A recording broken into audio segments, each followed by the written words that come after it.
My rule for these intros is not to bite off the lead story, but tonight is nearly all about the lead story. The story of 23 and a half years that chronicles the evolution of a broadcast. From PlayStation 2 to PlayStation 5 Pro. From DDR Solo 2000 to DDR World Tour. From Guitar Freaks to Fortnite Festival. 23 and a half Guinness record-setting years of gaming news. Take a bow and a drink. It's time for your hosts, Rob Roberts, Jamie Summers, and Loki, to tell you all about it. Starting right now on the show, where every gamer has a voice.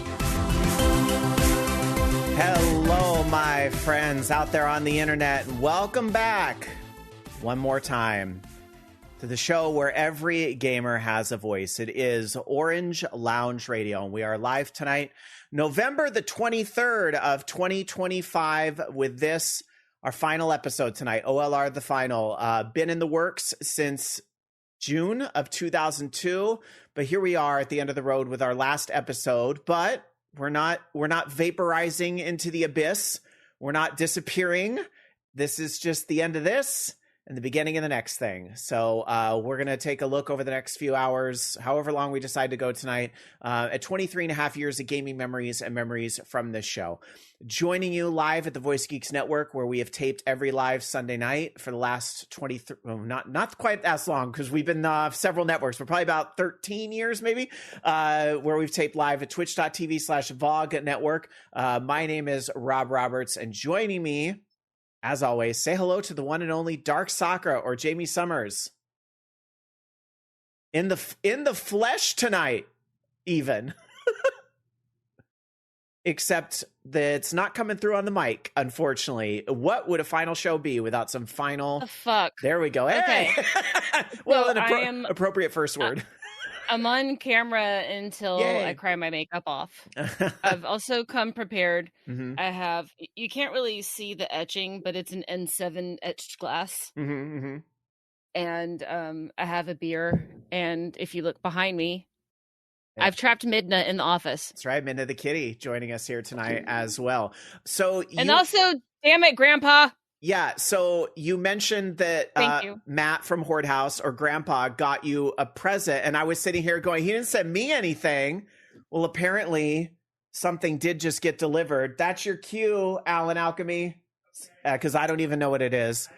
How much pumpkin spice is in it? I don't know. Oh, he said he had to get this. By the way, how did you like the cheese? He was it was weird. That's all I have to say. So Dark Soccer got me like this pumpkin spice cheese. Okay, while I'm waiting on Alan, let me also introduce quickly Techmaster Loki. We don't want to leave Loki out of this whatsoever. Big part of the show over the last few years. Hi, Loki.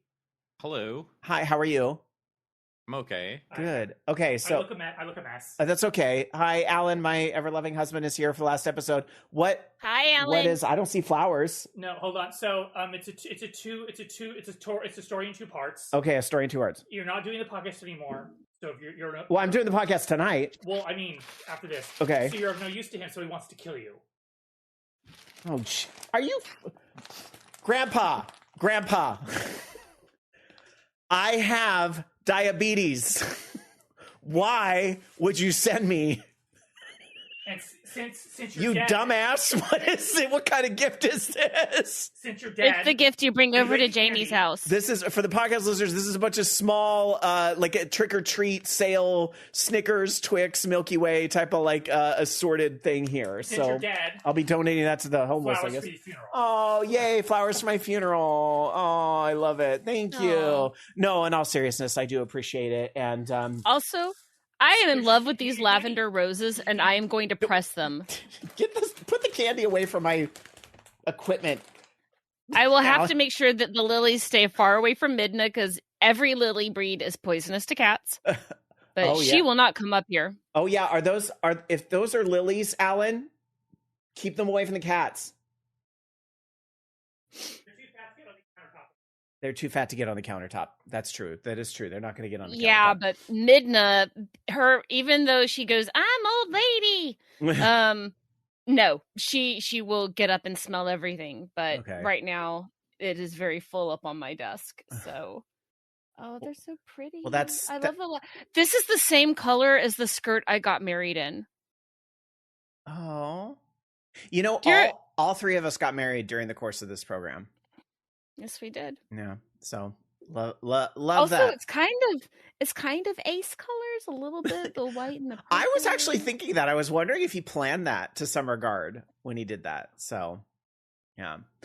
But yeah, you're here in the flesh, Dark Soccer. It is great to see you tonight, and thank you for beating your face for the show tonight. She's full coverage tonight. Hey, I ran the razor and trimmed my beard up, but I was threatening online. I was like, ooh, should I go full 2007 Britney Spears and like shave my beard off? I'm already bald, so I can't shave my head, but maybe shave my beard off as like a Thanksgiving crisis. That's something I'm thinking about doing. Loki, what do you say? Let's turn No Shave November into, not to take away from any charity causes or anything that month is about, but let's do things different and make it Shave Our Beards November. What do you think? No. Okay. I already shaved today. I got rid of the next beard, so that's fine. You know what? What? I shaved. Good. At least one of us did. I do like once a month shave my face with a dermaplane. It's part of my exfoliation routine. So technically, I did take a razor to my face. There you go. Well, thank you so much. We have quite a few people in chat tonight, and I just want to say hello to all of you. And we have more. This probably shouldn't surprise me, but we have more viewers live than we've ever had here on Twitch TV while we're taping the show. So I do want to give a big special thank you to everybody. There's a lot of people. I saw folks in chat that were saying, I signed into my Twitch account I haven't been in for 4 years to listen to your show tonight and be there live. So thank you. Just, big thank you to everybody who's saying hello, just pulling out some comments here. And also, I recognize the level 6 hype train that just happened in chat. I don't usually read all those things out on air tonight. We are going to do things a little different at the end of our show tonight. So I do want to caution you. Unfortunately, I will not be taking the time to read every bit and sub donation at the end of the show tonight, as we have done historically. But please know we appreciate it all the same. All of the bits and subs will continue to help VOG Network stay a legal entity and a legal business. OLR may be ending after tonight's show, but VOG Network is continuing, and it will be continuing strong, if not stronger. VOG is forever. Yeah, heading into Kneel before VOG. Exactly. So that was our old thing too. It was a little teaser thing before we started. So thank you. Bry Guy 2365 says, podcaster listening live tonight. Well, hello. Thank you. Let's see. Big Red Pimp says, Angel shares her love but is stuck in a nighttime meeting. That happens. That's why we have a podcast feed. So hello to everybody on the podcast who's listening tonight. If tonight's show feels a little more unstructured and a little more unhinged, whatever you want, that's because it is. We already mentioned last week, we wanted to end with episode 1069. Nice. As far as the news and the normal stuff goes. So tonight really is just taking a trip back down memory lane. We have a few things for you. Maybe we have a few surprises for you. So we hope you'll stay till the very end. But true, the ferret died finally. The second ferret died. So it's been a long journey. Dark Sakura, you and I were on that faithful BART ride with my ex-boyfriend, who I have no idea what happened to him, by the way. For those that remember Lolo from Understation Live, and I'm throwing it way back, him and I dated for a good 6 months, which is forever in gay terms. How is this for an old throwback to a meme? No one cur. Well, but you and I were on the BART with him, and he was there for the discussion. I'm curious. That's true. And I also saw what really bad photoshopping looks like. I wish him health and wellness. I don't, I hope he's doing well, whatever the fuck he's doing. But he was there for that initial conversation. But you and I sort of, I don't even remember how it started, but you and I sort of were like, why didn't we do that sort of thing that we have going with it? Was it because we knew Travis was leaving at that point? I don't think we did, because things were running parallel for a little bit where I was, if you think I'm busy now and getting to that point where I'm like, time to free up my weekend, I was doing Understation Live on Saturday nights. And then I was going to Rocky Horror, and then I was doing Orange Lounge Radio on Sunday nights. I was doing, 2 years. I was doing Understation with you. At the very end. Oh, yeah. At the very end. Yeah. And Jessica was doing DDR Freak Radio at the time. Well, and that was funny because you knew that we were starting Orange Lounge Radio and you knew about DDR Freak Radio, but neither one of, because, and I've been very transparent about this since then. Jessica and I at the time were not speaking to each other. Our friendship was in a hard place and we were not speaking to each other.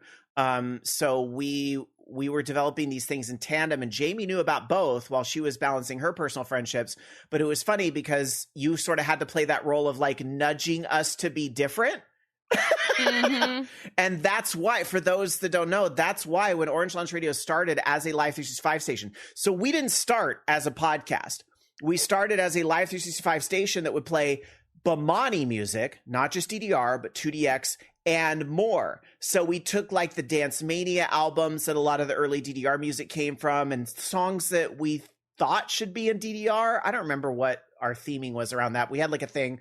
And so we had a little bit more of a diversity to our playlist. Well, and to DDR Freaks Radio credit, because I'm not going to shade what they were doing. They did a great, thing at that time. They were a complete DDR archive of music, whereas ours was more curated. So it allowed us to do like our different things. And it was really interesting because even though we launched right around the same time and we ran, in tandem, we had our own listeners, we had the own thing. And then it did get to a point, Jessica and I mended fences and we're cool now. Everything's cool with us.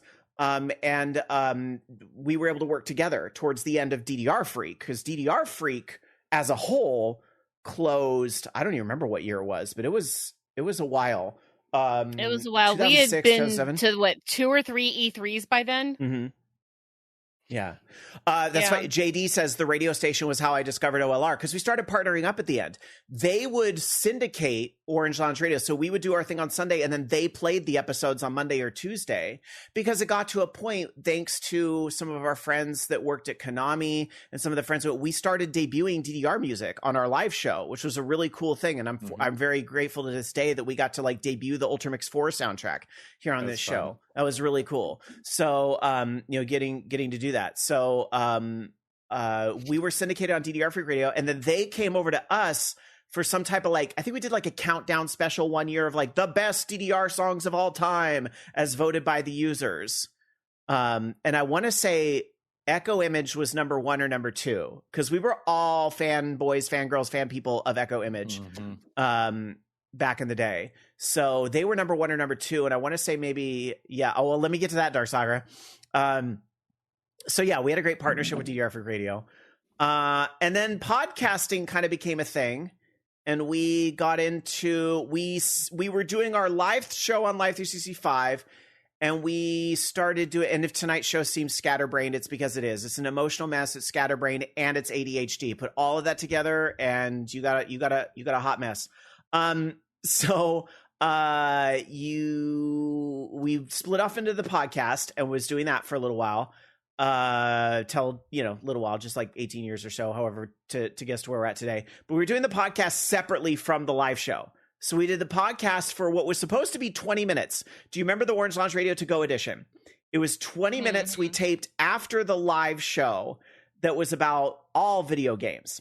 And we were actually fortunate enough to win what Dark Sakura held up there, the very first podcast award for Best Gaming Podcast. And I think after that, more corporate podcasts got involved and we never won it again. But it was still cool to have won that inaugural award. The meeting. And you went to the ceremony. Yeah. Yeah, I did in San Diego. Mm-hmm. I got to see my sister. Yeah. Who was stationed, she was out, but her husband at the time was stationed in Coronado. Mm-hmm. And I got to see my brother, who was at Camp Pendleton. Nice. So yeah, when he was still enlisted, he was still in the Marines. So that was a fun little trip for you. So and I went to the zoo. Yeah.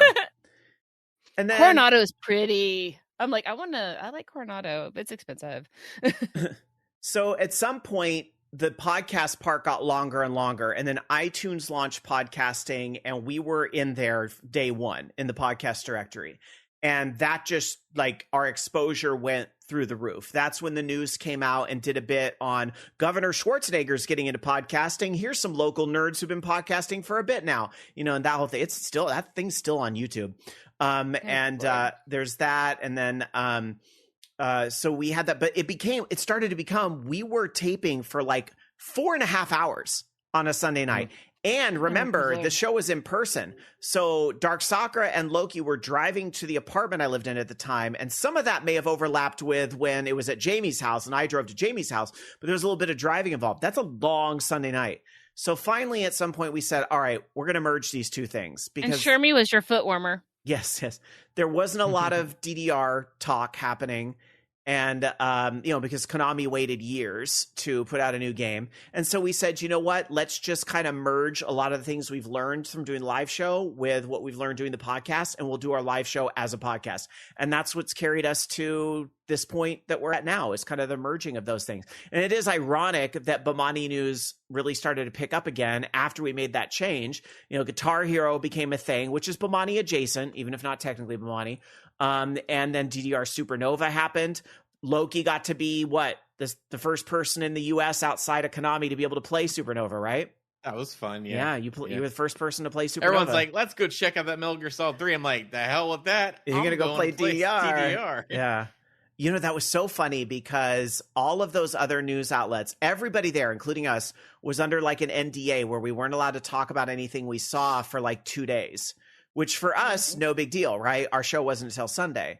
But for everybody else, they had to hold on the press. And then it turned out one outlet got to spill the Metal Gear Solid thing early. One outlet got to spill the Karaoke Country Revolution or whatever else was there early. And you saw how I kind of thought that was kind of dirty, but it's whatever. It's what the industry is sometimes for coverage. But nobody had the DDR thing. And when that news came out, that's all we talked about. And we had it on our website. Thank you to Deekman, who built our website at the time. It was, newer and stuff. And we had the DDR song list and all that stuff was on there. And that got us a lot of looks too, because nobody was under NDA for that. And we didn't care as much about the other stuff as we did that. So we, got the jump on that, and that was a lot of fun. So it's okay. Naoki got to watch me play the game. So it was, that's right. It's all good. That's right. I just still remember. Oh my God. Wow. I'm like right now I'm flooded and overwhelmed thinking about E3 2006.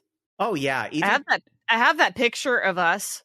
E3 2006 was wild. And I'm looking at Justin's comment in chat. Hello, saying, I remember meeting you guys at E3 in like 2006 and being totally starstruck. Dude, you helped me cut the Wii line. I was obsessed with you because you got me to cut the line. Like, I was so happy about that. And that is such an ironic statement considering I know where your path took you, Justin, through everything. It's very humbling and very kind of you to say that. But yeah, I forgot about that. I didn't. That was huge. You helped me cut that gigantic fucking line to go see the Wii. And I super appreciate that. So, and then I'll always know when I saw you doing the other work that you did in your career, you can tell people who you are if you want. I was so proud of you when I saw what you were up to and what you were doing. So, and I never forgot that kind gesture in 2006. So thank you. Yeah, got to meet at Dragon Con, says Pod Culture. Yeah, it's Dragon Con is an amazing family. One of these days, I'll get Dark Sakura and Loki to go, even if the show's ending. I sent you that picture of us, by the way. Okay, It's there. Why am I still getting alert? Sorry if you're getting Discord alerts, but those are supposed to be suppressed during the show. I don't know why they're coming through. I didn't hear anything. It's coming through on my end, but that's all right. Anyway, where was I? We got all distracted. Oh, I never talked about. Well, we talked about the awards and we talked about E3 2006, but an important thing that happened in between that point was our partnership with All Games Radio. Because, we were going to be, so Bobby told it on his show and I think he forgot. That's okay. Cause Bobby, I'll talk about how great Bobby is later in this and working with us for like literally 20 years. Bobby had us syndicated on All Games Radio for about a year as well. We were still doing our thing on Live 365 and we would syndicate our episodes there on Monday nights. And I don't remember if we did like an extra segment or what extra little thing we did with All Games Radio, but that was like our first exposure to working with that and the great, network and people that they had there. And there's so many people in chat who say they found us because of the work there. I know we didn't stay there for the entirety of our run, but we had some great memories and some great years with All Games Radio and working with the folks. And then when Live 365 was like, we're going to like triple our fees because of, and it wasn't their fault, it was what the government was doing with royalty fees and everything. We said, you know what, Bobby, you remember that whole conversation about maybe we could do like an exclusive broadcast on All Games? Maybe we could like merge our stations and bring our show under Station Live, I think was broadcasting with us at the time. There was another with Horde House, I think was still a thing at that time. So we brought all those shows to All Games. We basically merged the stations to an extent. And that was huge for both of our stations. And, you know, I think it was great. And I'm really thankful to the new audience we got through that to this day. And that takes me to E3 2006, where Dark Sakura sent that picture. Was this E3 2006? I think that was. I think it must have been. Or maybe have been. the year after, but I think it was 2006. Sorry, it's going to take me a minute to bring this up for the podcast folks. I'm sorry, for the folks listening live. And for the podcast folks, you won't be able to see it. Sorry. But it's a picture of a very young Rob with hair and Dark Sakura you can see the ESA thing in the back there, but that's us at E3 2006. Oh yeah, it is. You can actually see it in the background. Yeah, E3 2006. Yeah, that was year. Us. Yeah, that was us. But that was also the year that All Games Radio did the whole, like, it felt like a fucking frat party all weekend long at that arena lounge. You remember that? They were doing a live broadcast all weekend because Scott was very big on live radio too. And they had that stage that looked great. like Nintendo. That was a really cool. I felt like a professional. That was the first time I felt pro. I know. I kind of felt like a rock star a little bit. You know, I mean, we were with a lot of other people that were, you know, in the same boat we were, but that was a really cool year. So really appreciated that for sure. So absolutely. Let's see. Absolutely. Mike Def says Ginger Rob. Yep. Before I went gray, I actually had hair and it was red, so you can actually see my old hair color. Guess who was still dyeing her hair red back then? Burr 11 says, same, found you from All Games, haven't been around but had to dip in for this last episode. Thanks for getting me through a lot of work days over the years. Thank you for that. Thank you. Yeah, Rob the Red turned Rob the White. Dude, COVID did a number on all of us. All right. And so for the record, you can't see her, but I do have Midna in the room. I might bring her on camera against her will later.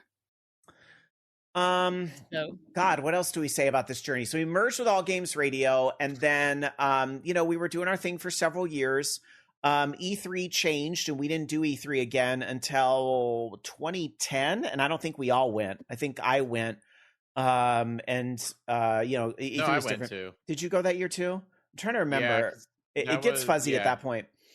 But then it kind of got to was, I think, also the year that J-Dog took us to, we stayed at the Bellagio, and he took us to that nuts buffet.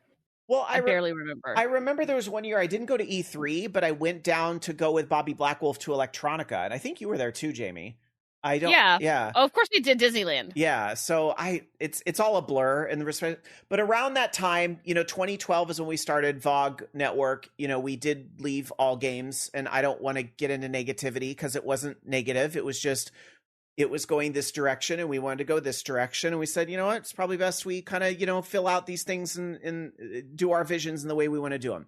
And so Bobby and I started VOG Network, and that's where we started. We also had pulled in several of our friends we met through the podcasting realm, like Pod Culture was there at the beginning, Anime Jam Session, Girls Gone WoW was with us for a while, Horde House, there's a lot of shows there in the beginning, and we've been with the Voice of Geeks Network ever since on this really great journey.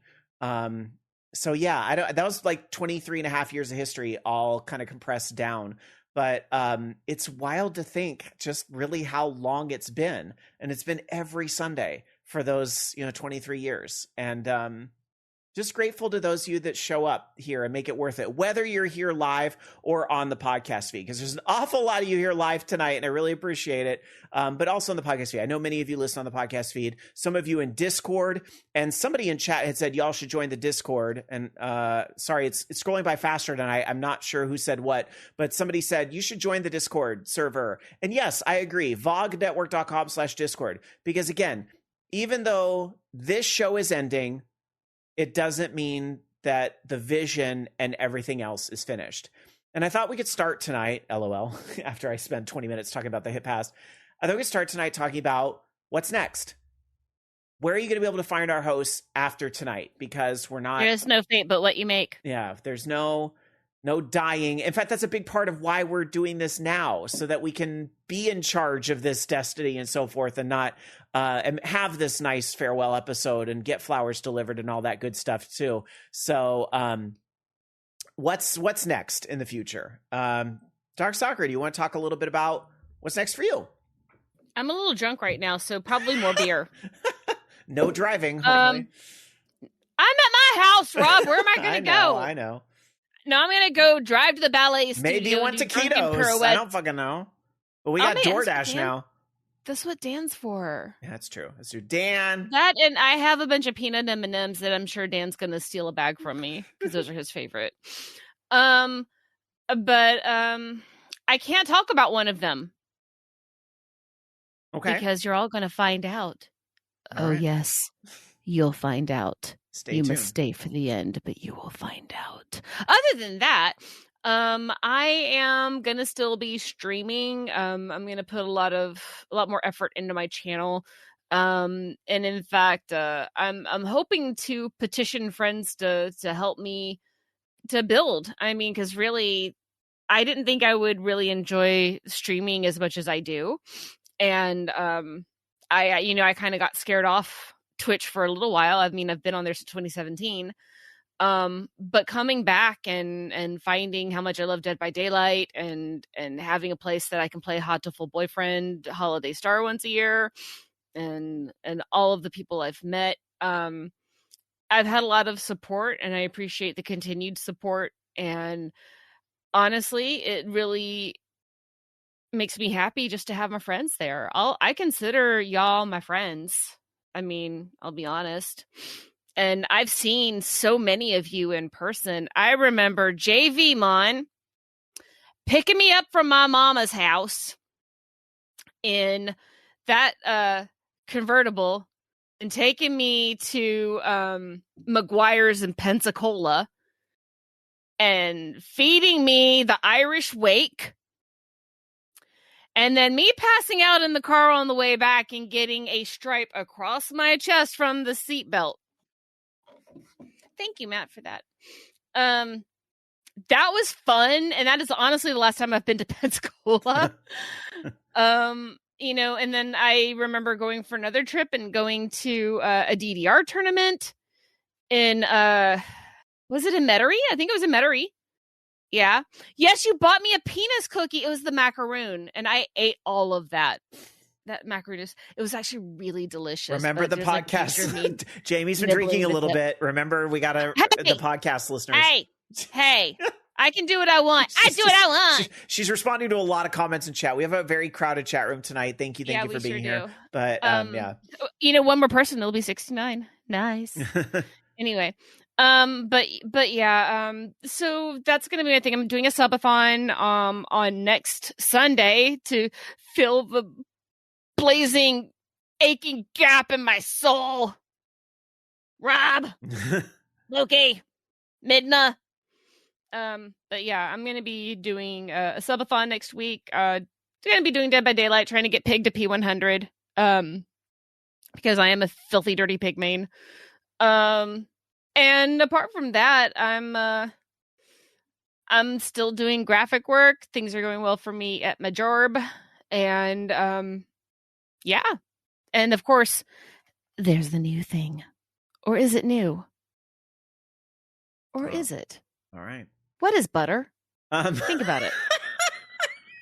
Oh my God. Honk if you exist. I'm sorry. I'm channeling Omega Mart. Jamie, just remember as you drink, this is the episode that will be it for some people. You know what? I have a rule for everybody right now. Why aren't y'all drinking? Because I have to work tomorrow. Girl, I took tomorrow off. And I have to okay? I have to play. I'm not drunk. I'm buzzed. Anyway, all right. Let's see. I'm almost done with this Guinness, and we've been live for 30 minutes. Going to our chat room. This is my last Guinness too. There was a comment that was made. Sorry. There was a comment from Immortal King who said, I would love a list list tonight. I'm going to let y'all down very gently. I would too. And that was absolutely on the plan of things to do tonight. However, due to technical limitations, here's the problem. The VOG Network website no longer allows users to create accounts or like really effectively log in the same way as they used to. So we can't do the voting mechanism through the website. And we can't vote. What are you eating? Can't you do a poll in Twitch? No, We can totally do a poll in Twitch. I already looked into that. The maximum is 5 responses in Twitch. Girl, there are poll sites on the internet that you can use for free and link them. We're just gonna have to. It's fine. We will look back on the gaming headlines in a different ways, but we didn't want to, do that. And plus, usually we would have a fourth chair for a listless, and tonight it's just the 3 of us for now. So, that's okay. But we'll look back. Survey Monkey. We'll do a look back on 23 and a half years of gaming news in just a little bit. Maybe I have an idea, Rob. What? In a little bit, why don't we each put up a memory and have our listeners vote on it?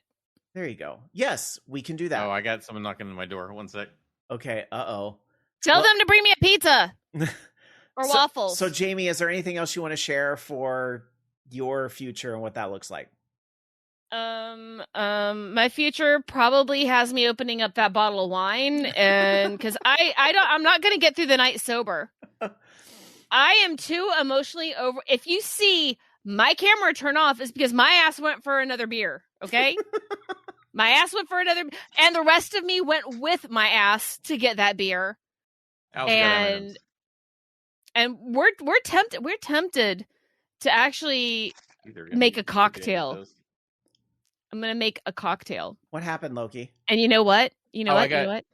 I also got a delivery. What'd you get? I got the flowers in peanut butter M&Ms. Yum. Peanut butter.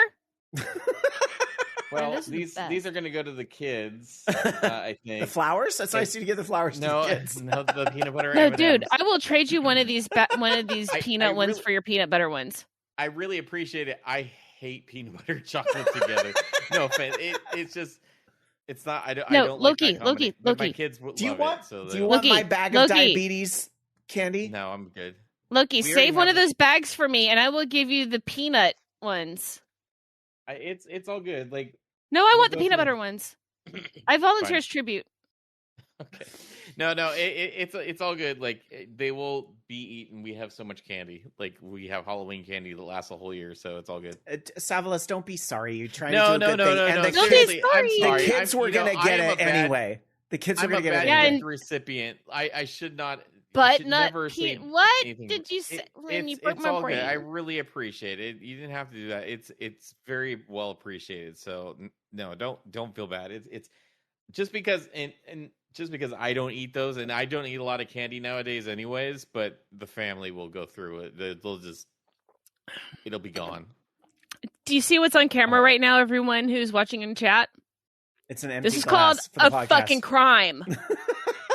All right. A fucking crime against me. All right, Loki, what's next for you? No, gonna get more into streaming. So gonna keep myself busy with a lot of the Minecraft stuff. I've already lined up another SMP to join. Doing create mod stuff with. And then but I don't know if that's gonna be streaming necessarily. That might be just something else. And then have my other create mod series I was actually working on starting, so that should be hopefully ready to go next week. The one on the SMP that I'm going to be building in it's not going to be exact because I don't want to build a huge massive project, but it's going to be BioShock Infinite themed. So I spent many hours today putting together my Booker DeWitt skin for my character, so I've got that. And starter base in a lighthouse, and then Flying City as the mega base, if you will, for that. And create mod's fun because there's a lot of like cog wheels and like motion and stuff, so be able to get like a really cool level of detail with that, which I'm hoping to be able to do. And then yeah, it'll be fun just to mess around with that. And I've got my other stuff that I'm going to try to get to, with Channel 64, getting, my projects done with that. Next season should be even more fun. I already have an idea of what I'm going to do for that. And yeah, it's just going to be just kind of focusing more on streaming. In fact, actually this week too, I'm going to try to stream a few times because I'm actually off for the week. We'll see how that works out, though. I find when I take time off, suddenly I have all these chores I got to do. Funny how that works. And it's already like that this week. But I've got... I'm not doing the live stream, but I'm appearing on someone's live stream on Tuesday at 11 Pacific. It's this thing called Walking with Dippy. It's one of our friends, Dippy Brothers. She's in the UK, and she invites people on, and you just play Minecraft and chat for a few hours. So I'll be doing that. I don't have any events scheduled anytime soon, but you never know. But yeah, I'm going to be very busy and try to get into regular streaming and really build up my channels that way too, because right now with just the SMP content YouTube, it's not really doing, it's flat if not negative. It is flattening out, which is good, because I'm hoping that means that whatever like bot accounts or what's on there, you're getting rid of those and getting accounts that actually engage with the content. But the create mod stuff should help with that. A lot of people like modded series, and it'll be fun to kind of it's going to be a few different spins on that stuff. So I'm hoping to stay busy with that. All right. What's next for me? Well, what's interesting is that I have already taped the first episode of my next podcast, but unless you and I work at the same place, you will never hear it. So I got roped into leading a podcast project at my day job, which is great. And, obviously, I have a lot of stuff that, I can, lend to that. But yeah, it's meant for my day job stuff. And I don't like to cross the streams a lot for my day job and what I do at night. So, unless y'all want to pay me a salary, no, but that's something I'm working on, with my day job. And looking in chat, JD says, did they know you had experience?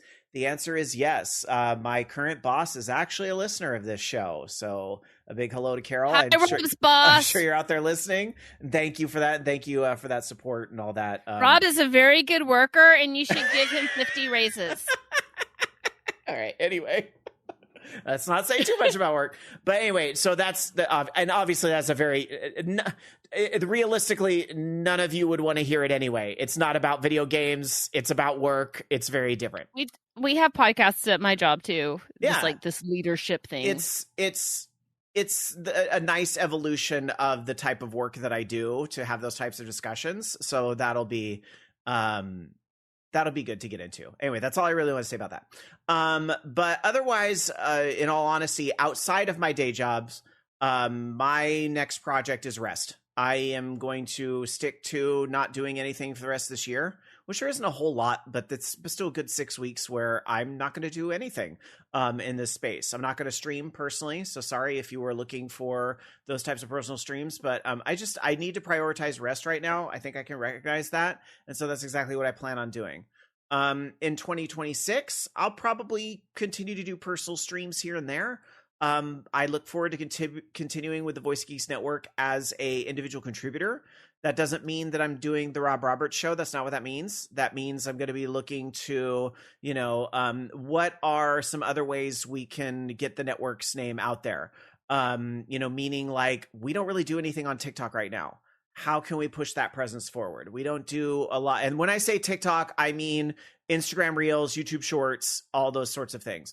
How can we sort of leverage that and, continue to potentially have content on demand on YouTube or whatever it is? I'll be, working on some of those types of things. That's what the future looks like for me. And it's something that can be a little more flexible on my schedule. So it'll allow me to, hopefully with weekends back, I'm looking to maybe try to do some more conventions. I've really loved doing panel hosting and moderating. I am looking forward to returning to DragonCon 2026. I don't know, what capacity until I have my schedule, but looking forward to participating with that and having fun. And hopefully work with some more conventions in the future.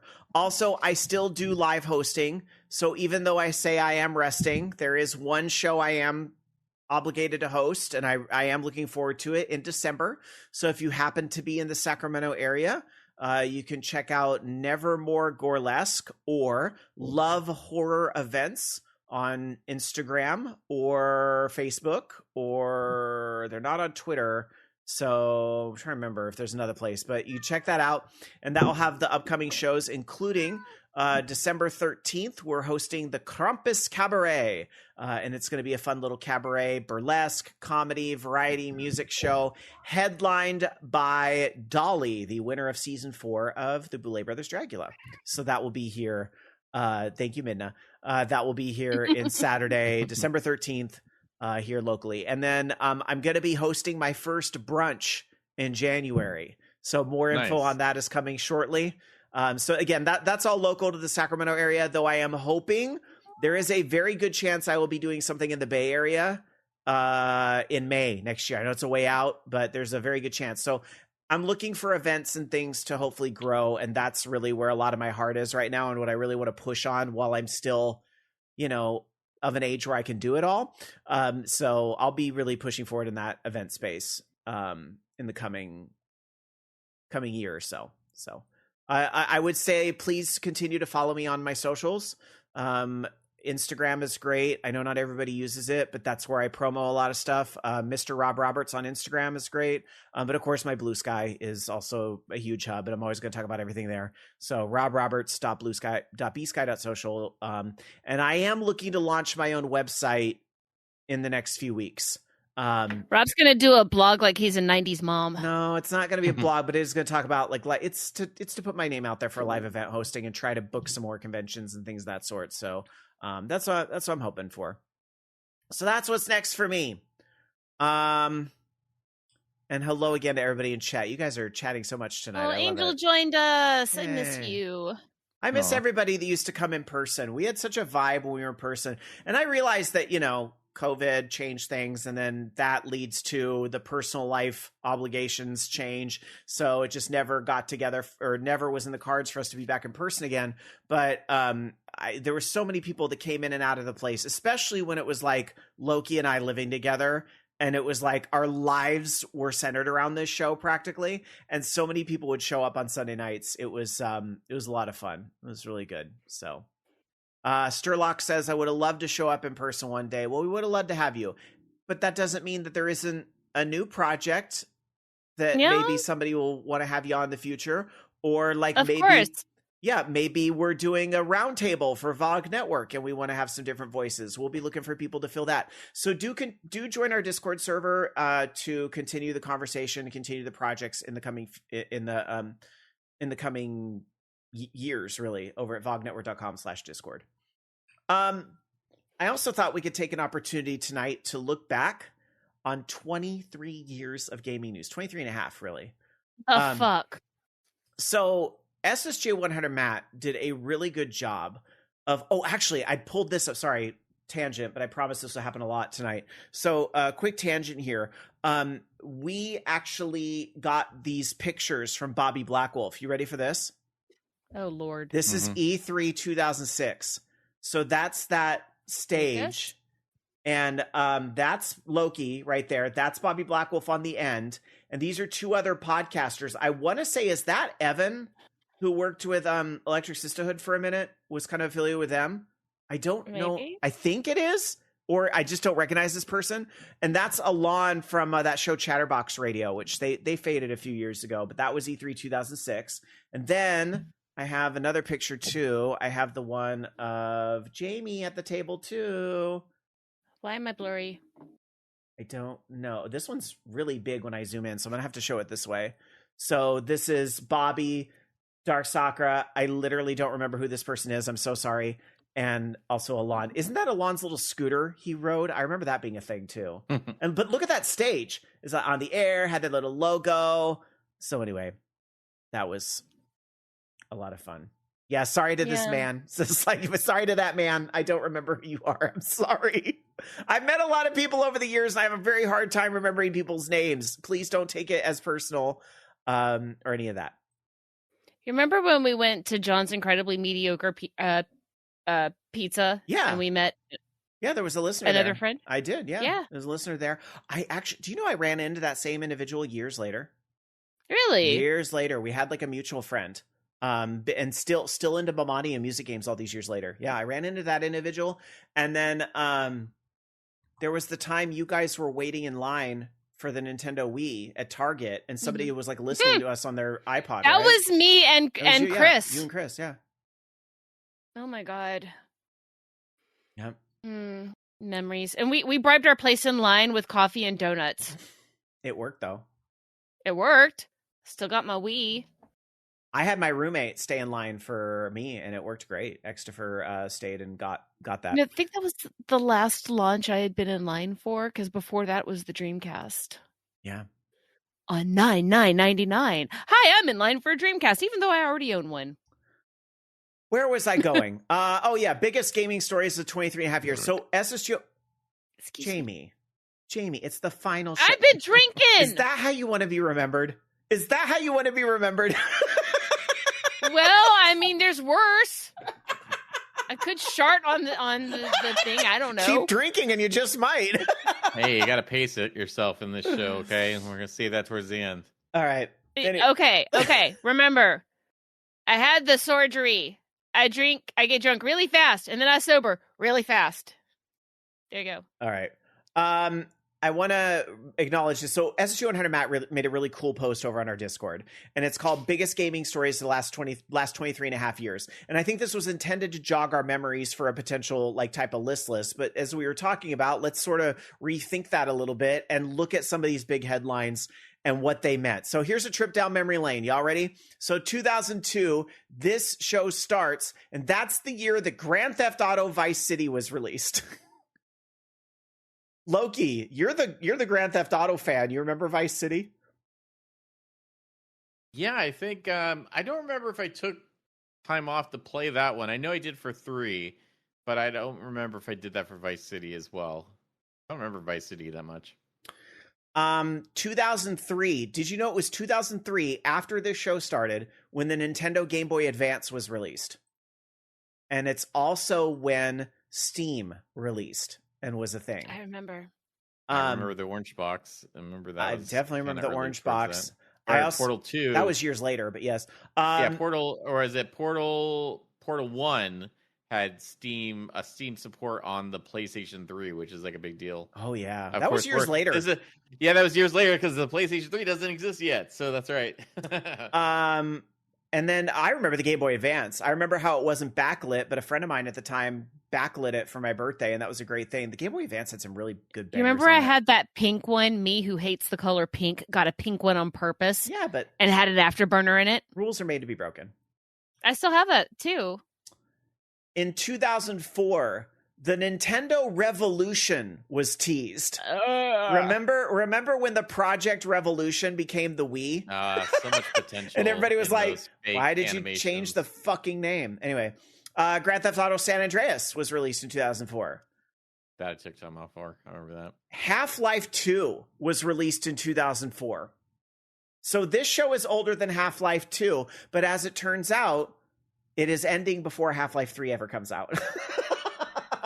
So there you go. One thing that outlasted us, the anticipation for Half-Life 3. Reggie took over with Nintendo, which was a huge moment as well. A great face for a gaming company. I will never forget when he leaned into the meme and did "My Body Is Ready" at one of those E3s. Remember? I think that was E3 2006. I feel like. I think it was. World of Warcraft was also released in 2004. To me, like for me personally, if this was a list, I almost feel like for me, that's the biggest gaming headline of the last 23 years was World of Warcraft coming out. Because remember, I had a whole spin-off show for like 4 years dedicated to World of Warcraft with Horde House and other online games. I feel like Final Fantasy 14 isn't what it is without World of Warcraft. You know, I just like, I became an MMO addict. Oh, Bobby Blackwell says it was on this day. It was November 23rd, 2004. I still think that Slykick and I should have launched Hillsbrad Blues. You should have. Yeah. Am I saying this correctly? SP Azure in chat says, not going to lie, WoW is what moved me from casual into a gaming addict. And a lot of love in chat for Horde House, which I'm sure Savalus or Grandpa Warcraft is wrapping himself into a blanket with all that kind look back there on Horde House. Yeah, Horde House was a fun show. I really love doing it. It's a bummer WoW sort of flopped for a little while and sort of caused us to sort of fall, I don't want to say out of love with it, because I'll always have a place in my heart for WoW. But it's just a bummer that like everybody kind of went their own direction. That project ended too, but that's because everybody just kind of went their own directions because we weren't all playing WoW anymore. And we tried to do it, but it didn't hit the same when it wasn't. Seekers in chat saying, "Let Horde House stay dead forever." Yay. So it just wasn't bringing the same joy. But I am playing Final Fantasy 14 to this day. If we were looking at my gaming week, I would say I played Final Fantasy 14 like for the first time in like months this week because I wanted to grind the tomes. And that's still about, yeah. Captain Spike says, I'd still listen to Horde House about Final Fantasy. That was considered at one point. Moghouse. I like Slaggy's suggestion. Moghouse. Moghouse. Well, as I said, we're not committing to any new projects right now.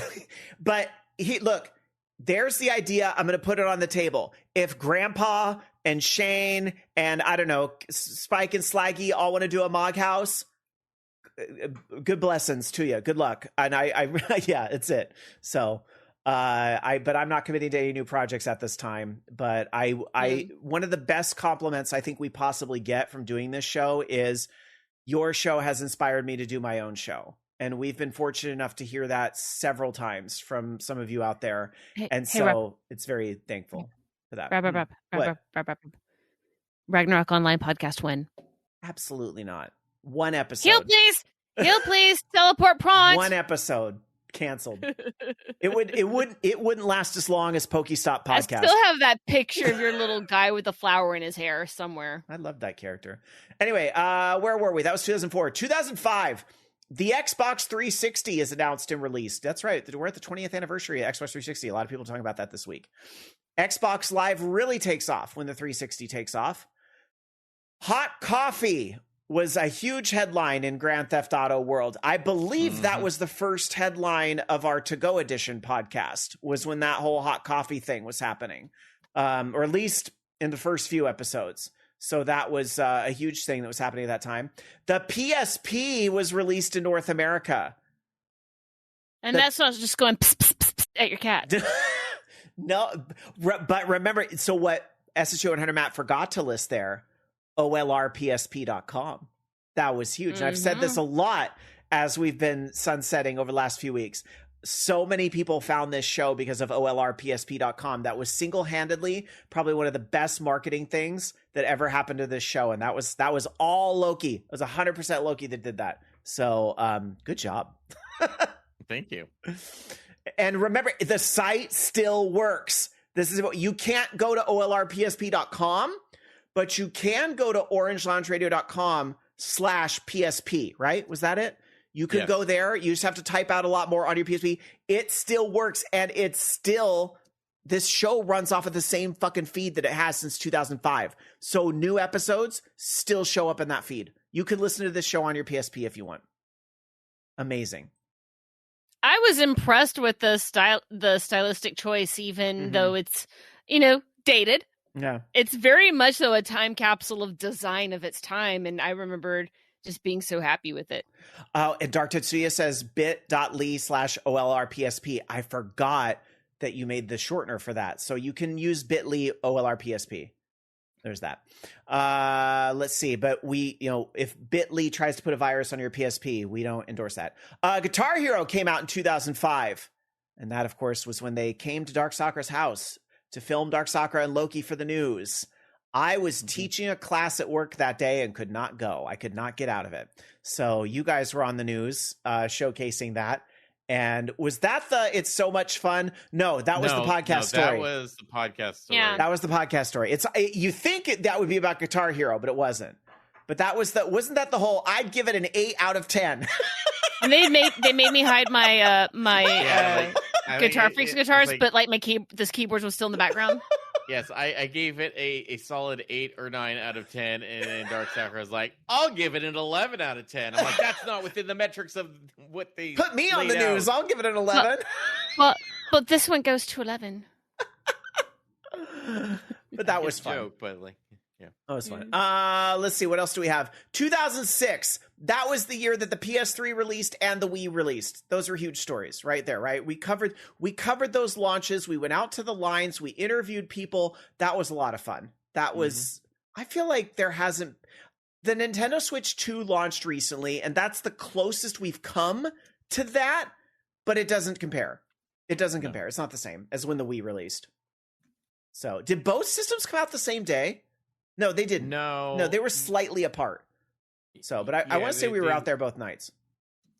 They were slightly apart because I remember I had already purchased the Wii, and I wasn't going to get a PlayStation 3, but then one of my accounts, they're like, hey, we're just going to give you one. I'm like, cool. I won my Switch at work. In 2007, Rock Band released, and music games took over sports games in terms of popularity. And Justin TV started in 2007, which of course was the website that became where we're broadcasting now, Twitch television. The iPhone was released in 2007. That is hard for me to wrap my head around because I remember playing with Melodies, and Dan was playing with it, and he's like, okay, we're going to go get one. Well, I just think, I'm like, what phone was I using when this show started? But it was that shitty little flip phone I had. I can tell you exactly what I was using. Dan was using a Razr. I had a Sony Ericsson. Wow. It's weird to me that, yeah. SH100 Matt says, iPhone is on my list of most important stories. I get it. And Will Wheaton signed mine. It wore off by the end of the day, but he signed it and did 1 of 1. My other big story would be related to this, but it's not this, but it's closely related. We haven't gotten there yet, though. We got to go about 10 more years. 2008, the Red Ring of Death controversy. And finally, Microsoft acknowledges it. It's weird to me that never resulted in like a class action thing, to be honest. So it's wild. Actually, it probably did become class, but those things they never actually go to report. Yeah, they did the repair program out of that. Yeah, you're right. PlayStation Home launched. Oh my God. Do you remember the listener that was like sad? Do you remember the listener that was like obsessed with PlayStation Home and was such an advocate for it? And he built out this like elaborate space in PlayStation Home. It was legit impressive. This isn't me being shady. Like I was legit impressed with that. There was so much more potential in PlayStation Home. God damn it! I wish Sony had stuck with it. There still is potential in PlayStation Home. I agree. I totally agree. Jason says, fun fact, Rob and I used the same phone when we met in person in 2004. Qualcomm something. Yeah, it was a little silver flip phone, and it played the more complex cell phone games that were big in Japan at the time. Like the Castlevania game that was like a lot of games you can't play anymore that were on that cell platform. Old like Game Boy fucking games. Like, but although there are some of the preservation people have put those in playable formats now. Yeah. No, I remember a story on that a few. Yeah. Not that long ago. Yeah.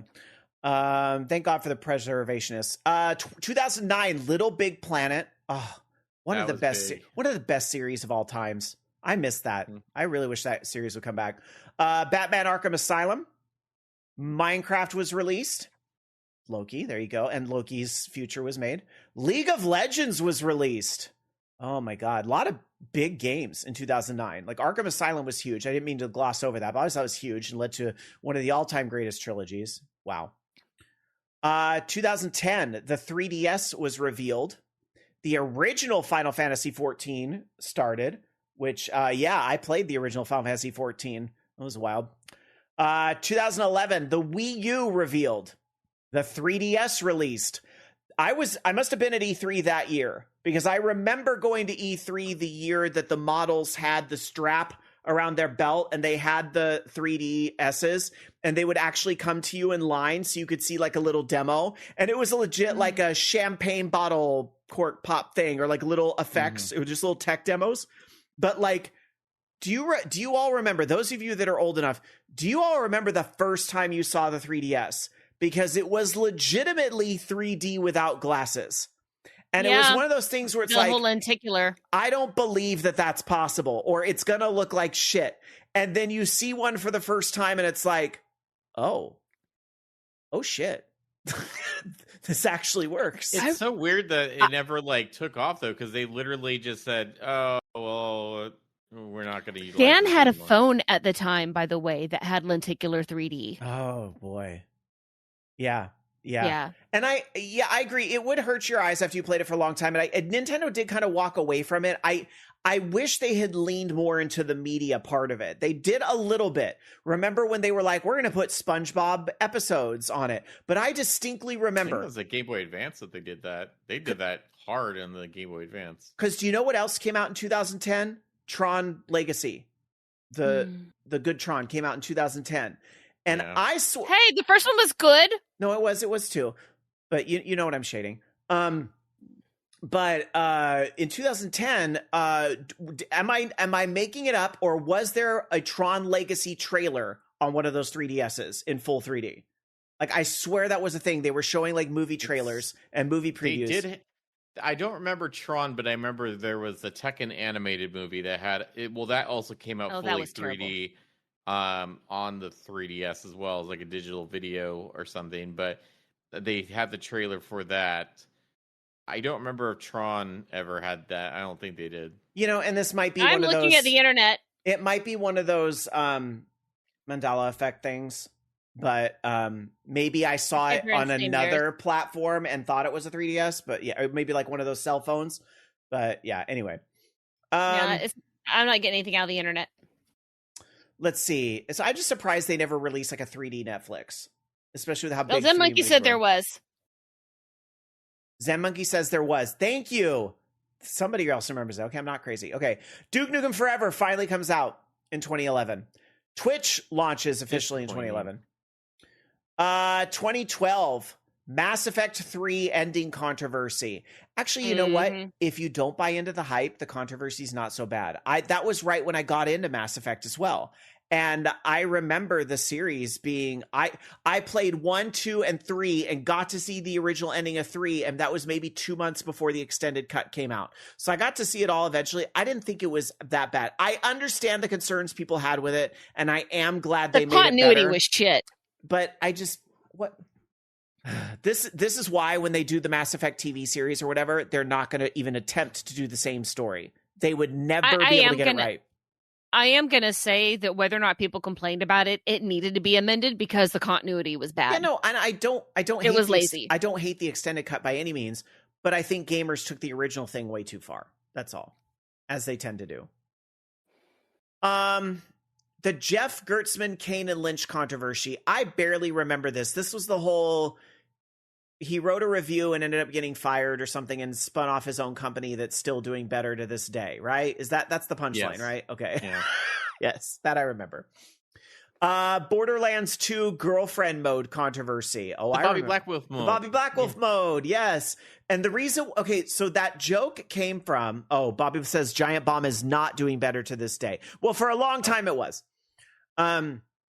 So Bobby Black Wolf mode. I remember to this day that he had one of those people, Bobby had one of those people on his podcast and actually invited that and said, you can call it Bobby Black Wolf mode because I'm bad at video games or whatever it was. And that's where that came from, because Bobby said, I like to use these type of assisted modes when I play video games, so we can have a Bobby mode. But I remember there was a question Bobby asked. I'll have to put it in chat because he can probably remember it better than I can. He asked them something about their take on a current controversy. And his answer was basically something like, I'm glad you asked because nobody has yet, type of thing. And it was really obvious in that whole situation. It was something like, why did you do this? And he's like, I'm glad you asked because nobody has yet. Yet there's been tons of stories and tons of think pieces on it, but nobody had actually said. Thank you. Bobby Blackwell says, why did you call it girlfriend mode? That was the question. So Bobby asked them, why did you do that? And nobody else had asked him that question yet.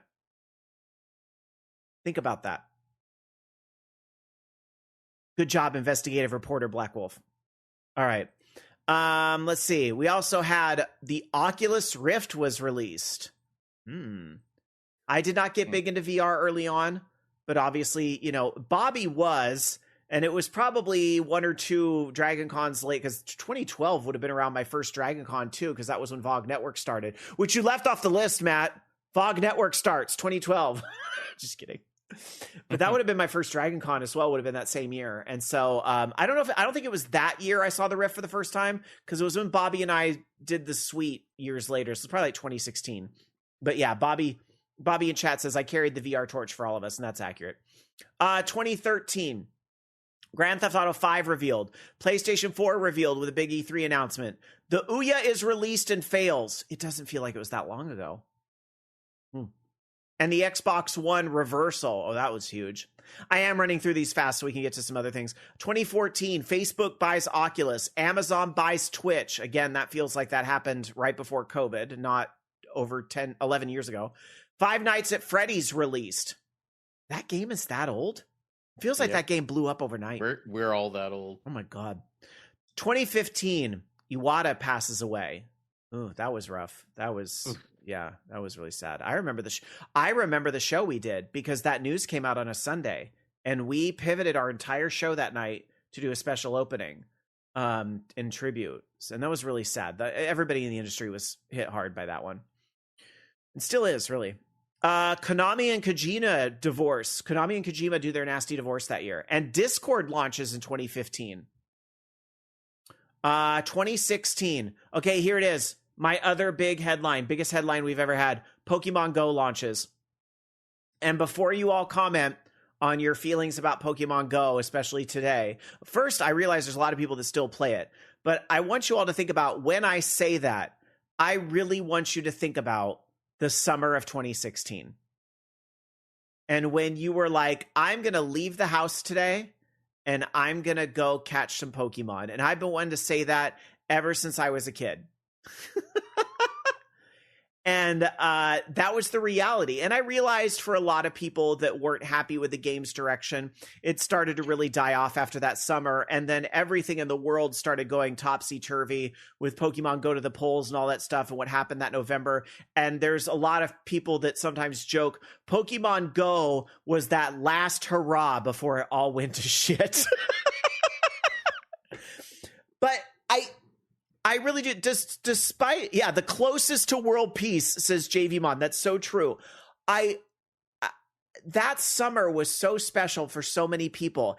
And I just think people, like, if you weren't playing Ingress or another AR game before that, which the reality was most people weren't, you didn't experience a game like that made you go outdoors and walk around and find things. It transformed a way that people game.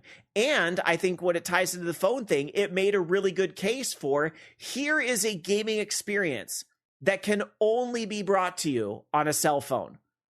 This game can never come out on PlayStation 5 or Nintendo. Although they came close, right? The Pokemon Gen 1 Let's Go remakes obviously were very inspired by Pokemon Go, but still is obviously not a port.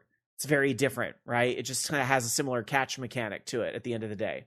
So, yeah, and Mike Deft in chat says, do I want to go back to that time? Heck no. Original Pokemon Go sucked. Yeah, the game has come a long way, and they've changed a lot over the years and so forth, but I think there was something very special about that summer and the way that it changed the way a lot of people thought about video games.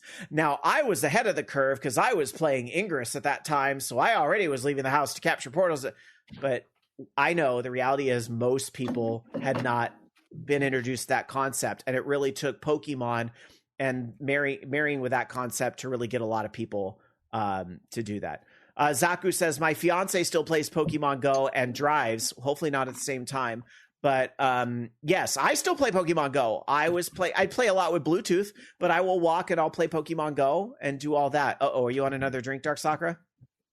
It is a mocha made with borjata and tuaca, whipped. The only milk I had was chocolate protein shake, but it's still going to be delightful. And some hazelnut mocha coffee. It will be chocolatey and alcohol-y and delicious. Plus the glass I won on another friend's stream. Thank you, Pie Fanatic. Oh, that's a lovely looking glass. It does kind of look like midnight cream, doesn't it? And a couple more headlines in here. 2017, the Nintendo Switch OG released. 2018, Telltale Games shuts down, and the Epic Game Store released. Burr added to this with an extra item from 2006. The Horse Armor DLC was released for Oblivion, which was the beginning of the end. Yeah. And then I'll also add from 2010, EA announces online pass for Tiger Woods PGA Tour 11. Oh, yeah. Remember when my Xbox got hacked for somebody trying to get EA FIFA passes or something? Oh, boy. All right. I told you, I think the two biggest stories there are probably World of Warcraft's probably my number one, and then Pokemon Go is a close number two. What do you all think was the biggest? Is it on that list or something you're on? What do you all think was the biggest thing that happened in gaming in 23 years? The biggest thing that influenced where we're at now? Loki. Gosh, I don't know. Trying to think of like what the current landscape looks like. I think certainly Fortnite adding loot boxes is like a major story. I don't know when that happened, but that's definitely during the time. And I mean, sadly, probably a lot of the it's all Fortnite stuff. I don't know. Other than that, I would say I don't know. It's hard to imagine. It's hard to pick one thing. Yeah, I get it. It's like how like there's so many criteria. Like what's most impactful in the gaming industry. Like what I was most excited about. I don't know what was I most excited about. Probably Grand Theft Auto 5 and 4 for sure. Like when 4 came out, all the Saints Row games except for the last one. I don't know. Lots of great answers in chat here. Redtertainment says Fortnite, Burr 11 adding to that, Fortnite switching from PvE to Battle Royale.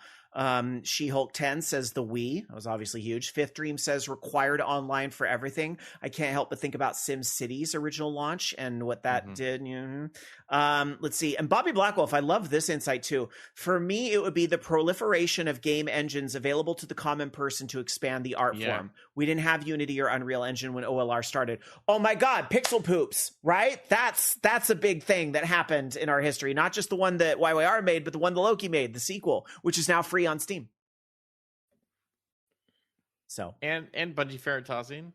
I mean, and Zaku, all the Dream games. That's a name I haven't seen in a long time. Good to have you back. Zaku says Twitch launching the careers of content creators. That's right. Twitch and YouTube and all that made a whole new industry in gaming, which is so wild.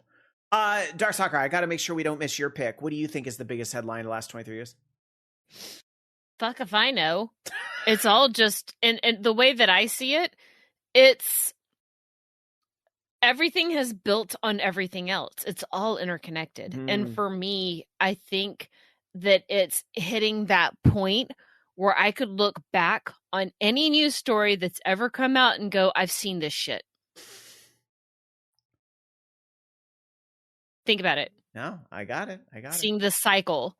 I mean, and even today now people are like, oh, video games, blah, blah, blah. I'm like, shut up, Tipper Gore. But I'm probably going to say that it's not really one thing. I think it's just seeing, the Guinness Book of World Records, I guess that's a big thing, you know, us being in there.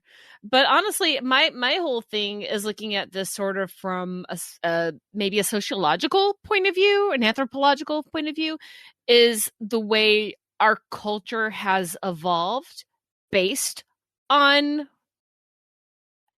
the news that's come out, based on how these things push to us and how we push against it, and where our culture is today because of all of this. How many of us were the picked on and overlooked people in high school, and now today the nerds are the cool kids? We're the ones they come to because we know what's going on. And that to me is bigger than just about any news that's ever come out, is seeing the dynamic shift in gaming culture. I'm also a big nerd. No. I love that shit. Also, spreadsheets are cool. Ooh, I have to agree with this comment from JD in chat. This is huge. I can't believe this was off our radar, but because it is such a negative, I'm going to bring up the biggest negative of the last 23 years. Speaking of cultural impact, says JD, Gamergate was a big story of the past 23 years in negative ways. You can draw a direct line to that and the politics of today, and it's fucking disgusting. And I don't know what else to say about it, to be quite honest. I hope a lot of us have been able to use that moment to sort of like grow the fuck up. I think it also made, in some ways, I'm trying to think of what possible positive spin I could put on this. And it's hard. And I think what I could say is that whole negativity, I think we can go and we can see, you know how we've been talking a lot lately about the people that like to say, don't mix politics and video games. And we're saying like, dude, the tariffs are driving the prices of consoles. Mixing politics and video games is already here. Like that, I think a lot of people are now aware video games and gaming culture and the gaming industry is not just a fucking basement dwelling nerd thing. It's not an underground zine type of thing. It is a very full-fleshed, for better and for worse, industry that has serious political implications. As YYR succinctly put it in chat, politics affect everything. And I think we all of us that lived through that and watched that play out when that happened, we all have an acute awareness of that shit now. So there is that, for what it's worth. Okay, let's move on. Let's talk about something positive, and I want to reflect on any show memories. I know there's so much we could probably talk about in 23 years, but does anybody have a particular moment of a show memory that was like one of the best? You eating Loki's waffles? That was like one of the first drunk episodes, right? Yeah. Oh, also me and Seeger coming up with the word dunk for drunk and just being completely obsessed with dunk. I remember that too. Yeah. Speaking of Ingress, one of my favorite episodes was when we had all the ladies that play the game here. Not all of them, but a good chunk of the ladies that play the game here locally came to the studio, and we all did a show. And that was like my fucking favorite, because I want to look back on that and go, uplifting all these badass fucking women that are putting together sting operations in video games. I loved that we could showcase that. And I'm very proud of that particular moment. I would say, though, honestly, right around that same era, what else really made me happy? Our partnership that we had with our indie game development scene for a while here, which was SAC IGDA for a hot minute, and then it became the Capital Creator Showcase. I will admit, we've sort of kind of lost direction with that since COVID and everything, but I get the emails now and then, and I'm like, damn it, I really need to go reconnect with that group, because I actually did go to one of their shows, it was last year, I think. Which was really good. And so I'm really glad that we could uplift and support indie voices in that regard. So that was also a really favorite memory of mine. If I were to go old school, God, I have to really think about that. I would probably say when we got to debut Ultra Mix 4 soundtrack songs. That felt fucking incredible. That like this franchise that we were such fans of and had created a show to support the community of came full circle and really recognized us. And the person that was behind that, Stillwind was the producer's name. He passed away some time ago, unfortunately. And I will always be thankful to him for kind of trusting our show to be able to do that. And having that. So just, a big thank you for that. Oh yeah. JD says the Kyle Ward interview was really good. That got brought up last week because Dark Sakura picked In the Groove as one of the final classic games of the week. And so we talked a little bit about that. And yeah, that episode is a must listen. I think there's a lot in that episode that still holds up today. There's a lot of stuff in OLR's history where I go, it hasn't aged well. Be careful. Things change and the way society looks at things change. So be careful. But that particular episode and a lot of the things that came up of that is great still, I think. So, let's see. Any other Dark Sakura, Loki? Well, you said Dunk. Loki, anything for you? I think just like some of the even like the remote shows that we did like from tournaments were kind of fun. Mm-hmm. Well, I guess those weren't necessarily podcast shows, but like some of those were pretty fun. Like from E3 and everything. The Pixel Poops Direct was fun. Oh yeah, you really blew us away on that. Fried Twinkies. Let's see. I think like having everybody just in like the apartment and everything back when we had the webcam through the iToy that refreshed once every 10 seconds was just fun too. Like just hanging out with everybody. And can we all pour one out? You know, with the show ending, it is obvious that now the Eye of Judgment will never sell 1 million copies, and unfortunately Loki will never dress up as Tingle. And that's maybe the saddest news of all. That's the saddest news of all. One time.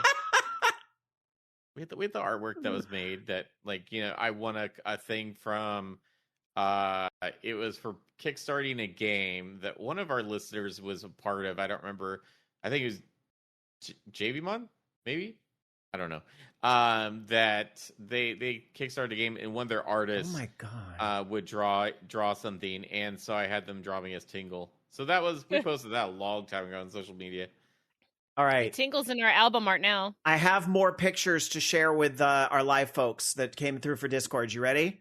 Y'all are dumping old pictures here. And if you, on the podcast feed, if you want to see it, vognetwork.com/Discord, and these are all in the OLR channel. You'll just have to scroll up a little bit. I'm going to have to find some you pictures ready? again. Here we go. So what we're going to show first, this is a really dumb picture of me that it looks like Grandpa took this. I want to say this is BlizzCon, because I'm almost positive this is the hotel where World of Podcast was happening, and we were giving away the VOG hacky sacks, the VOG balls. And for whatever reason, I had the balls on my head. And I'm sure Grandpa would love to tell you the story of somebody else in that community who, at this same event, I'm sitting down and this person runs up and open mouth kisses me to say hello. There's some very strange memories I have from the past. Oh my God. Oh my God, this picture I just found. Let's see. This is a picture from GamerX. That's GAYMERX. This is, I know Savalis says the first time we felt famous when people, I can't say he was a listener. He was a listener, but he also was in the community. This is our panel podcast Cross Zone. And that's Captain Spike and Slaggy from GameBoy.org. And that's Jason, and I can't remember the name of his podcast, but I know his name was Jason because we're still in touch on LinkedIn. That's Jeremy and Phil from Koopa Club at the time, and that's Fox Van Allen who is moderating that panel in the corner, and then that's me over here on the left. Game Bar, that was it. Thank you, Slaggy. It was Game Bar, GAYME Bar. So that was fun. That was the first. This was moments before I had a claustrophobia panic attack because these. Look how low that ceiling is. And these doors led to a very crowded hallway that I had a claustrophobia panic attack. Yay. This is a clip from Pod Culture of us presenting at the Parsec Awards one year where Bobby was doing some VR joke. And I don't remember the joke, but you'll have to take my word. It was really funny. And then... I can't believe this got left out. Bobby Blackwolf with this picture. Us broadcasting live at PAX 2008 with all games. Right there. Look at that. There's Bobby Blackwolf. There's me. I do not remember her name. She was on Dead Pixel Live. Thank you, Loserly. Dark Sakura's over there and Loki's over here. So, that was us broadcasting at PAX. That was pretty incredible. So, yeah. Why did she call herself loser? She was not a loser. She was a nice person from what I remember. Even if I have a hard time remembering people's names. All right. And then what are these last pictures you're sending me? Oh, these are more recent. Okay. I'm going to start with this one. One is more recent. Okay. This one is, I'm going to start with the second one. So this is you and Jennifer Hale at GamerX2, right? Yeah. Yeah. That was before my surgery. Or was it 3? No. 3 was at the San Jose. This is the San Jose Convention Center. This is 3. Yeah, so. That was 3 because I didn't go to the first one. Yeah. And then probably the most recent picture. This is us getting together for episode 1000 about 2 years ago at this point, if you can believe it, at Sunsplash. And we are having a cry because our old stomping grounds kind of sucks now. For real. Yeah, kind of. Or like really sucks right now. All right. That was I fun. found some California extreme stuff, but That's all right. Don't every time you send me a message, the entire listenership is hearing a Discord ping, so it's all right. Don't Sorry. No, it's fine. Don't worry about sending me any more right now. Well, sorry. I thought I'm in streamer mode, so it's supposed to be muted, but it might be because I have the website open as well, because I have to have like 2 copies of Discord open to show these things. So anyway, I can't really find any Can others I ping right now. you one more time then? all right, one more time. I don't have the good picture. All right, incoming Discord ping. Here we go. This is when I was like mocking up T-shirts, so I pasted the image onto the T-shirt, but it's not the full. But if in case if people haven't seen the Loki as Tingle drawing, there you go. Why didn't we ever sell that shirt? We could have made money off that. Oh well. Sorry. Oh wow. Leaving the money on the table here at Orange Lounge Radio. All right. Yeah, That's true. are. That's true. Never too late for that. Maybe that's something we got to look into. So anyway. I have to find the actual image. I have it somewhere. It's around. All right. I really appreciate the pictures and stuff, and maybe I'll try to look later when Darkstalker's reading emails, but for now I do want to move on. I want to get into... I'm just going to go ahead and put this out right now. I always wanted to do that memory book, and I still fucking want to do it. So I want everyone to find me on Discord, and I want to write up and pictures, because I'm going to make the damn book. It's going to happen. I say this full of alcohol and spite. It's going to happen. All right. We have a few headlines left. We do talk about video game news, and I said if anything big happened this week, we talk about it. So, Loki, I'd like you to walk us through a few news stories that happened here on our last news rundown, so we can give our big fat opinions on them. Loki, what happened in the news this week? So they made the nominees for the Game Awards, and it was basically everything Expedition 33. Yeah. Clear Obscure. So that's great.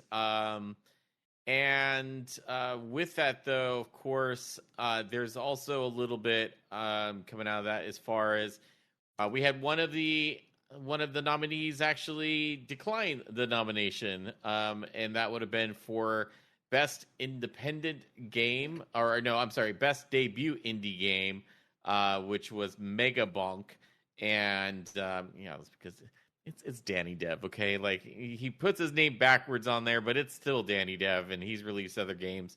But yeah, we'll pretend he's a different person. That's fine. Anyways, nominees with the Game Awards, we had some of the notable stuff. Let's see. So, Game of the Year, Clair Obscur Expedition 33, Death Stranding 2 on a Beach, Donkey Kong Bonanza, Hades 2, Hollow Knight Silk Song, and Kingdom Come Deliverance 2.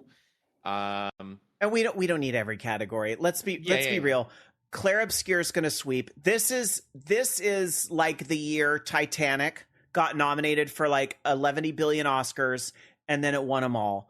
And that's what's going to happen with Clair Obscur this year. And it's not like it's deserved. Like, it's one of those things where it's like, I feel like there's so much, and for all the arguments of, is Clair Obscur really an indie game and all this, it is a game that was sort of necessary this year.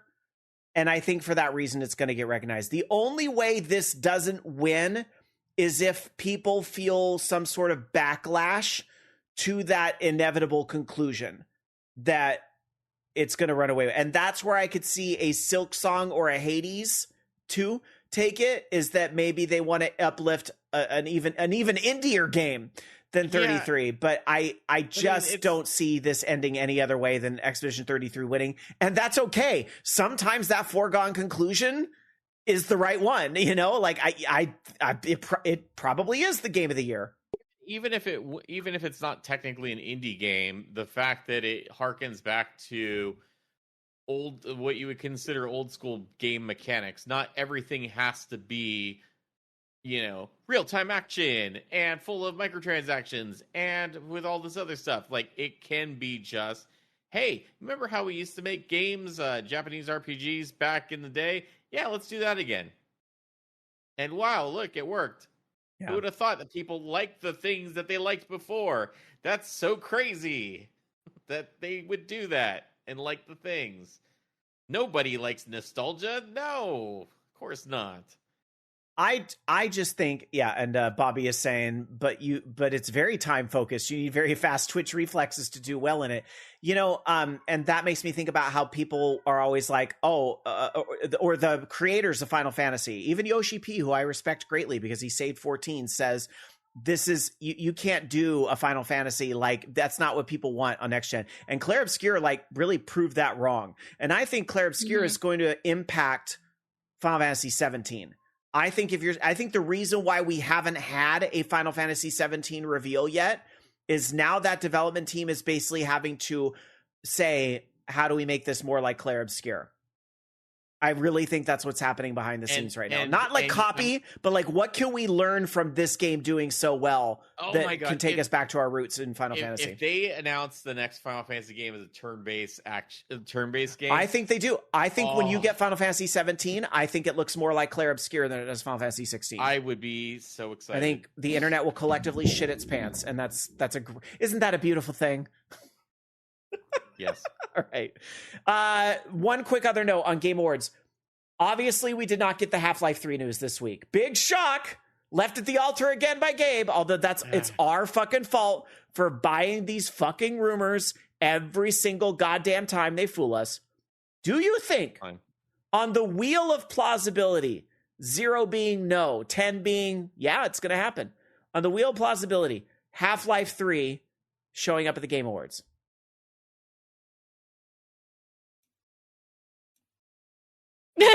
Like 3. Ironically 3. 3 out of 10.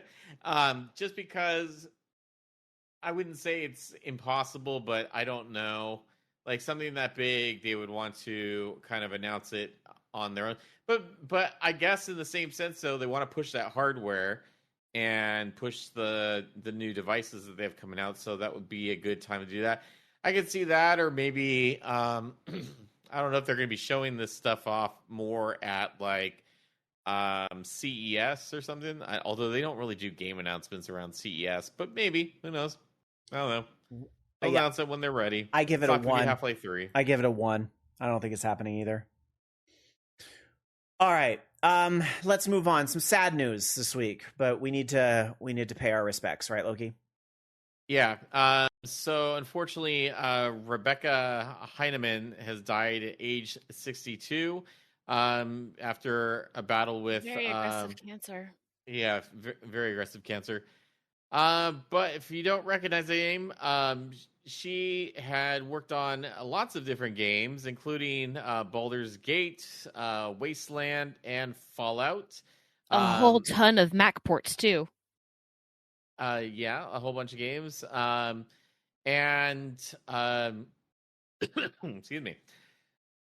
Yeah, so lots of classic games from, I know, our youth. And of course, mentioning Myth 3, The Wolf Age, Heroes of Might and Magic 4, Baldur's Gate 2, also the 3DO port of Doom.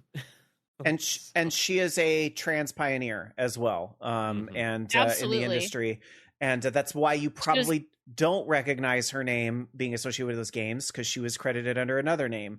Because I think she was on the GLAD board of directors as well. Yeah. So, but from my understanding from people that have worked in the industry, is like this woman touched almost everything. Like you don't even know the things that she influenced. And it's pretty incredible, her impact. So, I really hate that this is a headline on our last show, but we have to pay our respects. So, rest in power. Yeah. Now, moving on to things that got the internet set ablaze. This is... oh, Loki. The entire internet's panties are on fire. Yeah, the internet already shit itself this week. We don't need a Half-Life 3 trailer. They just had the first official pictures of the Legend of Zelda movie. You know how they do those kind of set shots and stuff like that. A screenshot out of the thing.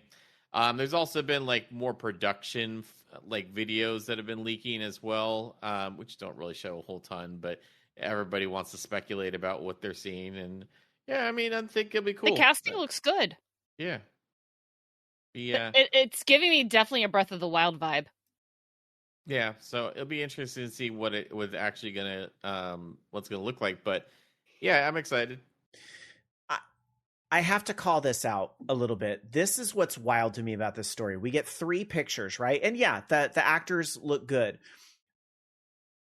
The content some people make around this. I want to show you guys something, and this is a live YouTube search. Okay. This is a live YouTube search for Zelda movie for things in the past week. Okay. And you've got things. Actually, what is the longest video? Oh, we can't sort by. Duration over 20 minutes. Do we have anything that's over 20 minutes? We sure do. 23-minute first look discussion. Three pictures leads to this first look discussion. 1 hour, 3 minutes. I mean, and to be fair, these are podcasts where this is probably just one particular topic, but it is wild to me that like how long people will talk about basically what is like 3 pictures. And then there's just like this weird shit. I don't even know what else to call this. Meltdown. Legend of Zelda movie casting causes outrage from the they-thems. 12 minutes. Huh? The Legend of Zelda. Oh, no, that's a different one. Fake trailer. I'm actually watching a little bit of a short. 7 minutes. I thought there was another one that was like, oh, libs are so mad about this sort of thing. And I'm just like, what the fuck? What the fuck? Like, you literally can say anything on the internet. You literally can say anything on the internet. And people do it on YouTube. And it's hard to compete with some of that, which is so sad. So sad. Yeah, rage generates clicks, says Bobby Blackwolf. It's sad, but it's true. And I hope, you know what? If there are several parting messages I'm sure we will give you throughout the night, but there is one big thing we can give you to take away. It's please don't give these rage baiters, these rage debaters. Please do not uplift these rage debaters. There are so many positive indie shows and people that really enjoy video games and people that uplift this industry. Those are the things that need to be retweeted. Those are the things that need to be quote posted about. Those are the things that need to be uplifted and shared with friends. Leave the rage debaters behind. They're not good enough for your attention. And yeah, it all goes back to one of those topics we were talking about earlier. Absolutely. Anyway. All right. I just had to bring that up because it was one of those things I just knew when I saw those 3 pictures. I was like, where are the 17-minute YouTubes talking about these 3 pictures? Never disappointed in those types of predictions, but also a little disappointed. All right. One more big thing that happened this week. Loki. Xbox said things. They have games coming out by their partners and more Game Pass announcements and stuff. I don't know. Some of it looked good. Anything that caught your eye? There's the one that's based off of it's called I'll say the Vampire Survivors card game while you're thinking. There was that. I did see that. That looked cute. Yeah, I don't remember what it was called now. Something Punk is what it was. It's a spinoff of that like something fist game with the rabbit. Like the rabbit with the giant mechanical fist. It was like that, but it looked cool. I mean, it's like a Devil May Cry type looking game. Vampire Crawlers. Thank you, Captain Spike. I couldn't remember the name at the moment. Yeah. Other than that, like I kind of skimmed through some of the other stuff, and there wasn't a whole lot that like jumped out at me as like kind of wow, you know, I gotta get me this. I don't know, but yeah, I mean, I'm always good to see new games coming out. Microsoft kind of needed to play a card this week after Zoopunk. That's what it was. Zoopunk. After everything that happened last week, Microsoft needed to play a card this week, so it's nice to see. There was one other one that I was excited about. Echo Generations 2. The first game looks so good. I got it. Still haven't played it. I know, story of my life. But the second, game, I'm glad that there's a second one. That looks exciting too. Once again, another turn-based RPG. All right. I was to say, Microsoft sort of needed some good news and needed to play this card this week because that news there's just been a lot of negative news. I still don't think they're really in the clear. I still think they have a long way to justify the new price of Game Pass. But and a lot of people are noting that the Fortnite partnership started, but I don't know anybody that is excited about Game Pass right now. And this was Microsoft's attempt to do that. That's the other thing, though. So Zoopunk looks cool, but then, as Mike Def pointed out, is apparently a game that's going to let people use AI to create mods. Yay. So, yeah, you have a good game, and then they mar it with that nonsense that doesn't need to be in there. Fine. But, all right. The Echo Generations 2, I guess. Well, from new games to classic games, one more time, Dark Soccer is here with a retro pick for us. Let's get to the bumper one last time here on Orange Lounge Radio.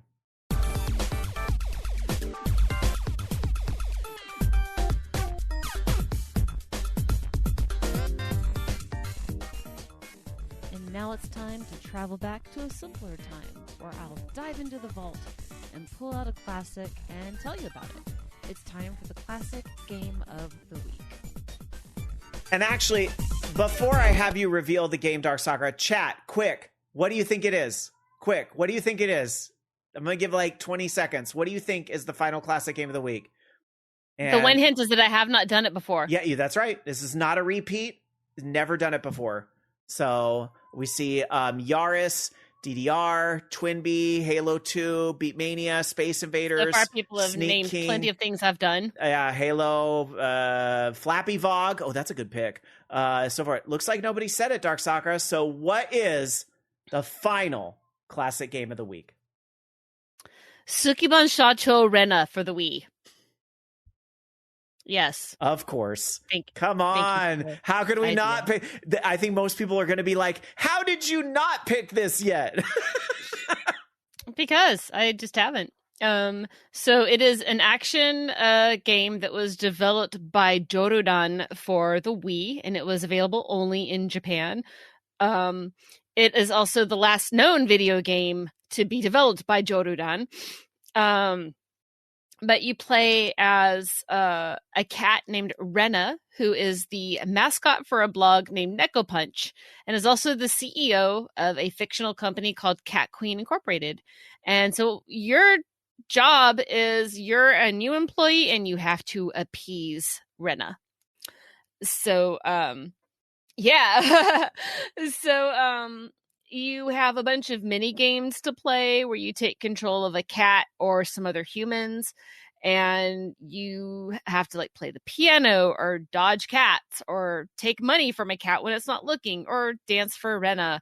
And you use the Wii remote or the nunchuk to play the game.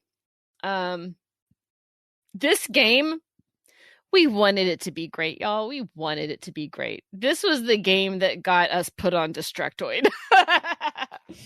So, because I was trying to describe the name of what a shacho was, and because I knew what these words meant, right?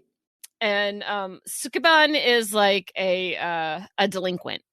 You get more of the cultural, the appearance one would think of would be like the girl in the really long, think Zaki from Rival Schools.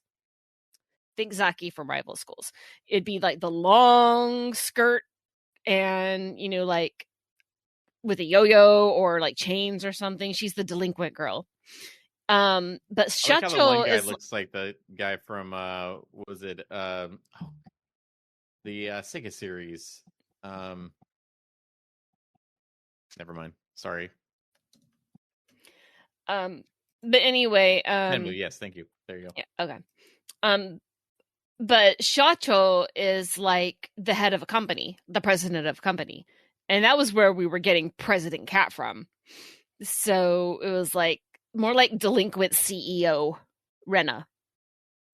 I do not know if you can pet the cat. Loki can answer that because Loki has the game. I haven't played it enough. And he won't let me steal it from him. You have it, I think. No, I thought I gave it to you. You can pirate it now.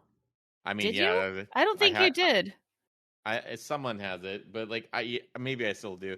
But yeah, I have it on my portable handheld thing. Because I want to play the shit out of it. I'm going to stream it. Someone would fan translate it. That would be nice, but yeah, you can find it out there on the Internet Archive somewhere. Excellent point that Loki brings up. Well, I don't want to. Let me wait till Jamie's done because I don't want to cut her off with anything that has to do with us. Well, at any rate, the game did not do well in Japan. It was a commercial and critical failure. The rumor was that they only sold 100 copies in the first week, but that's a hoax. Famitsu ranked it a 22 out of 40. The breakdown is 5.665, so very middle of the road. People thought it was really funny, but that it really didn't have a lot of different content, and the mini games weren't all that great. There wasn't really a lot of variety, and the Neko Punch blog is gone. Although I think you can way back it. But I mean, for us, this was just a thing for us, you know. We made something trend, okay? We made it trend. And let me see, because there is a link to the Destructoid article, and I will...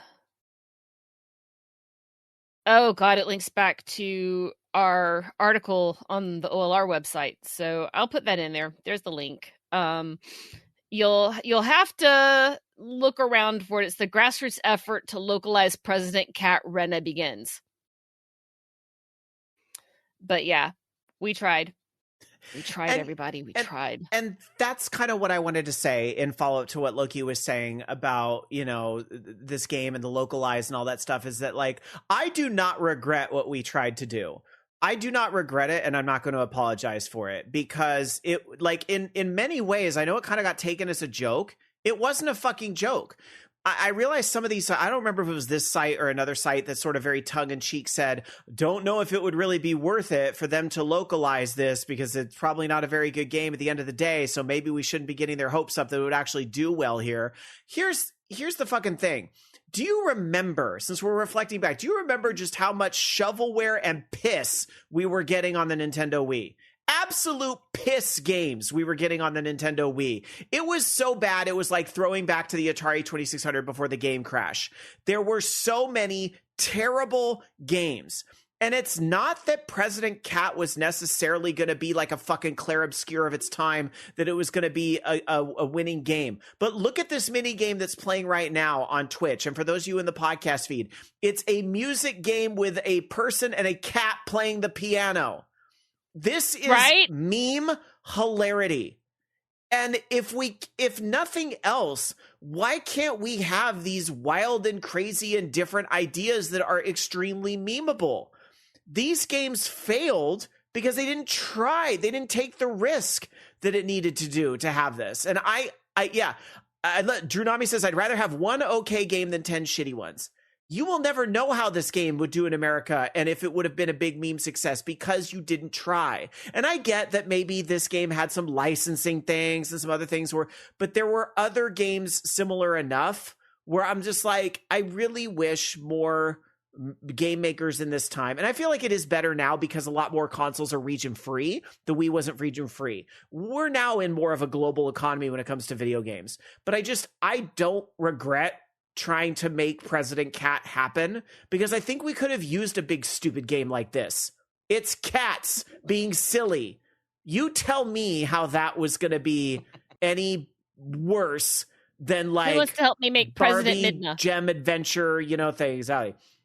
Yeah, Drew String in chat says, sometimes we just want to play a silly, dumb game. Exactly. Now, funny enough, there was a game that came out years later called Cat President, which had nothing to do with this or the campaign. The guy had no idea. It was more of a commentary on political elections going on at the time, because we reached out to that guy. Did he come on the show, or did we just? Okay, No, he did come on did. the show and promote it. Oh, So, it's funny because it had nothing to do with this game, but, we ended up getting a President Cat type of game, but it was very, very, very, very, very different. So, yeah. I anyway. still want President Midna. Yeah. Okay, anything else to say about President Cat, Darkstalker, our final classic game of the week? I'm just awing at like the flowery picture of Rena running toward the dude with love. Oh my Memories. gosh, this is so funny. So, SSJ 100 Matt found this and apologized for giving us this website. No, this is okay.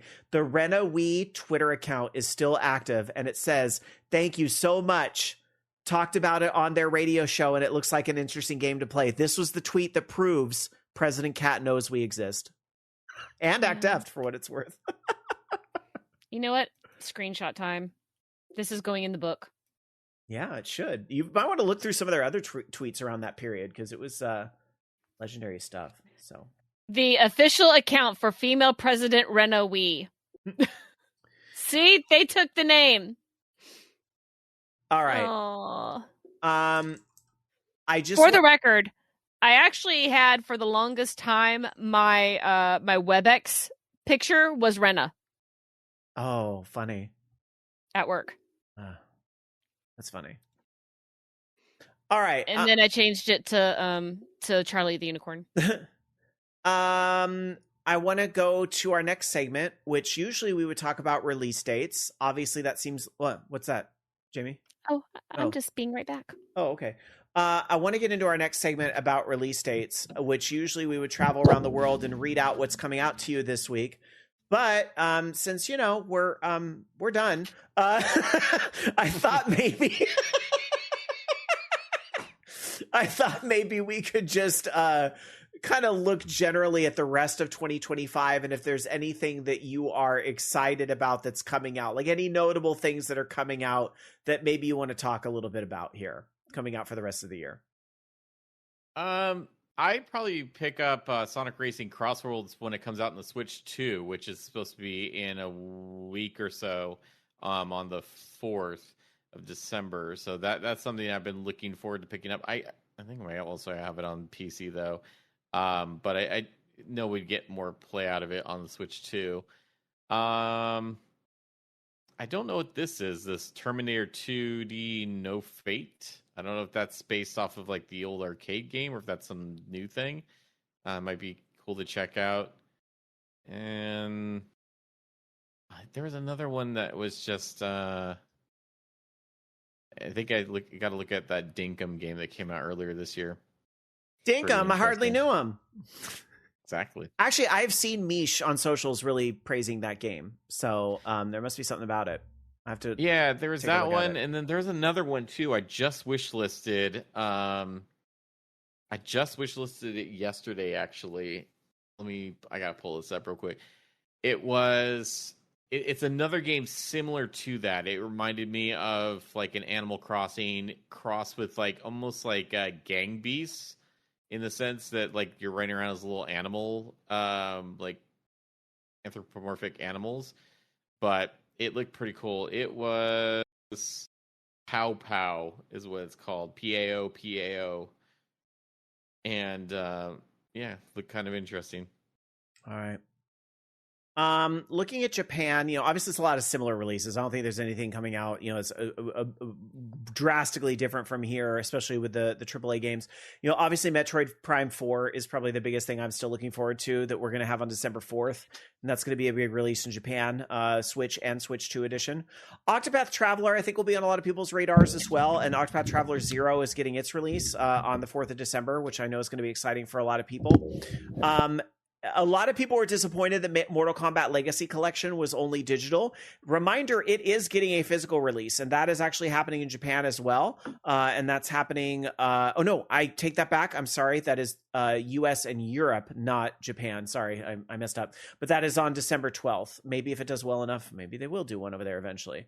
And I think really that's most of the stuff on my radar. I'm looking really quick to see if there's anything on PlayStation 5 for the rest of the year that might be on my radar. I don't think so for me. They are selling the Final Fantasy VII Remake, Integrate, and Rebirth as a dual pack, which I think is interesting. But I think most people are caught up on that at this point. Maybe people are excited for Yakuza being redone, the original 0, 1, and 2 honestly, are all happening. I'm more excited about all these indie games that we don't know about. That like I have to even go back to my wish list and stuff. Like there's this one right now that just came out. Actually just came out on last week called Neon Inferno, and it looks amazing. It's like a Gunstar Heroes Contra Metal Slug looking game, and it's like a little indie game. And it's like definitely worth picking. I mean, it's gorgeous. Yeah, like check it out. I mean, there's so many that are out there. Like even like older games. Like my oldest son is now obsessed with playing Payday 3 and Payday 2. Like those aren't new. Those aren't new at all. It's just like it's something that he's playing now. Dark Sakura, anything as you look at Europe release dates, is there anything you're looking forward to for the rest of the year? Bubble Bobble Sugar Dimensions? Maybe. That's on the 27th. Okay, that'll be fun. I was just saying that I don't really have time to pay attention to any other games with the backlog I have right now. I hear that. I'm actually going to be getting back into Clair Obscur once I can make sure that it'll recognize the right controller I have. Mm-hmm. But I mean, I'm probably going to be going back and playing Star Ocean as not my classic game, but my retro game. I'm trying to decide. But yeah, nothing really. Maybe Bubble Bobble. All right. I like Bubble Bobble. Who doesn't? Actually, it was pointed out to me that one of these machines, my little Evercade, the Mega Man one I have, apparently they're going to be doing one for Taito as well. And so Bubble Bobble will be on that, I think, New Zealand story. But the Evercade cartridges already exist. So technically I could just get the cartridges and it would be like the same thing. But if I wanted like a branded machine, but maybe, I don't know if you have any interest in one of these, Dark Sakura, but maybe a Taito one would be up your alley. But yeah. We'll see. I've been keeping an eye on right the Evercade now, stuff. You know how much crap I have in my house. I hear you. We got too much pinball. All right. After this segment, we will be opening up our phone lines over at vognetwork.com/Discord. Depending on how many of you are in there, we may have a time limit tonight. So I just would ask before you call in, please try to, keep your thoughts succinct, if you will. We also have, if there are multiple people waiting in the green room, we have a channel called, we did something new tonight.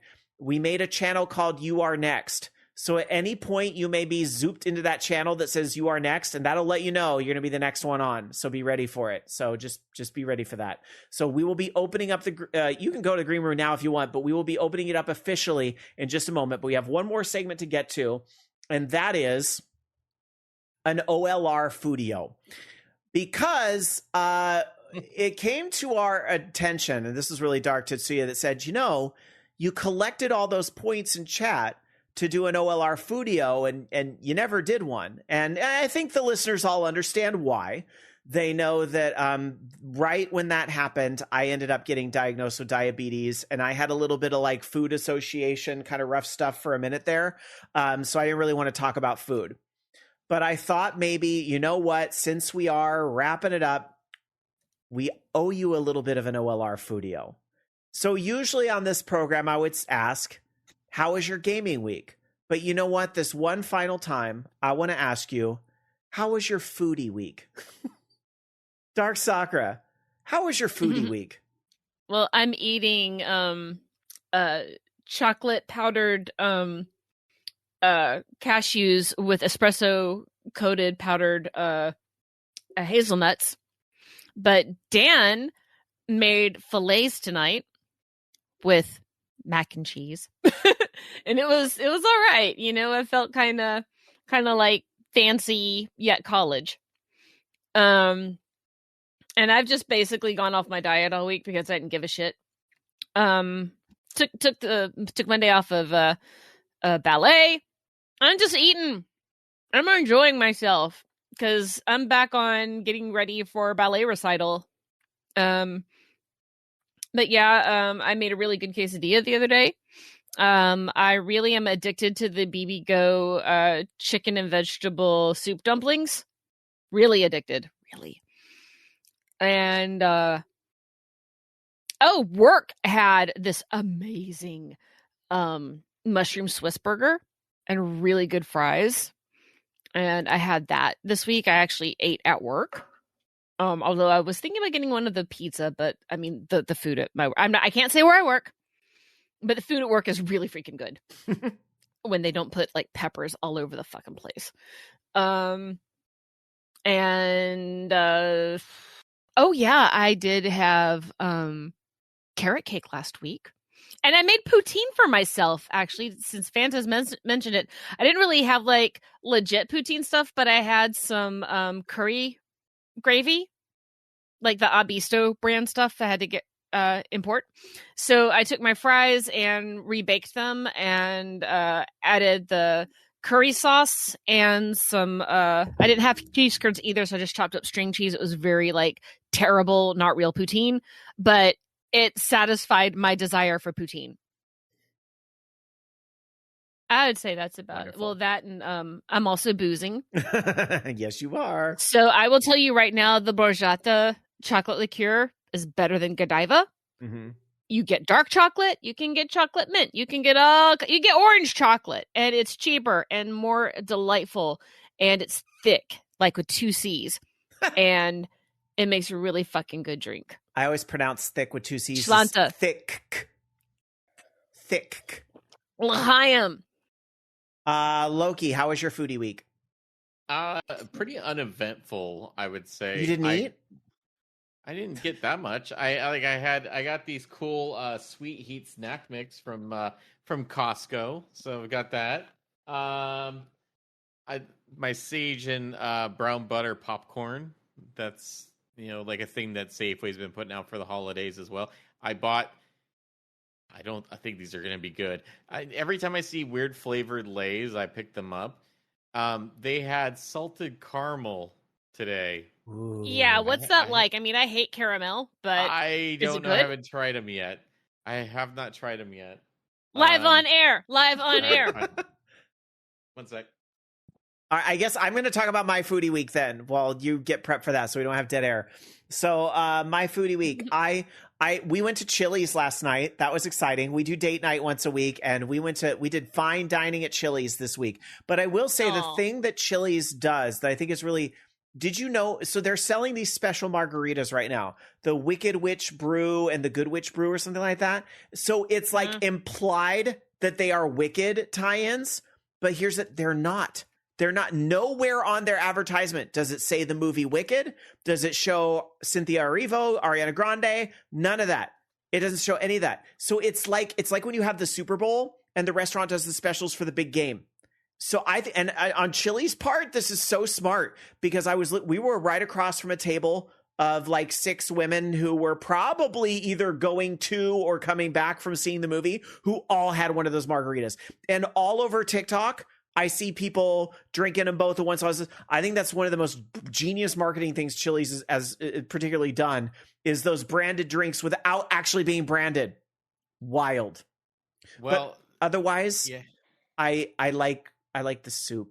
Even though, don't tell me how Chili's makes their soup. I know I'm going to be disappointed. Let me have shitty comfort food. Exactly. It's just like the Olive Garden minestrone. It's from a can, or it's like a big barrel that they make it. But you know what? Kraft mac and cheese is from a box. What? They did have at BJ's like a bathtub that you could get a little ducky wearing a witch hat and drink whatever was in it. I wasn't going to pay for that shit, but it was cute. BJ's is one of the spots we go, which is a brewery. Don't get it twisted because it has that name. That is a place that we would go to a lot. But yeah. What else? So this is very salted caramel. It smells very. Did you eat one? It smells good. I haven't eaten it yet. Eat it. I would hate it. Oh, I bet I would love them, but they're probably not within my diet. It's not very strong, but certainly tastes like salted caramel. Interesting. It's weird. Oh, then I would hate it. The other thing I will share from my foodie week is there was a day, Friday, that I had pizza for lunch and pizza for dinner. And I didn't intend for it to happen this way. No, it wasn't Friday. It was Those are the Thursday. best It was days. Thursday. Pizza for lunch, pizza for dinner. Because I was in the office at work, and one of my coworkers and I agreed to get to it. We were working on our little podcast project I talked about at the beginning of the show. I'm hosting it with one of my coworkers. And her and I were like, oh, we're going to have a fun day in the office. We'll go out and get lunch. But we had so much that was going on that day. She and I had like an 11:30 meeting, and we had like stuff going on at 1. So it was like we couldn't get out to go to lunch. So she was kind enough to say, I'll get a pizza and bring it in and we'll eat it. So she got like a little baby pizza from Mountain Mike's, which for me, I like Mountain Mike's pizza. And the reason why I like Mountain Mike's pizza is it's like 90% the quality of a Round Table pizza, but without being that expensive, like half the price. That's why I like Mountain Mike's. Like I like how they have the little grease cup pepperonis, the tiny ones. Yes. Those are so good. Yeah. And, but there is no better pizza than Round Table as far as like chain pizza places go, but it's too expensive now. Well, yeah, it depends on which one you go to as well nowadays. But I don't think that they're necessarily cheaper though than Round Table either. They are still pretty expensive. Sorry, but... I like the pizza bill that's near me.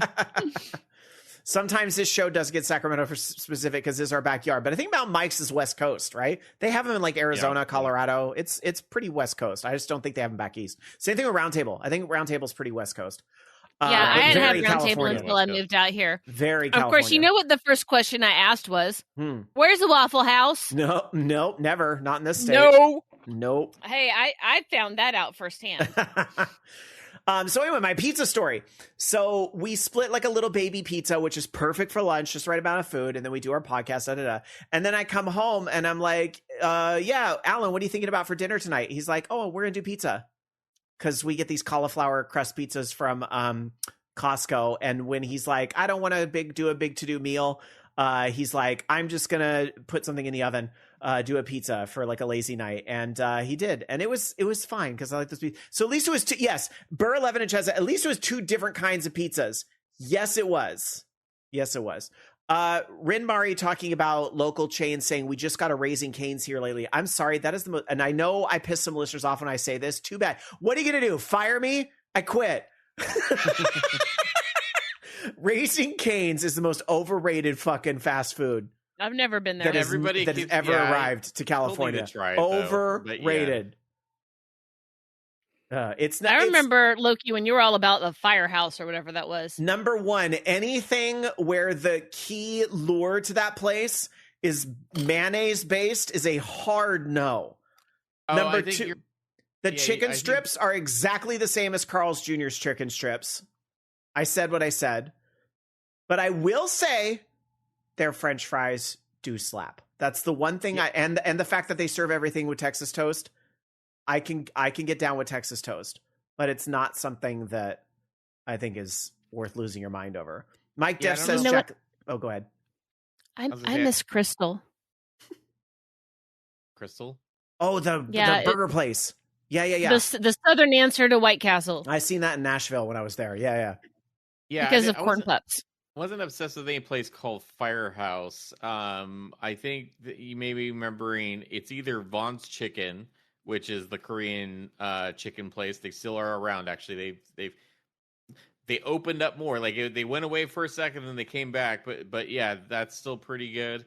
And then the other thing I like is the Nashville hot chicken stuff, which now, funny enough, Roostars, which is now Cosmic Roosters in the old Hooters that was over there in Rancho Cordova. But yeah, they've been there for a while now, and I think they're pretty good. Used to like there was this food truck called Nash and Proper, but now you can they're order downtown. that. They have a place downtown. Yeah, they have a place downtown, and they have ghost kitchens. But I ordered it through DoorDash or whatever from the ghost kitchen. It was not good. It was not good anymore. Nash and Tender was another kind of knockoff chain that was also good. They only have one in Lodi now because the Folsom location closed. But yeah, Roostars is pretty good. I think they have multiple locations. But yeah, anyway, the Nashville hot stuff's pretty good. Pyology's where I've been, or Mod Pizza's where we've been going pretty much weekly now. What's that place? What's that place called in Nashville? That's like somebody in chat's got to know this. It's like the home of that stuff. So was it Hattie's? Was that the name of it? It's like they have a big one downtown in that food court. Somebody's got to know Nashville and know what I'm talking about. And that was pretty fucking incredible, to be honest. But a huge line at that place. You know what I'm very sad about that's gone? Okay, Hattie's. Pizza Orgasmica. Oh, they're gone? They're gone. I haven't thought about them in a while. Yeah, I mean, it's been a few years, but I loved that baked potato pizza that they had. Okay. Oh, God. One more comment here from Mike, because we got 8 people in the green room right now, so I want to get to that. But where is it? Mike Deft in chat says, I'm Mexican and I loathe American-style tacos, but Jack in the Box tacos slap. I think Jack in the Box is... On what planet? I think Jack in the Box is an underrated fast food chain myself. I think I never have a problem because they have such a diverse menu that I never have... And their egg rolls are like the hidden gem on that whole menu. Those egg rolls are I get sick snack. Almost every time I eat there. Oh my God. No, I love Jack in the Box. But I will say as far as... Now, if you want me to get whoever said Sacramento specific, here you go. Because this is a very controversial opinion. Because I find people either love or hate. And you can put me down in love Jim Boy's Tacos. I love their tacos. I fucking love Jim Boy's Tacos. But some people can't. Like, Seeger can't fucking stand them and says like he'd rather eat... I'm pretty sure he said he'd rather eat vomit. I like the taste of Jim Boy's tacos. I cannot eat Jim Boy's without being violently ill. Yeah, every time. It does. I don't know. There's something in it that makes people violently ill. I don't know. Everything I've eaten at Jim Boy's has made me really sick. Like Dan took me there when I first moved out here, and I'll just put it this way: I basically, set up an extra bedroom in the bathroom. Oh no! But yeah, it was bad. It was bad. I was sick.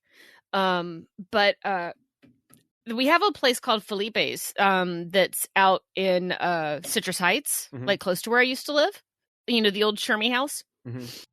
And okay, it was like where that same shopping center that the bingo place is at on Greenback, I think, or Auburn. But anyway, yeah. But I'm just trying to put it in perspective for local folks. But anyway, they have the best chicken tacos. The best chicken tacos. They are absolutely my favorite. They're crispy and delicious, and the cheese is kind of like creamy just a little bit. I mean, it's a shredded cheese, but it's so, oh my God. SP Azure, I want Felipe's tacos right now. I am with this comment. I miss Chando's before the owner had legal trouble and killed it. Actually, yes, Chando's tacos were actually the best. Chando's is delicious, but it also made me sick. And that is another hyper-specific Sacramento thing. Except they had one location in the Buckhead district in Atlanta. So, I don't know. I think it's something like the cousin lived out in Atlanta and tried to start Chando's out there. So yeah, wow. So, I was also sad that they closed a long time ago, but we had a Sharky's up by us, and that had like literally the best salsa ever. They had like a salsa bar, and it was just so good. And then it's gone. And going back to something earlier from chat, this may be a controversial statement, but I'm gonna say it. You can hate Chick-fil-A, the company, and still agree that their food is delicious because it is. That's kind of where I'm at. Like, and not that I'm going to spend any money there, but the food is fucking good. Every time I crave it, I get... Actually, when we had that Nash thing that Loki was talking about, they do a really good knockoff sandwich that was really good. Yeah. But we don't... Their ghost kitchen closed. So now I just have McDonald's. Before I knew better, when I lived in Alabama and I worked in the mall, my friend worked at the Chick-fil-A, and when I had to pull a 13-hour shift on a Saturday, they would keep the hash brown, the little hash brown nuggets, thawed out for me, just for me, because I would get my chicken nuggets and my hash brown nuggets. But I won't spend money there now, but I just want to say that people. And if you truly don't like it, that's fine. But there are a lot of people out there who will say, oh, I don't like that thing, when they're boycotting it for some sort of political or social reason. And the thing is that you can say, yeah, I actually like the food, or I like the product, but I don't like the company, so I'm going to do without. That's kind of how I feel about Target. I used to love going because we used to go to dinner and then we go to Target for no reason. And now we stop. Did you hear about that shit about them saying you have to smile and make eye contact? Yes. Fuck no. That's a reason for me not to go. It's I would so like misguided. to mention along the lines with that, The thing, like, they force them to do this. It's always awkward. I hate that they have to do this. Burger King, every time that they greet you at Burger King, they have to tell you, "You rule." Like, it's so I don't eat at Burger King. I didn't know that. That's terrible. Dude. Well, I actually kind of inherited a vendetta against Burger King thanks to Becky. The only thing I ever liked there was their onion rings, and sometimes I could get Surge. I don't think there's anything I like at Burger King. Yeah, I will. I always go for the breakfast sandwiches. That's it. I just don't eat fast food. That's the thing. I mean, sometimes I do. Bobby Blackwolf in chat says, "But I do rule." Yes, you do, Bobby. You yes, do, but you like do. it's so like just don't make your employees do it. You're like barely paying them. Like, it's not going to make the customer go, "Wow, I rule! Wow, I feel so special now. I'm going to keep coming back here." Like, it really, it's so gross. It's just cringy. Yeah. All right, we've got like 9 people in the green room. I want to get to calls, but there you go. Food discussion, ample food discussion, taking over the final episode of Orange Lounge Radio. Thank you for being patient with us, and I hope some of it was worth the wait. Now we can think about a different point redeem for the channel. Anyway, okay, we are going to be going to listener final thoughts. We have emails, we have videos, we have calls. So because we have so much tonight, I am going to ask our listeners, when I pull you into the You Are Next room, if you could make sure your camera is on, if you want it to be on. You don't have to be on camera if you don't want to. So that way when I pull you, okay, and if I put you in that You Are Next room, stay in there. Otherwise, I'm pulling someone else in there. So turn your camera on, and then I will pull you in on the air. And then if you don't want to be on cam, that's fine. You don't have to. Oh, do cameras turn off when you change rooms? That's good to know, Bobby. Then try to turn it on right away. I am going to be limiting calls to like 2 to 3 minutes tonight, just because we have a lot to get through. So I hope you'll bear with us, okay? So and we have emails. Whatever you want to say, just we love you all for being here, but just, I would ask you to just be succinct and get to the point type of thing, okay? We have 9 emails, by the way. Are you fucking serious? Oh, my God. All right. Here we go. Would I joke? No, but I just... All right, here we go. We're going to get to our first caller. Hi there. You are on Orange Lounge Radio. Who's this? You are muted, my friend. You got to hit that mute button. It is so good to see you, though. I am still not hearing you. Nope, still don't hear you. So why don't y'all do me a favor? I'm going to put you, Zaku, I'm going to put you back in the lobby so you can test with the people in there. And then I'm going to get to the next call, and then we will... Real quick, I'm just going to read a message that came from Dan, which he won't come in here and say himself. Okay. Congratulations, OLR, on a wonderful, wonderful run. Good luck with whatever you decide to do with the future. Hearts. Oh, that's very kind. I appreciate that. Dan. Thanks, Dan. Dan, coffee. They said thank you. And coffee. And coffee. All right. Let's get to our next call. Hello, you are on Orange Lounge Radio. Who's this? I like vodka. Hi, Grandpa. How are you? I'm doing special. How are you? I am doing fantastic. I'm assuming you're not wearing pants, and that's why you're not on cam tonight. Yes, and I feel and look like shit because I got really, really drunk yesterday, and I didn't shower. You have today. hangover voice. And I have hangover voice, and I've got a pussy on my lap. Well, thank you for the presents that you sent. You're not SSG 100, Matt. Thank you for the presents that you sent. I do appreciate it, even if my doctor does not. Yeah. Well, it's all about moderation, Robbykins. It's about moderation. Well, now I know what I'll bring to Friendsgiving. Honestly, that works too. That works too. I just wanted to call in and say I really like the show, and I'm looking forward to next week's topics. Well, I'm sorry to say, but we're passing away after tonight. No, you guys are so good. I think there's a niche for this type of podcast about video games. You guys should do this like on a weekly basis and see what happens. You know what? That is a great idea, and I would point you to a podcast called GameBuoy.org because they'll be live not live, but they'll have a show next week. Do you know of any Star Trek podcasts? I really like Star Trek. Not any good ones. Okay, thank you for that, Dick. No, I've told you, Rob, many times, even after you broke my heart all those years ago, I give you a lot of shit. I give you a lot of shit, and you deserve about 3/4 of it. But I distinctly remember it might have been a date we were on or whatever. You said, "Come on over to my house." I won't say the city. I do this thing called a podcast Well, I don't live in a there garage. anymore, to be fair, but yeah. That's fair. It was in a garage. It wasn't insulated. I was cold. And you helped me start to really appreciate my own nerdiness that I was never proud to have.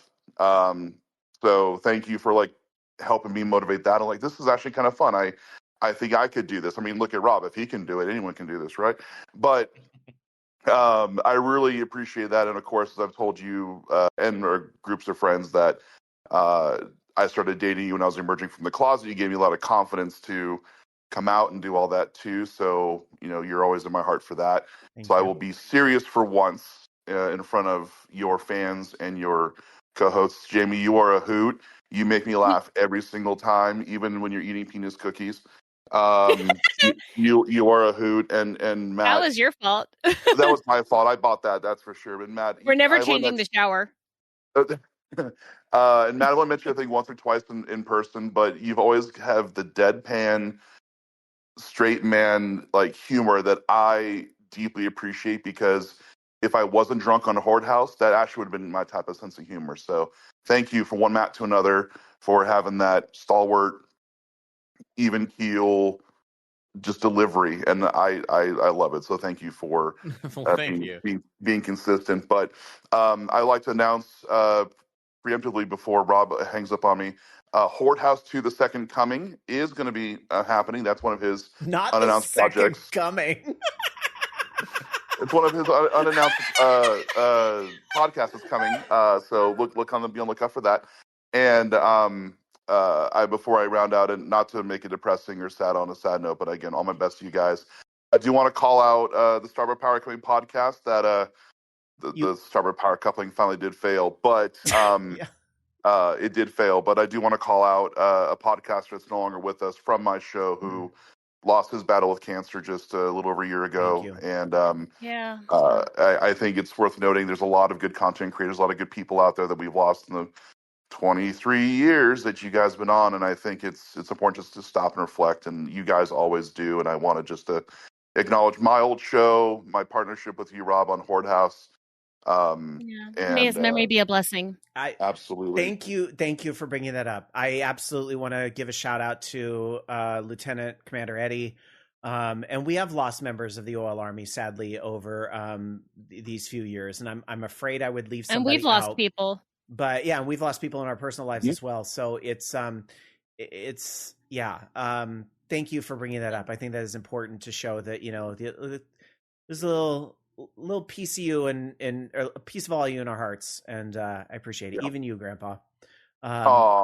So I look forward to seeing you next week, and we can party on the cruise. And I'll bug you about when are you bringing back the Starboard Power Coupling podcast. But if you're doing Horde House: The Second Coming, I think that's the fucking best name ever, and I actually hope you do it. I hope that wasn't a joke. I still have my my WoW characters. I think I suspended the WoW account, so I can go right back. Do you remember my monk's name?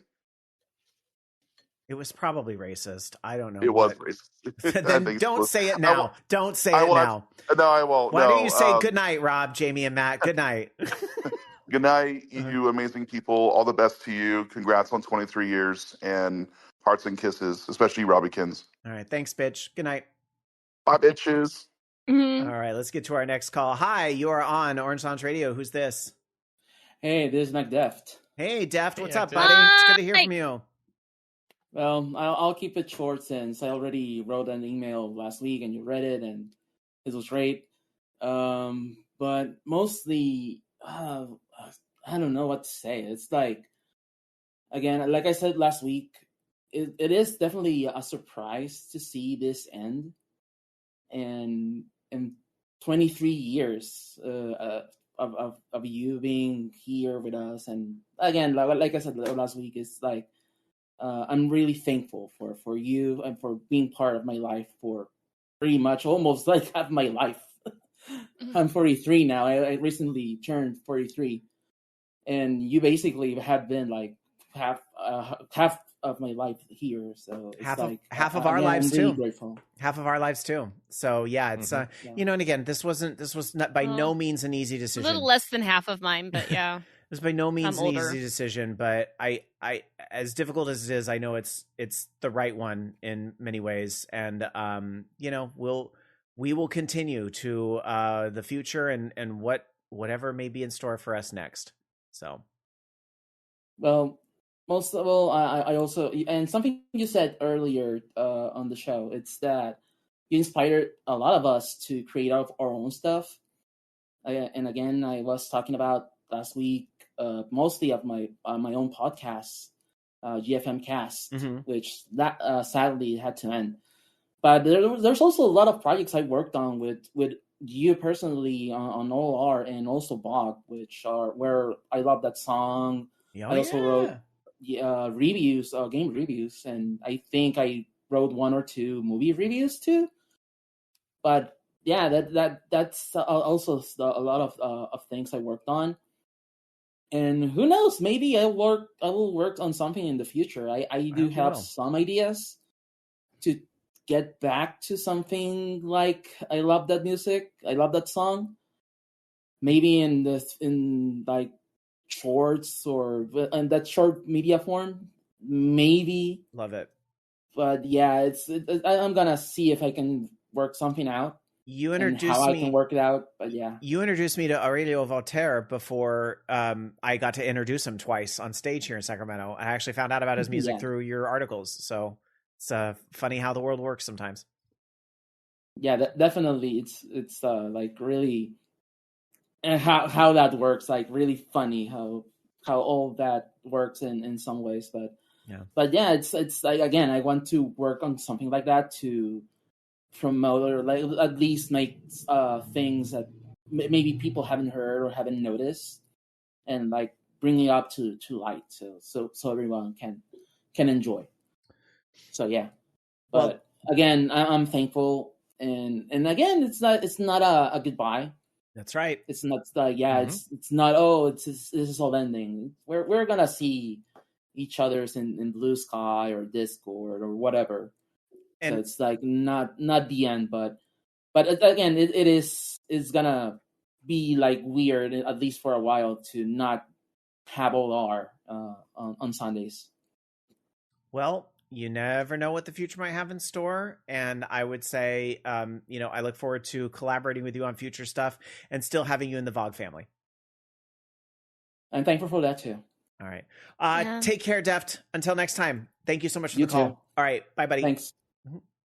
All right, let's get to our next call. We're going to try going back to the first person that called in and see if the audio's... Hi, you're on Orange Styles Radio. Let's try this again. We got you loud and clear. Yeah, all right, let's just auto again. Okay. Hey, Bienvenue.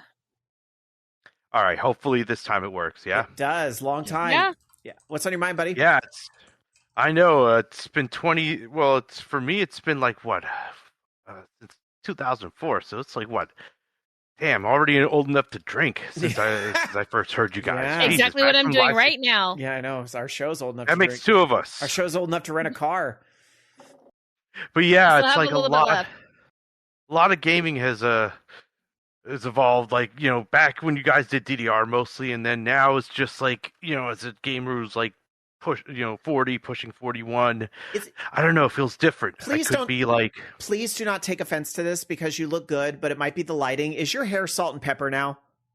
Yes. Jesus. That's what age. Jesus. That's what age does. Oh my God! I just remember the Skype days when it was like jet black and that. But you know what? My beard used to be bright red. So yeah. Yeah. Now it's like that's what happens when you age. You know. I'm an eternal redhead. Well, thank you, L'Oreal. I gotta keep the call short tonight because we have a lot of people to get through, Zaku. But is there anything? Well, what do you want to say here on the final show?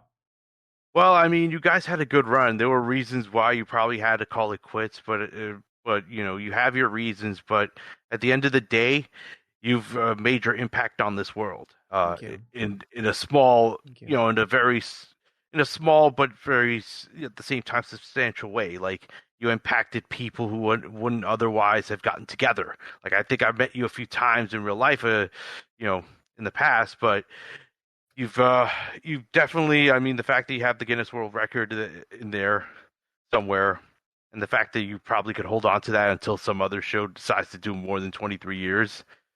I have a feeling there's another show that cannot wait to claim that title, but it's fine. It's all, you know what, because there's a lot of hardworking indie podcasters out there, and it's all good. But for at this point in time, it was us, and we did something nobody else did at this point in time.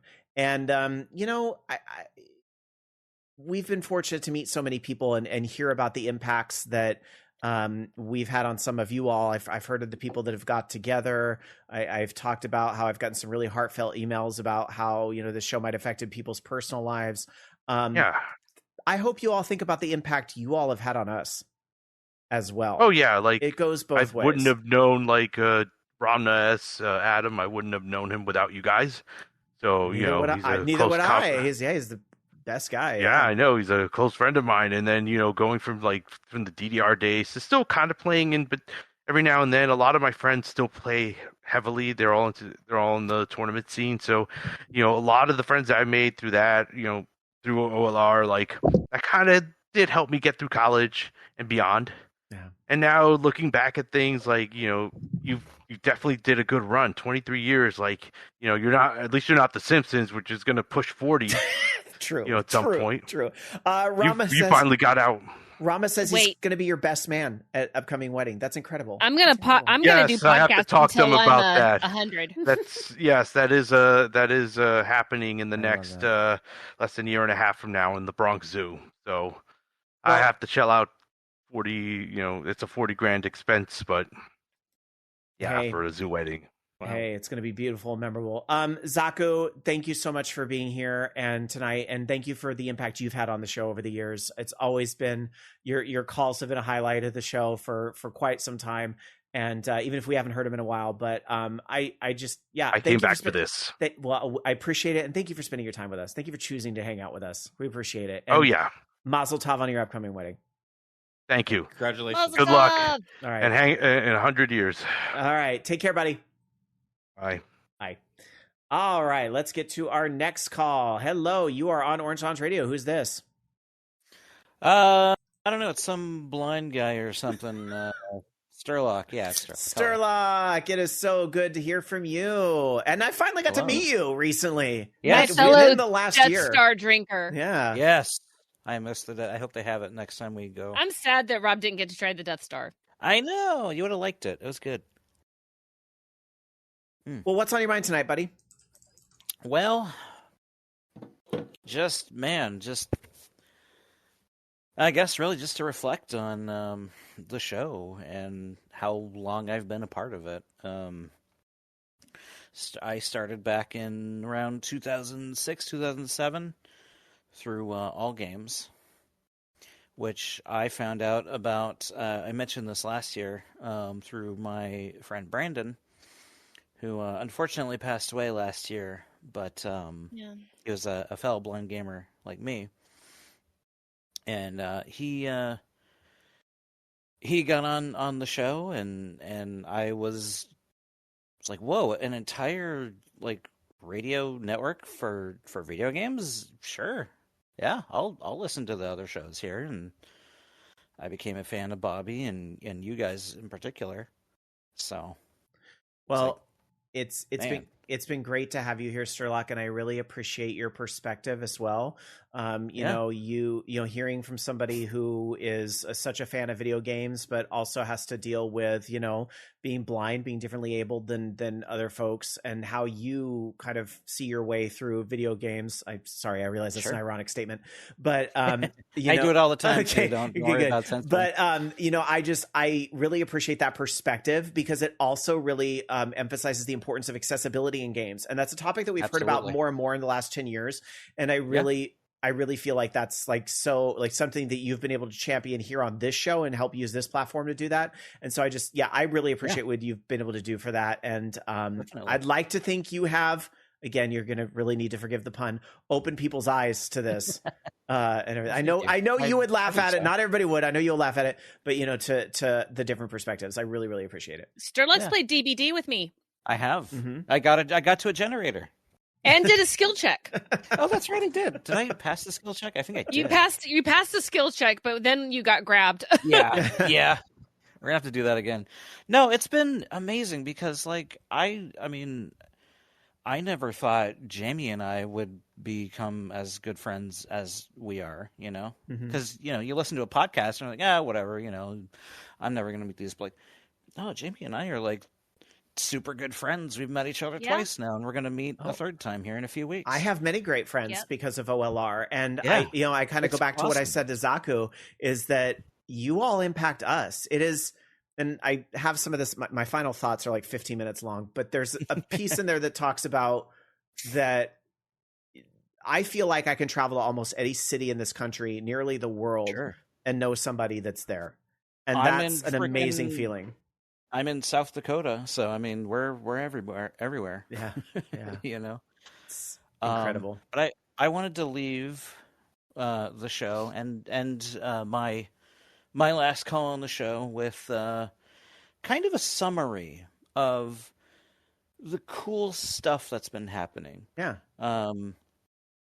Especially really in the AI space of all things. AI has actually given us, thanks to the modding scene, some accessible experiences. Interesting. Many of them this year alone. Hades 2. We've had Hades 1 accessible for quite some time now.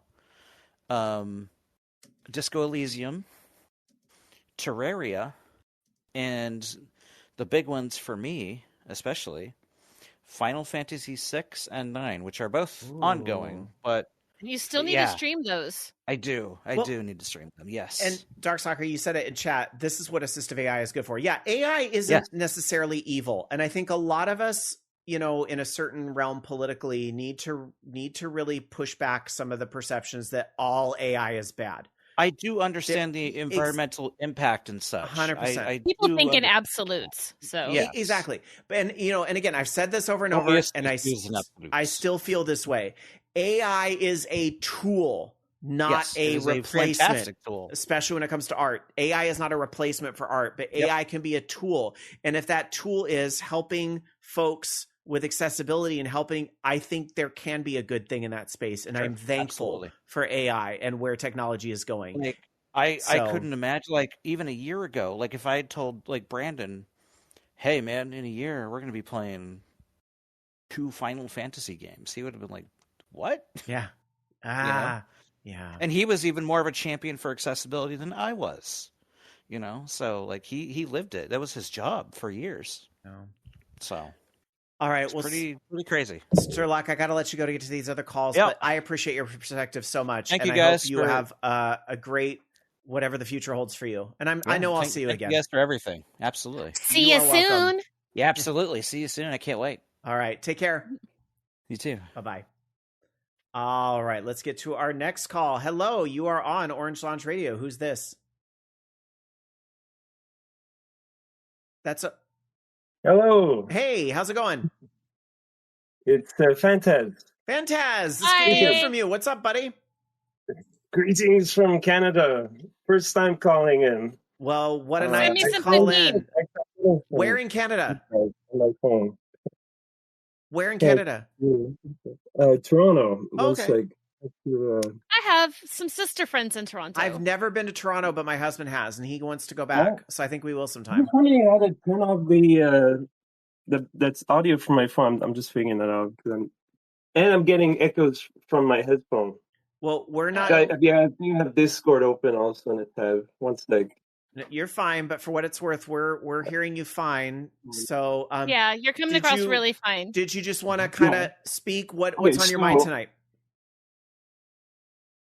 Tripping me out. I used to watch you guys a lot. I found out on Rob's Instagram that OLR was ended, so I popped in here. I used to watch you guys a lot back in the All Games days, along with other shows on there, but not at all recently, like all the way back to 98 or something like that. Like, I started when I was really, really young. And it's pretty wild how you guys won the Guinness record for the longest running English video game podcast. Yeah. And like, screw those other guys. But I'm really tired. Like, I went on a 2-day bender Friday, Saturday, so I look like shit. Turn off my webcam. You're fine. You're fine. Well, hey, I appreciate your first call being in All on right. such a monumentous episode, and I appreciate those types of memories back to all games. That was I an keep important my part of our time growth short. and that Just wanna collaboration. say hi. No, hello back at you. Anything else you want to share with the audience before we let you go tonight? All right, yeah. I didn't prepare at all, so I wasn't sure what to say. So I'm just really like another video game tech fan on the internet. Been around a long time, so just pop and say hi. You've really been a big inspiration to me. Thank you. That really does mean a lot. And thank you for taking the time to call in tonight. And thank you for coming back after, we understand not everybody can stay with us for 23 years consistently. So thank you for coming back to say hello. But with that, I'm going to put you in the sobriety tank with Grandpa. Okay? You mean I could have taken a break? All right. Take care, buddy. Take care. Come to Canada. I will. Come try poutine. I will. Stay tuned to my Instagram. I will. All right. Take care, buddy. Absolutely. Bye. All right. Love that. Let's go to our next caller. Hi, you're on Orange Lounge Radio. Who's this? Hey, this is Brad from Pod Culture. Well, Who said you could call? Brad from Pod Culture. How you doing? Hi, Brad. I'm on Discord, and I kind of know how to use it. What? I know you were so pissed when we left Skype, but joke's on you. Skype's done now. There is no Skype. But I get used to. I get used to my routines, and I just hate changing. Look, I get it. that part. But sometimes we have to force ourselves to change a little bit, and so it is what it is. Yes, Slaggy, Skype did finally die. Oh my God, you're wearing this shirt. Hold on, and I'm gonna fix the camera thing here to get this to work right. Oh, you're wearing one of Dark Soccer streaming shirts. It's really cute. Oh yeah, how about it? A month or two ago. Oh, I love it. Yeah, I love it. I'm so proud of those too. Thank you for modeling my my neon Sakura shirt. That actually looks like a nice quality. It is, but if you want to order one, order up a size or two. It runs a little small. Okay, good to know. Well, what you want to talk about here at the end? Anything on your mind tonight?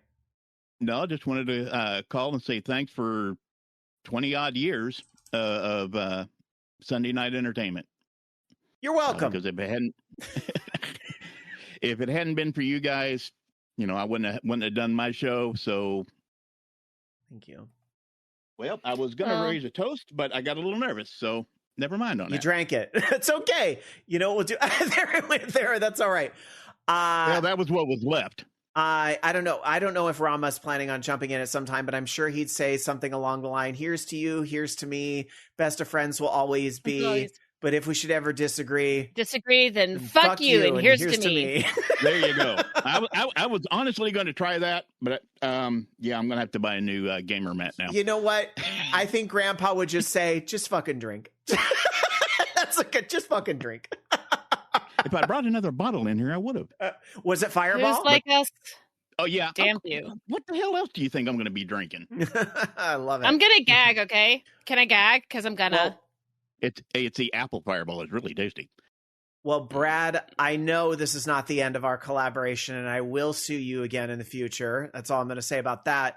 But thank you for being along for the ride. You've been here for a very long time, and I appreciate getting to meet you at Dragon Con a couple of times, and I'm sure I will see you again in the future. All righty. Well, you guys have a good show. All right. Rest of your show. You too. Take care, buddy. All right. Bye-bye. All right. Let's get to our next call. We just have a few more to get through here. Hi. But I'm loving hearing from all these people. Hi, you're on Orange Lounge Radio. Who's this? Hey, you got to mute on Discord. Hi, this is Orange Right. Hey, sorry. Orange Right. Hi. I guess everyone has that problem. I guess that's all right. Sorry, it's been a while since I've done you know what? It's this kind of Discord call. We go like 6 months with no Discord calls, and then everybody wants to call in the same night for one reason. So everybody's testing the night. Yeah, I know. No, it's fine. It's fine. What's up, buddy? So I just wanted to say congratulations on such a great run. And I couldn't even believe like how long I've been listening. It was, I think one of the first time I realized how long I was listening was when I was editing the listless page on the Orange Lounge Radio Wiki, And I remember Thank like one of you them for was the work on the wiki, by the way. Thank you. Thank you very much. I mean, you're welcome. I'm already messing up already. So I was editing the lists on the wiki page, and one of the ones I remember listening to was the worst song in DDR that has not let them move. And I didn't know what it was, but I knew that was one of them. So I put that in. I put number signs, question mark, question mark, question mark. Turned out to be episode 4. Was it episode 4? Was that the first time we ever did Listless? That actually tracks. I guess. And it turned out that was it. Yeah. Listless, I didn't even know that. I'm going to tell you all about Listless. Listless was inspired from a show on VH1 called The List that was very short-lived. And we wanted to make it legally distinct. And it was actually a segment I did on my college radio show for a couple years. So that's why it was so ready to roll when OLR started, as I was like, I'm going to bring this in from what I did on college radio. So, yeah, that's why it was on episode 4. So that doesn't surprise me. That's funny. What won that?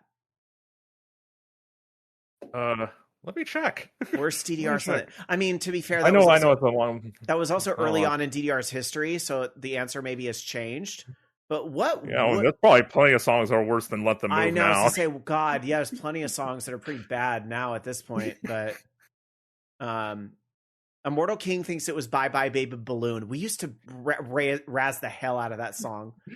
Well, all of their get a new song. Songs, get a new song, bitch. Bye Bye Baby Balloon. And... So number 3, "Let the Beat Hit 'Em" by Stone Bros. Disagree, that is a bad song. Okay. 2, "Beulah" by Team, which is a song from God, Korean. that's a deep cut. Okay, that's a no, but that's a third mixed Korean. Yeah. Yeah, and number 1 was, that guy got it correct. "Bye Bye Baby Balloon" by Joga. All right. But Mortal King gets us gold star. There it is. All right. Bye Bye Baby Balloon. Worst DDR song doesn't let them move. I love that. All right. Orange Rat, anything else you want to say? And thank you again for all your work on the wiki behind the scenes. Appreciate it. And it's the part of the show with this and the archive. The show isn't being deleted. So there's still lots of stuff to enjoy. As Joe100 Matt, I think, put on social media, there is more hours of this show than Saturday Night Live, I think was the stat that he pulled somewhere. Wow. Isn't that wild? I know. So... I guess, like, yeah, well, how long is, I don't even know how long, on top of my head, I guess, like, an episode 3 hours. 90 minutes. So, and a lot of episodes of the show have been 3 hours, especially in the early days, was 3 hours, maybe more recently 2 hours, but yeah, still a lot. So, all right. Anything else, Orange Right, before I let you go? I just want to say thank you for being a part of my Sunday nights for the last 20 or probably 22 years. Well, I guess I didn't really listen. I guess I only listened occasionally in the very early days, but I did come back for OLR to go, and I just stuck by ever since. So whenever that time between then and now, thank you for being a part of my Sunday nights. Well, thank you for being here. You've always had very insightful chat comments, and I really appreciate it. And best of luck with your streaming. I know you're a streamer, and I just want to wish you the best of luck with all that in the future. Well, thank you. You are most welcome. All right, take care, my friend. All right, bye. Bye. All right, I totally forgot to pull somebody into the You Are Next room, so this person's going to get caught a little off guard probably, but let's get to it. Hi, you are on Orange Lounge Radio. Who's this? There we go. Hi, I can. Hi, who is this? All right. Hi, this is Garth the Wolf. Hey, Garth Wolf. How are you? Pretty good. I just wanted to call in and say I had Raising Cane's last night, and it was delicious, so... Thank you very much. Fuck off. I don't give a shit. But, all right. but I'm happy for you. No. On a real note, I just want to say thank you guys for years and years of this show. I've been listening since I discovered back on DDR Freak. I saw a Vivid post by Sky, and I see like the flashing phone. I'm like, ooh, they're important. So I'm like, what's the show? And then... Ooh, they're important. No, I guess the official determination was because we had new DDR songs that we were playing on a show. Now we were officially tied to it, and that's why I got a Vivid foot. Yeah. No, Sagar was a mod. She had a green foot. I was a mod. I do remember seeing that. Yeah. I did a couple of very controversial bands too. Spicy. Spicy. Garth, how old were you when you started listening to OLR? I swear to God, you were like 17 years old when you started listening to this show, and now I'm looking at you and I'm like, that's a man. Like you were like 17 and now you're like all grown up. Oh my God, which tracks. You should be in your late 30s at this point, right? It might have been middle school. Oh, Jesus Christ. Honestly. So no, I was like, wait, you're like low to mid 30s, but you've been listening for like 20 yeyears. Yeah.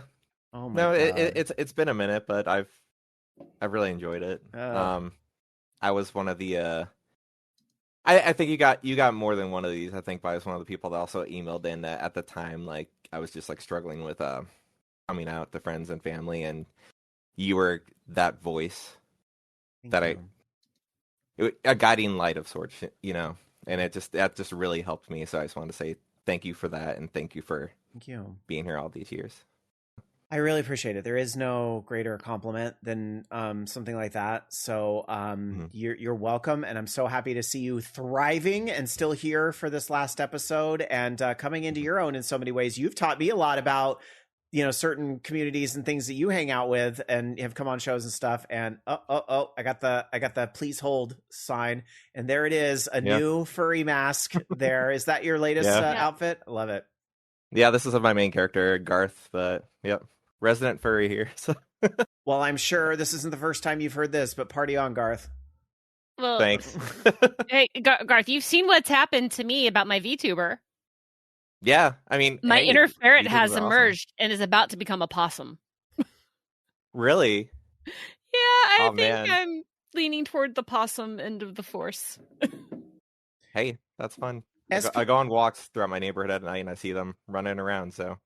Possums represent. Just because if you back me into a corner, I'll hiss too. Yeah. Garth, before I let you go, SP Azura is wondering, is that the Secret Labs Final Fantasy chair? And I think I clocked that too. Oh, yeah. It certainly is. Oh my gosh, you nerd! Wow, that looks really good. I could not resist it. I needed a better chair for the longest time, and then I saw that. Justified, absolutely justified. Yeah. Love that. It's comfortable. So, all right, Garth. Any other final thoughts before we let you go?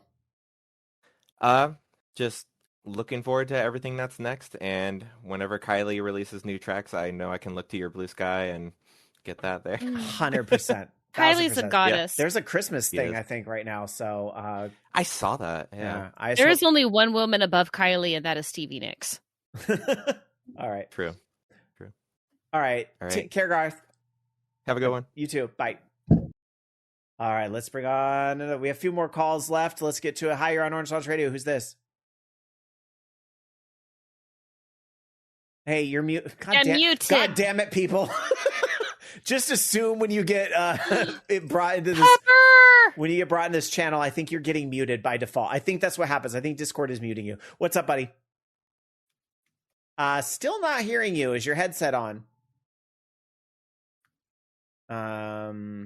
Yeah, for some reason it's not coming through. Check your Discord. All right. Okay, I'm going to bring you back, buddy. You know where you're going. You're going back to the bin, and then I'm going to bring you back, all right? We'll get them on air in a little bit. All right. Well, shoot, the person I was going to drag into You Are Next, I think, disappeared, so we're going to get to this call. Hello, you are on Orange Launch Radio. Who's this? Hi. Oh my God, a working microphone. Hi.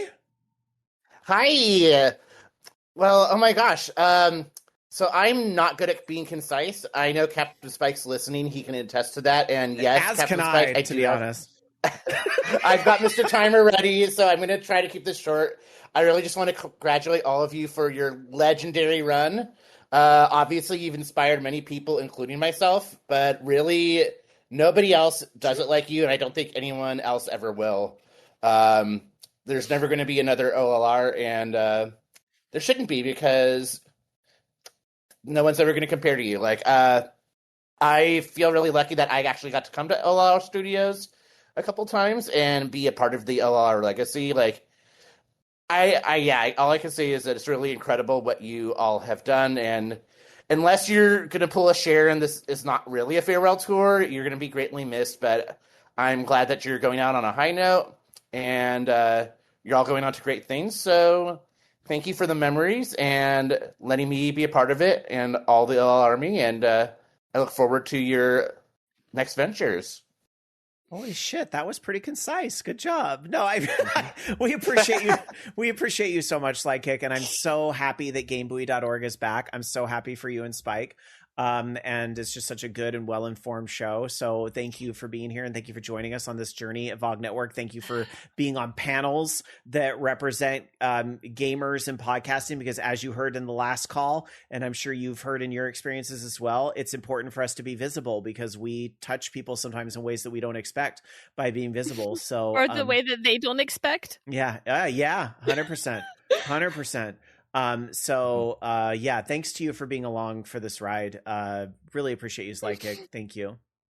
Oh, thank you. And I just have to point out, I was already super gay when I met you, but you taught me to be fabulous, Rob. So thank you. Thank you. You're welcome. You're so well, funny. I know you got other people waiting, so thank you for having me on your last show. And I guess I'll just wait. Since my co-host won't do this, can I promote your show and have you echo it back the way you would do with Spike? Just this one time?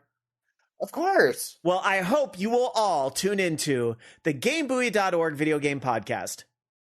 GameBuoy.org video game podcast. Thank you. I've always wanted somebody to echo me, just like you echo Spike. All right, thank you. Aww, just like you echo Spike. Oh, thank you. All right, I hope everybody I'll will echo listen. you anytime. And I guess all I can say is bye-bye, baby balloon. Bye, baby balloon.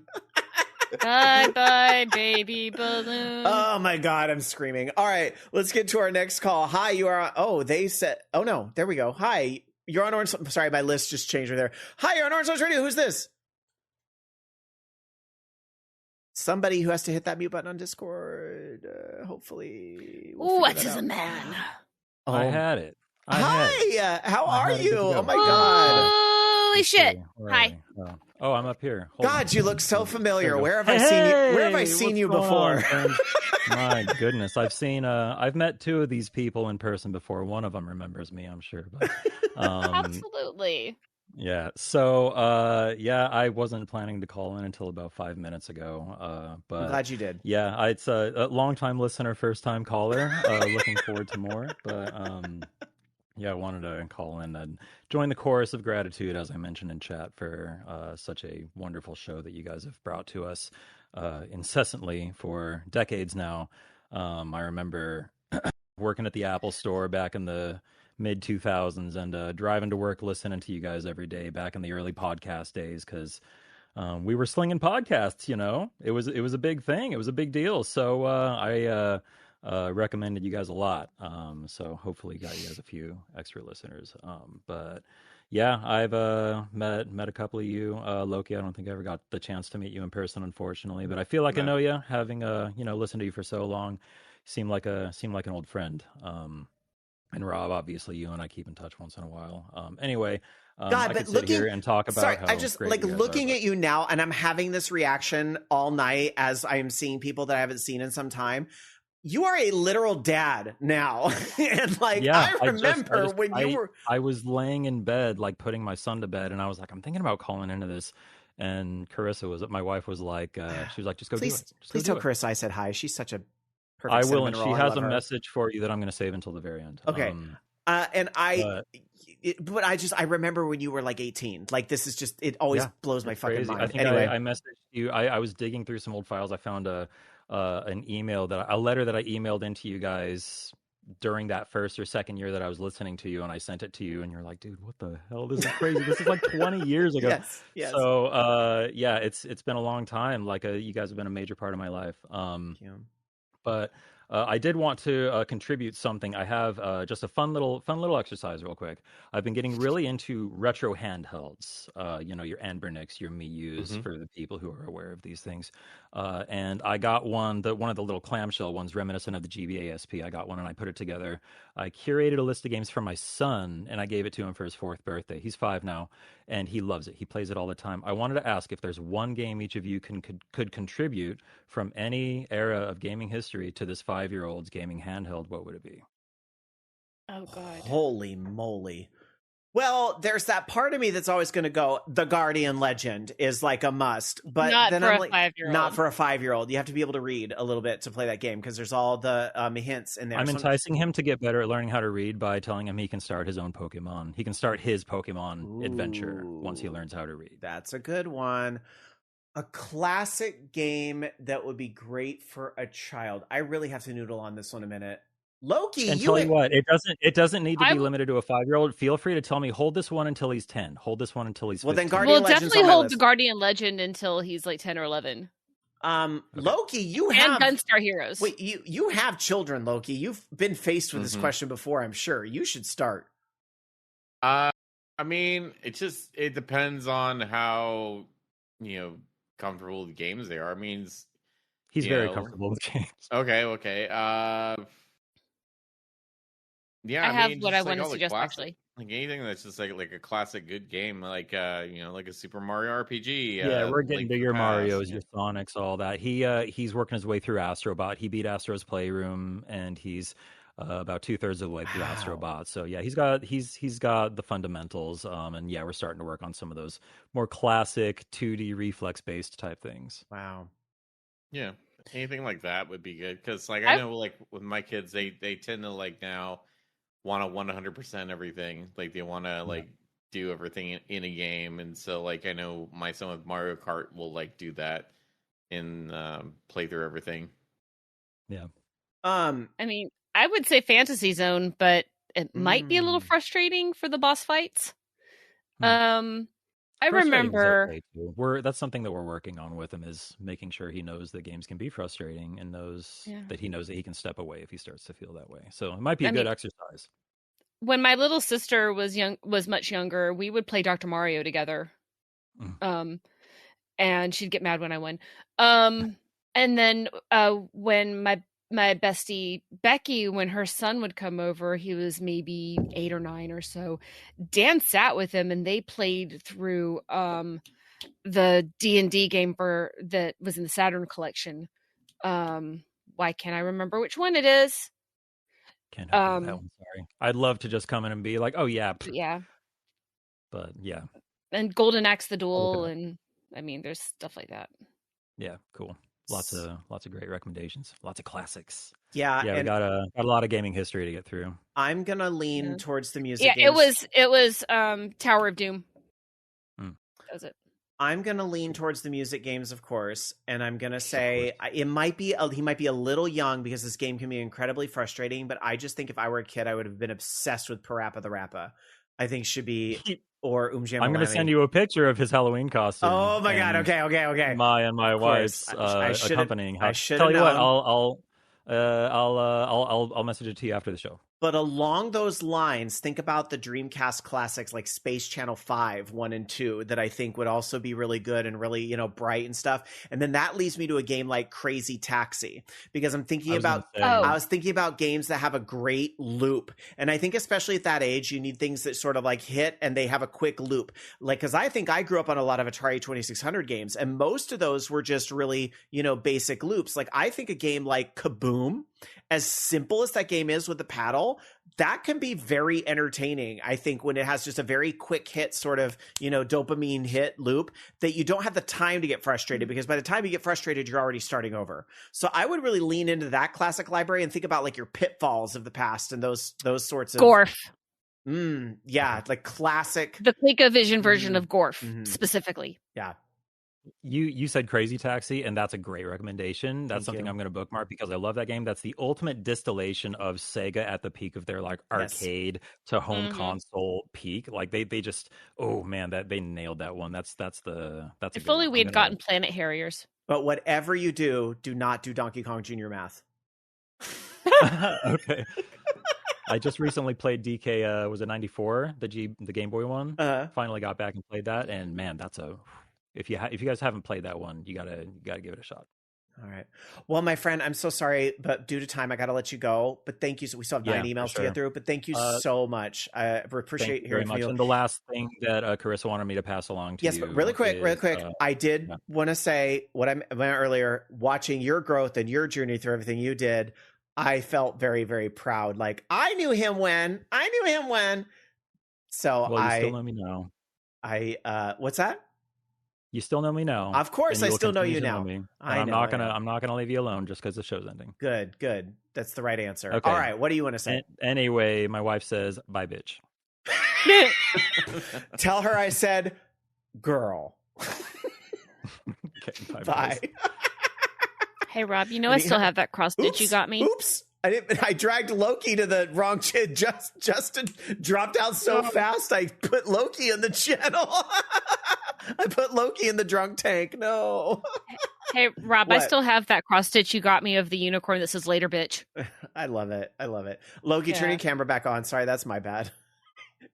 Justin pieced the fuck out, and I couldn't get you back quick enough.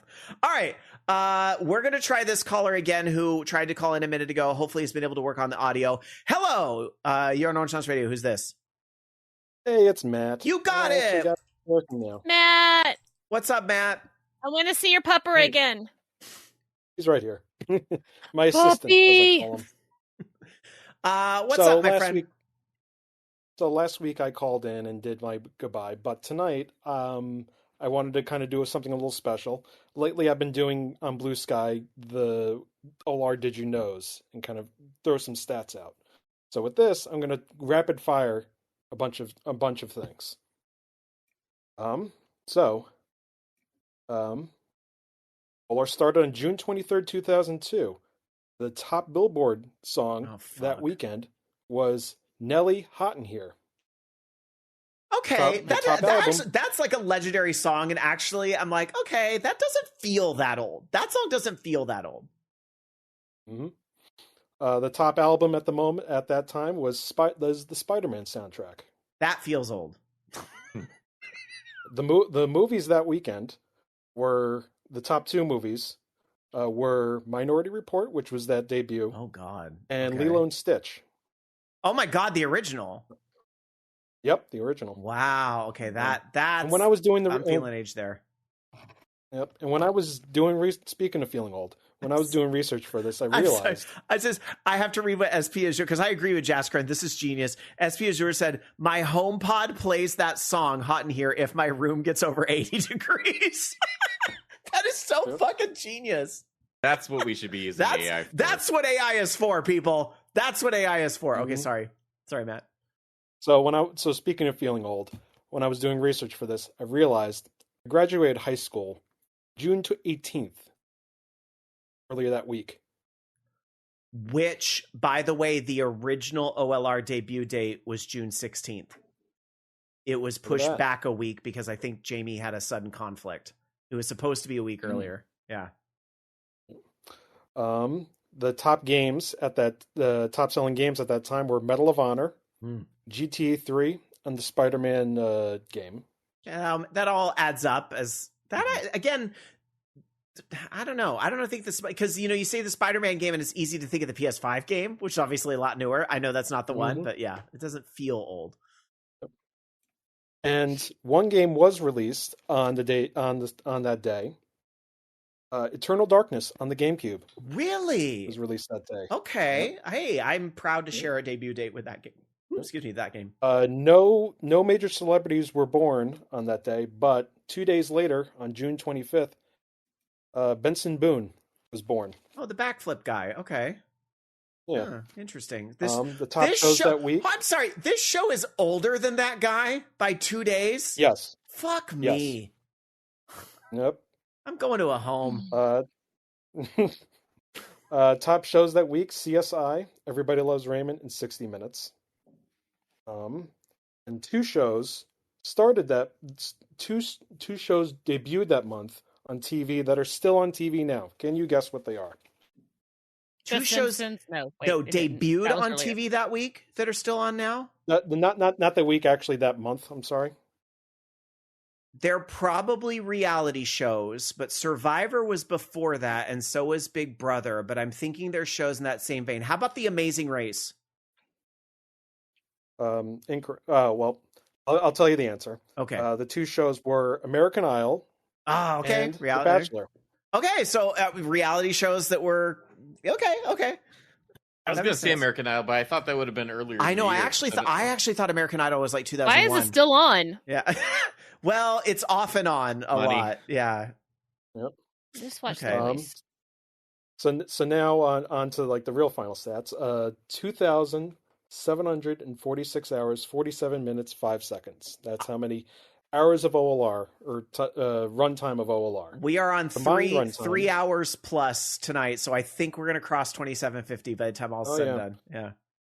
Combined runtime of every episode of SNL, The Golden Girls, The Simpsons, Friends, and Doctor Who minus specials.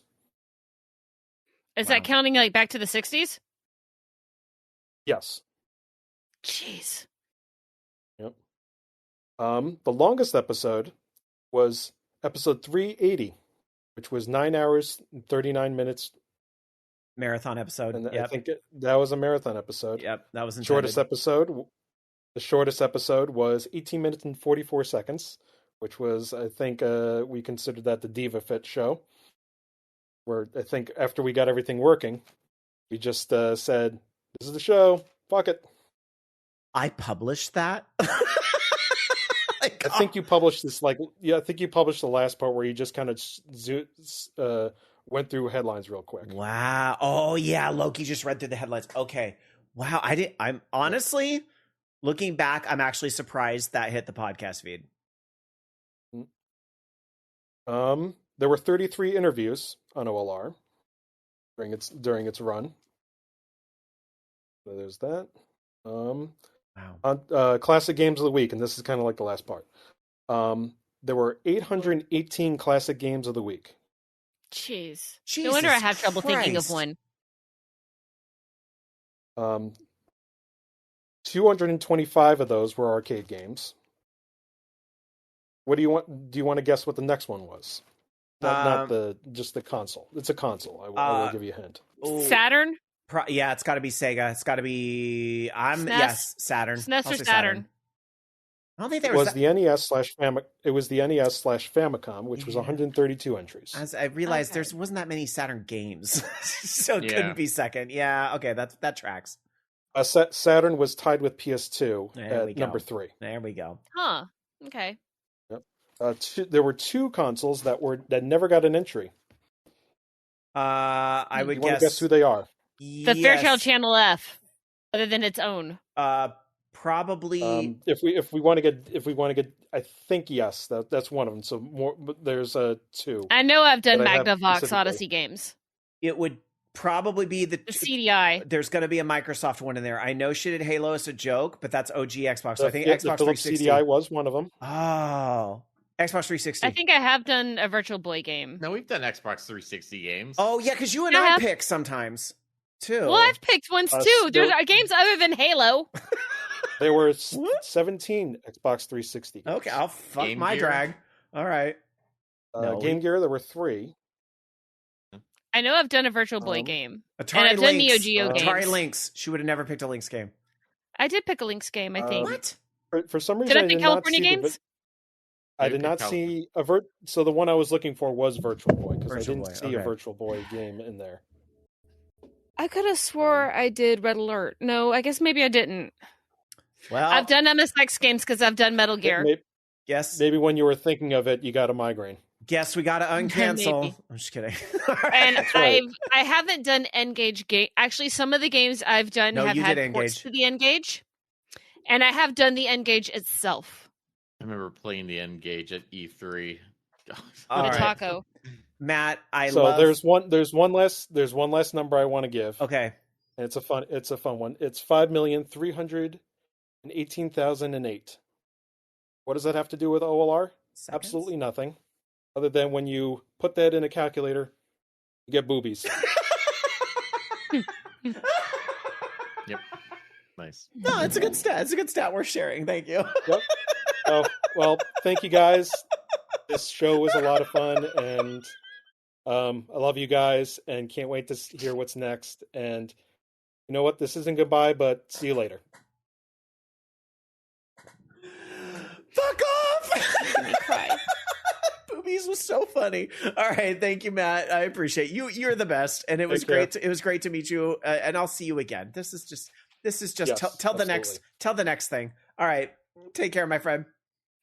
Yep, bye. All right, let's bring in another caller. And I'm trying to think of my to it. expensive mascara so I don't cry. All right. I am going to say we have 3 people in the green room, and those are going to be the last 3 after this one. So please, at this point, if you haven't joined, you have missed your opportunity. So I would send us a quick social media post or something, just because I would like to end before the 4-hour mark if possible. So, all right.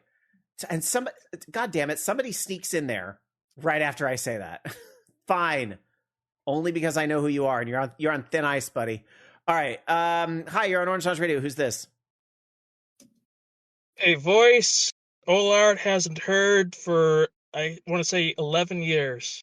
It has been a long time. Who is this? Well, I know my name is displayed as AFK7 Music, but that's literally like a mixture of my old names, one of which you remember as Amiga 777. Oh, I sure Holy do shit. remember you. Wow, it's been a long fucking time. How are you? I'm still alive. Thank God. What have you been up to? A lot. I mean, I know I got to be concise here, and so Just I'll say just say a it's lot. like yeah, like just lost family members. I've lost I'm friends, lost Yeah. jobs. It's just been a lot of loss, and trying to figure out what to do with my life. But you've persevered and you're here. And let's celebrate that, because that shit is very hard, and sometimes it's hard to get up in the morning, but you're here. And so let's celebrate that. So hang in there. Absolutely. So I'll cut to what's on my mind, and I think I got a really good one this time compared to the previous times I've told you guys what's on my mind. So basically, what's on my mind lately is what I like to call console fatigue. It's like I'm 38 now, and I've just feel like I've kind of come to like this point where this current generation that we're in, it's like I've felt like I've kind of fallen out of interest, with everything that Microsoft, Sony, and Nintendo, like I guess have been kind of doing, with their respective ecosystems. It's just seems like it's become more attractive for me to just play PC or mobile games now, since they've just gone in a direction I just feel like I can't really afford to follow, either financially or I guess literally. That is a legit as fuck perspective, is that, it can be, video games are getting more and more expensive, and we have to make difficult choices sometimes. That's why it's so important, I think, too, that we have the indie scene to choose from, which, where you get a lot more like reasonably priced games and so forth. I think that's completely reasonable that you feel priced out of the current generation of games. Don't make it ever feel like you're any less of a gamer. And I've said this to somebody else, another longtime caller of this show years and years ago, is that doesn't make you any less of a gamer just because you're playing secondhand games you picked up at flea markets on a console that's last generations. That's just being a retro fan. And there are so many good games that will always be out there and available. And yeah, don't feel any lesser than just because you can't justify paying $70 for games. That's a privilege these days, and I think people forget that. Absolutely. Also, like, you should just not care who cares. There's no authority. It's like, you are a gamer, you're not a gamer. Who cares? Just do whatever you want to do. Like 100%. Honestly, it doesn't matter. If you say you're a gamer, you're a gamer. We're past the school age days of like, oh, no, I'm better than you. Like, no one cares. Like, no one cares. Yeah, so that's like I just have been felt like I was been listened to. I know, like at least like with like Nintendo, it's like I know I've asked for quite a few generations now that they make a new F-Zero, and I'm not really counting F-Zero 99. I mean, it's nice that they kind of brought that out, to like bring back memories and like and bring like some new fans to the franchise. But I'd say outside of that, it doesn't feel like a new F-Zero to me, and I'm hoping that changes in this generation. All right. Well, my friend, I've got to let you go because we have some more calls and more show to do. But thank you so much. It's so good to hear from you, Blast from the Past. And I'm right with you there that they need a new F-Zero game. And hang in there, gamer. I will. All right. Love you guys. You take care. Take care, my friend. Bye-bye. Thank you. All right. So we're at that point where we have been running so long, I need to use the restroom. So I'm going to ask Dark Sakura if they could pull up the email bag and maybe get us started with 1 or 2 emails here before we get to our next call. Thank you. Yeah, sure thing. Okay. This is titled, Let My Final Email to OLR Be a Shitpost. Fitting. Hey, OLR crew, it's Mari. Well, since this is my final email to OLR, I might as well go out with a bang.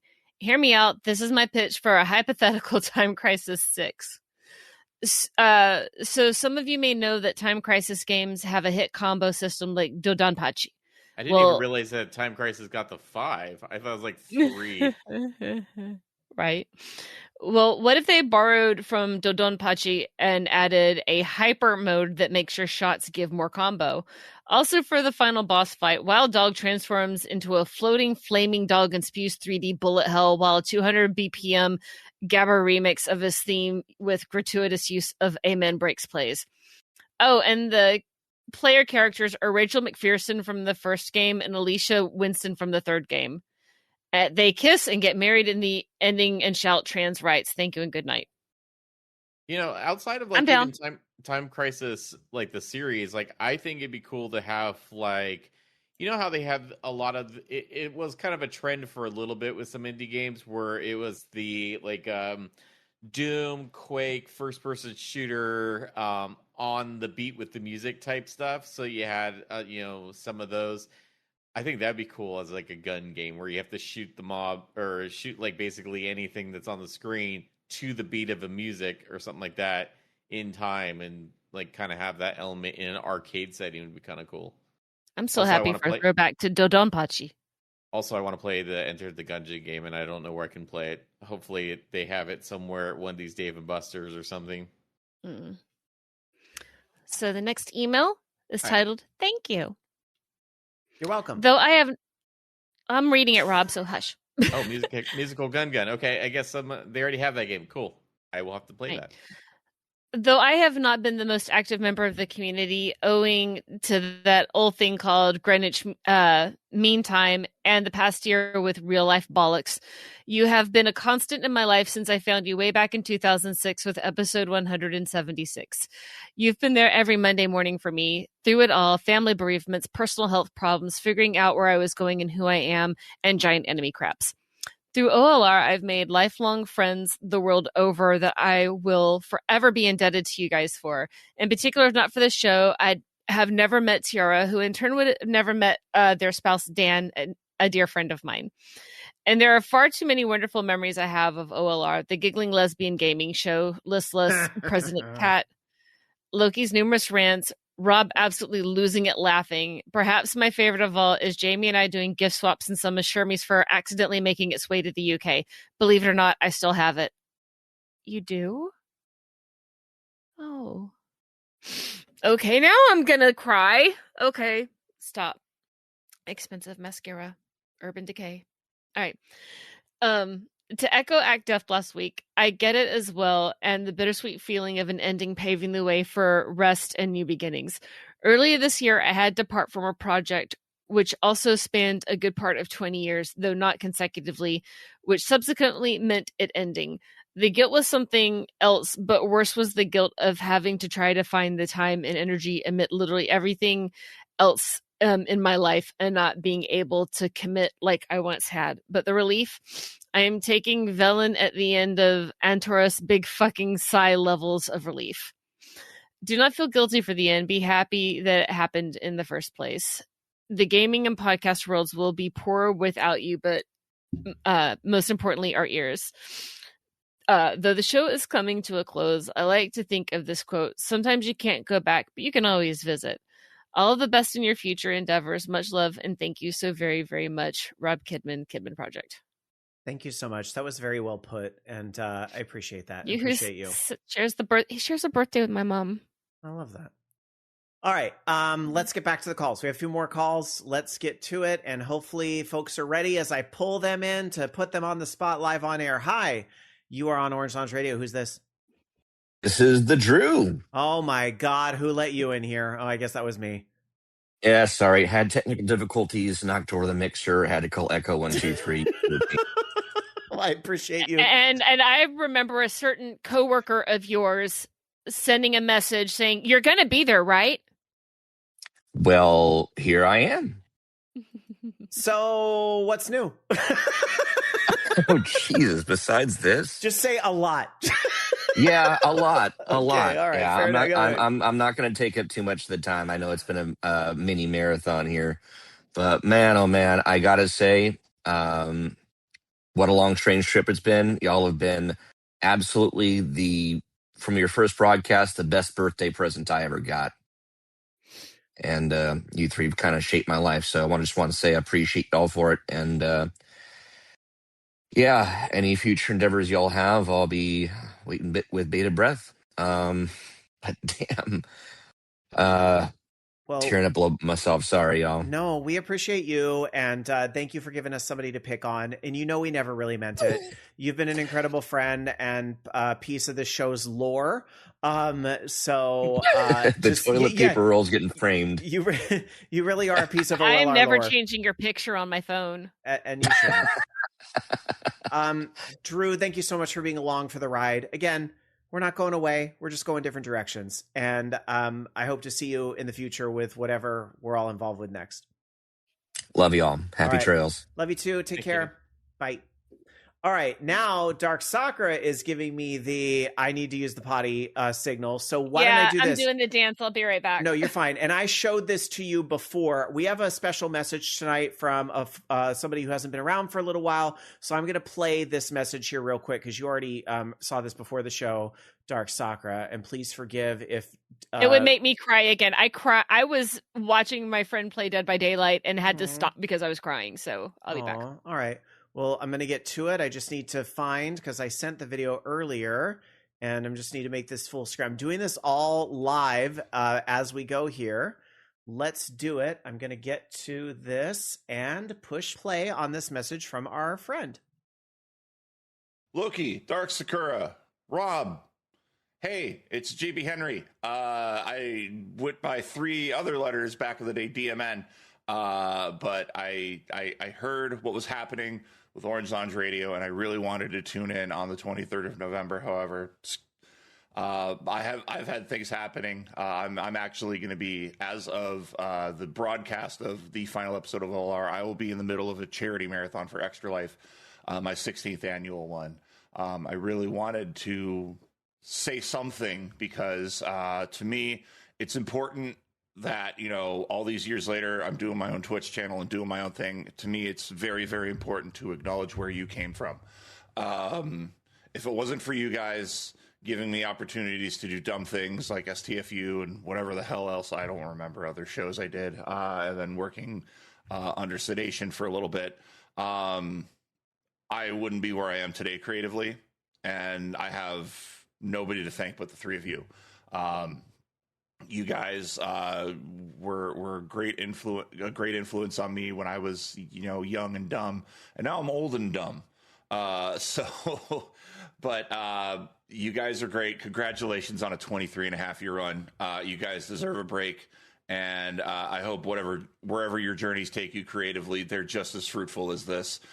You've managed to bring a lot of people together, and while I've been outside of that sphere for a long time, again, it's important to remember where you came from. I love you guys. And again, nothing but the best for you, as you move on in your journeys creatively. You guys are the best. And, somebody's going to have to come along and do a 24-year video game podcast, but I don't see that happening anytime soon. Again, congratulations. Love you guys, and take care. And remember, make every day a great day. Thanks so much to I just remember the old name DMN. I'm sorry, I know you don't go by that anymore. And I remember Breslul. I think JB Henry, you said his name is. But the thing I am going to point out, my friend, I do notice in the background there's a little thing that says points 420 when lit. Is that a weed? Is that a weed? Anyway, no, I really appreciate the message. That is really sweet, and I've said I'm very grateful to people that have said such nice things about the show and so forth. And I'm glad that you're doing your thing and raising money for charity is a great cause. I had no idea it was Extra Life Weekend. I'm very sorry. Didn't realize that when we were doing that, but you're never going to find a week that's completely empty. There's only so many. There is only so much time on this earth. And we have to, make choices on how we're going to spend it. So, but thank you very much for that note, JB Henry. Appreciate it. And all the best to you in your future endeavors. Yeah. I will do this. Dark Sakura is still AFK, but I have some Blue Sky posts I want to get through as well. I'm very sorry to those that are waiting to call in, but I do want us all to be here. So I hope you'll bear with us just a little more patience here. I want to read just a few notes here. I did get some DMs on Twitter. Or sorry, not Twitter, Blue Sky. And Blue Sky, we got a direct message here from Missing No, who this is intended to be read. So I'm going to read this saying, I kept putting off writing this email because I didn't know exactly what to say. Alas, all good things must come to an end, and it's humbling to be reminded that nothing lasts forever. I just wanted to thank all of you for 15 plus years of amazing live shows. I'm going to guess for him. Because it's been 23, but that's fine. I first discovered you. Oh yeah, extra. Sorry, I'm reading chat and this, and I should be doing that. I first discovered you while browsing the web with the PSP browser before Loki's app, and I've been listening ever since. I'm not the most vocal or interactive member of the community. I've always been shy, but you guys have been an important part of my life. I did meet Rob once outside the Heinz Convention Center at PAX East 2010. Even though it was brief, it meant a lot to me. Well, thank you for that. And it's really great to have met a lot of listeners over time as well. I'm sad there are certain shows I just don't have time for anymore, and PAX is one of them, because there were a lot of cool people I was meeting at PAX. So thank you for that. I wanted to at least write this to let you all know how appreciative I am of your dedication to the show and to reporting. Midna, I'm trying to read a direct message on Blue Sky. I wanted to at least write this to let you all know how appreciative I am of your dedication to the show and your reporting on the industry. I actually learned a lot of what I know today about the inner workings of the industry because of you guys. I honestly don't know what I'm going to do with my Sunday nights now. I'll never forget OLR. You've truly been the podcast of a lifetime. Thank you, and I can't wait to see what projects come next. Signed, Missing No 64, Andrew E. in parentheses. Thank you for the direct message, and appreciate those words. All right, Dark Sakura is back, so I'm going to get my screens in order here and get to our next caller. So, caller, if you can hear me, be ready, because I'm going to pull you in here just as soon as I get my screens sorted. All right, here we go. Let's get back to it. Hi, you're on Orange Lounge Radio. Who's this? You really can't have a farewell party, without the party animal. I'm just saying. Hello, Rama. How are you? I'm good. I just got back from PAX Unplugged, and I had a really good time. That's good. I was just reading about a encounter at PAX East from years ago. So you had a good time, and we'll hear more about it on Anime Jam Session this week, right? Yes. Because and you will. And I just want to say that I remember that one Katsucon that you went to, and you wore my Black Mage cosplay. Yes. And as we were walking around in the dealer's hall, one of the vendors recognized you. And I remember exactly. I think there was a conversation you two were having, and he goes, "Hold up. You're Rob Roberts from Orange Lounge Radio." Sometimes the voices have done interesting things over the years, because that's very similar to the story at the restaurant that Jamie brought up earlier, is that they don't know when they see us, but when they hear us, then it's like, wait a minute. You sound so familiar. Yeah. Definitely. You know what, though? My Rocky Horror years have given me some very interesting perspective. I'll just tell this really fast, is that I've been shopping at Macy's before, and I will go to Macy's, and get rung up. And I once had a cashier say to me, "You took my virginity," and I was like, "Excuse me?" But they said at the Rocky Horror Picture Show, "You did the virgin initiate." I was like, "Oh yeah, I probably did." So anyway. OLR and Rocky and hosting and stuff have led to some interesting encounters over the years, but I'm always appreciative that people say hello. There's no need to be shy. I don't bite unless you ask, and you have to ask really nicely and have all your checks. Shots. To be fair, I've had shots. You've had a lot of shots tonight, Darsakra. Shots. Anyway, sorry, Rama. What were you gonna say? I mean, to be fair, I was at a Wawa about few months ago, and doing my normal shopping, and this girl is like talking to me. She's like, "Have you been to this convention?" And I was like, "Yeah." And she recognized me outside of my cosplay, so we were talking back and forth. And it's kind of cool. Things like that does happen, It does. It's great to have friends around the country and really around the world, including yourself, Rama. I'm so thankful that we have been able to meet thanks to this little program. And all the success that you've had, and getting to come see you in New York City, which I promise I will do again. And yeah. And don't forget that one time we met at 8 on the break, and we went to my friend's house and played DDR, and then we took you to a diner, okay? I 100% remember. We don't have diners in California the same way they do back east. It is so different. There might be a diner. It's not the same. It's more strip mall here. It's not the same. I remember we were driving back from Fanime in my Lancer at the time, and I was like, "Y'all want to go to Treasure Island?" You said, "Sure," and I drifted onto the exit in my Lancer. Like, that was the following year I came out there, because I was thinking about that. It was like, who would have thought me going to a convention? Next thing you know, we're just the best of friends. It's just pretty awesome like that. Speaking of which, Rama, I know we did this earlier with Brad from Pod Culture, but I'm not fucking letting you out of here until you lead us in a toast. Okay. Now, normally I would have bottles of, a shot or whatever, but I was going to get a can of Strong Zero, which randomly disappeared.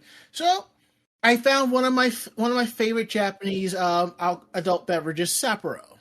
I approve of that, although I am a Kirin fan. Oh, I love Kirin too. The extra dry is really good. I'm not gonna lie. I'm waiting. Okay. Yes, sir. Here's to you. Here's to me.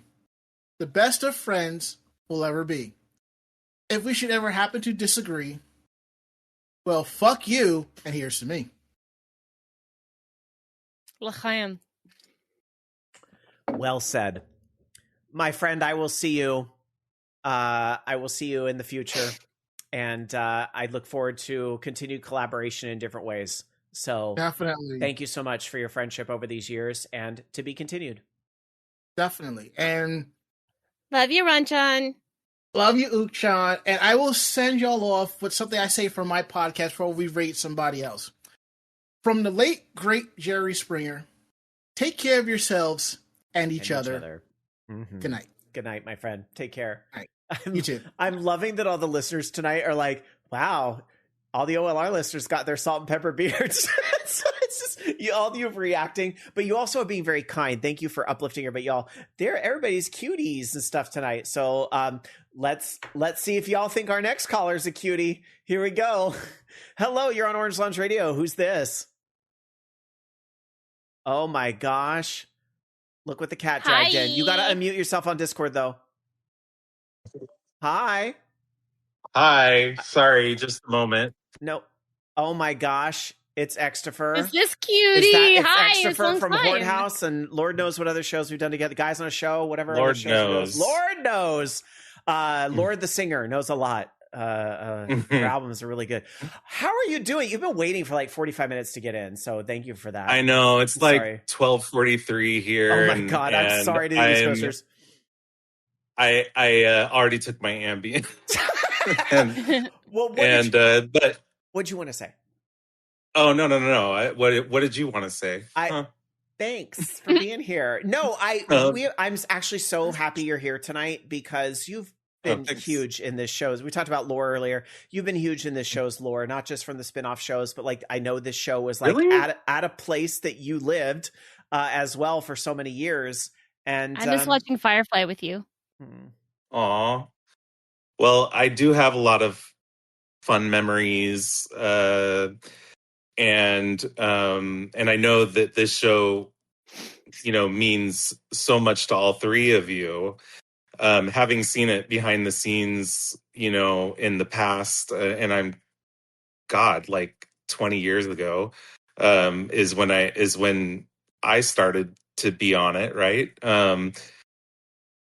It's you can tell when you watch it behind the scenes how much you guys do in preparation for the show, and I hope that people respect that and understand that, and it's definitely a commitment that I just couldn't do myself, right? I mean, you know this for sure, Rob. Well, Horde House went what, 180? Nowhere close to 1,000. No, I'm just. And you know what? It would have gone 160 if it was my choice.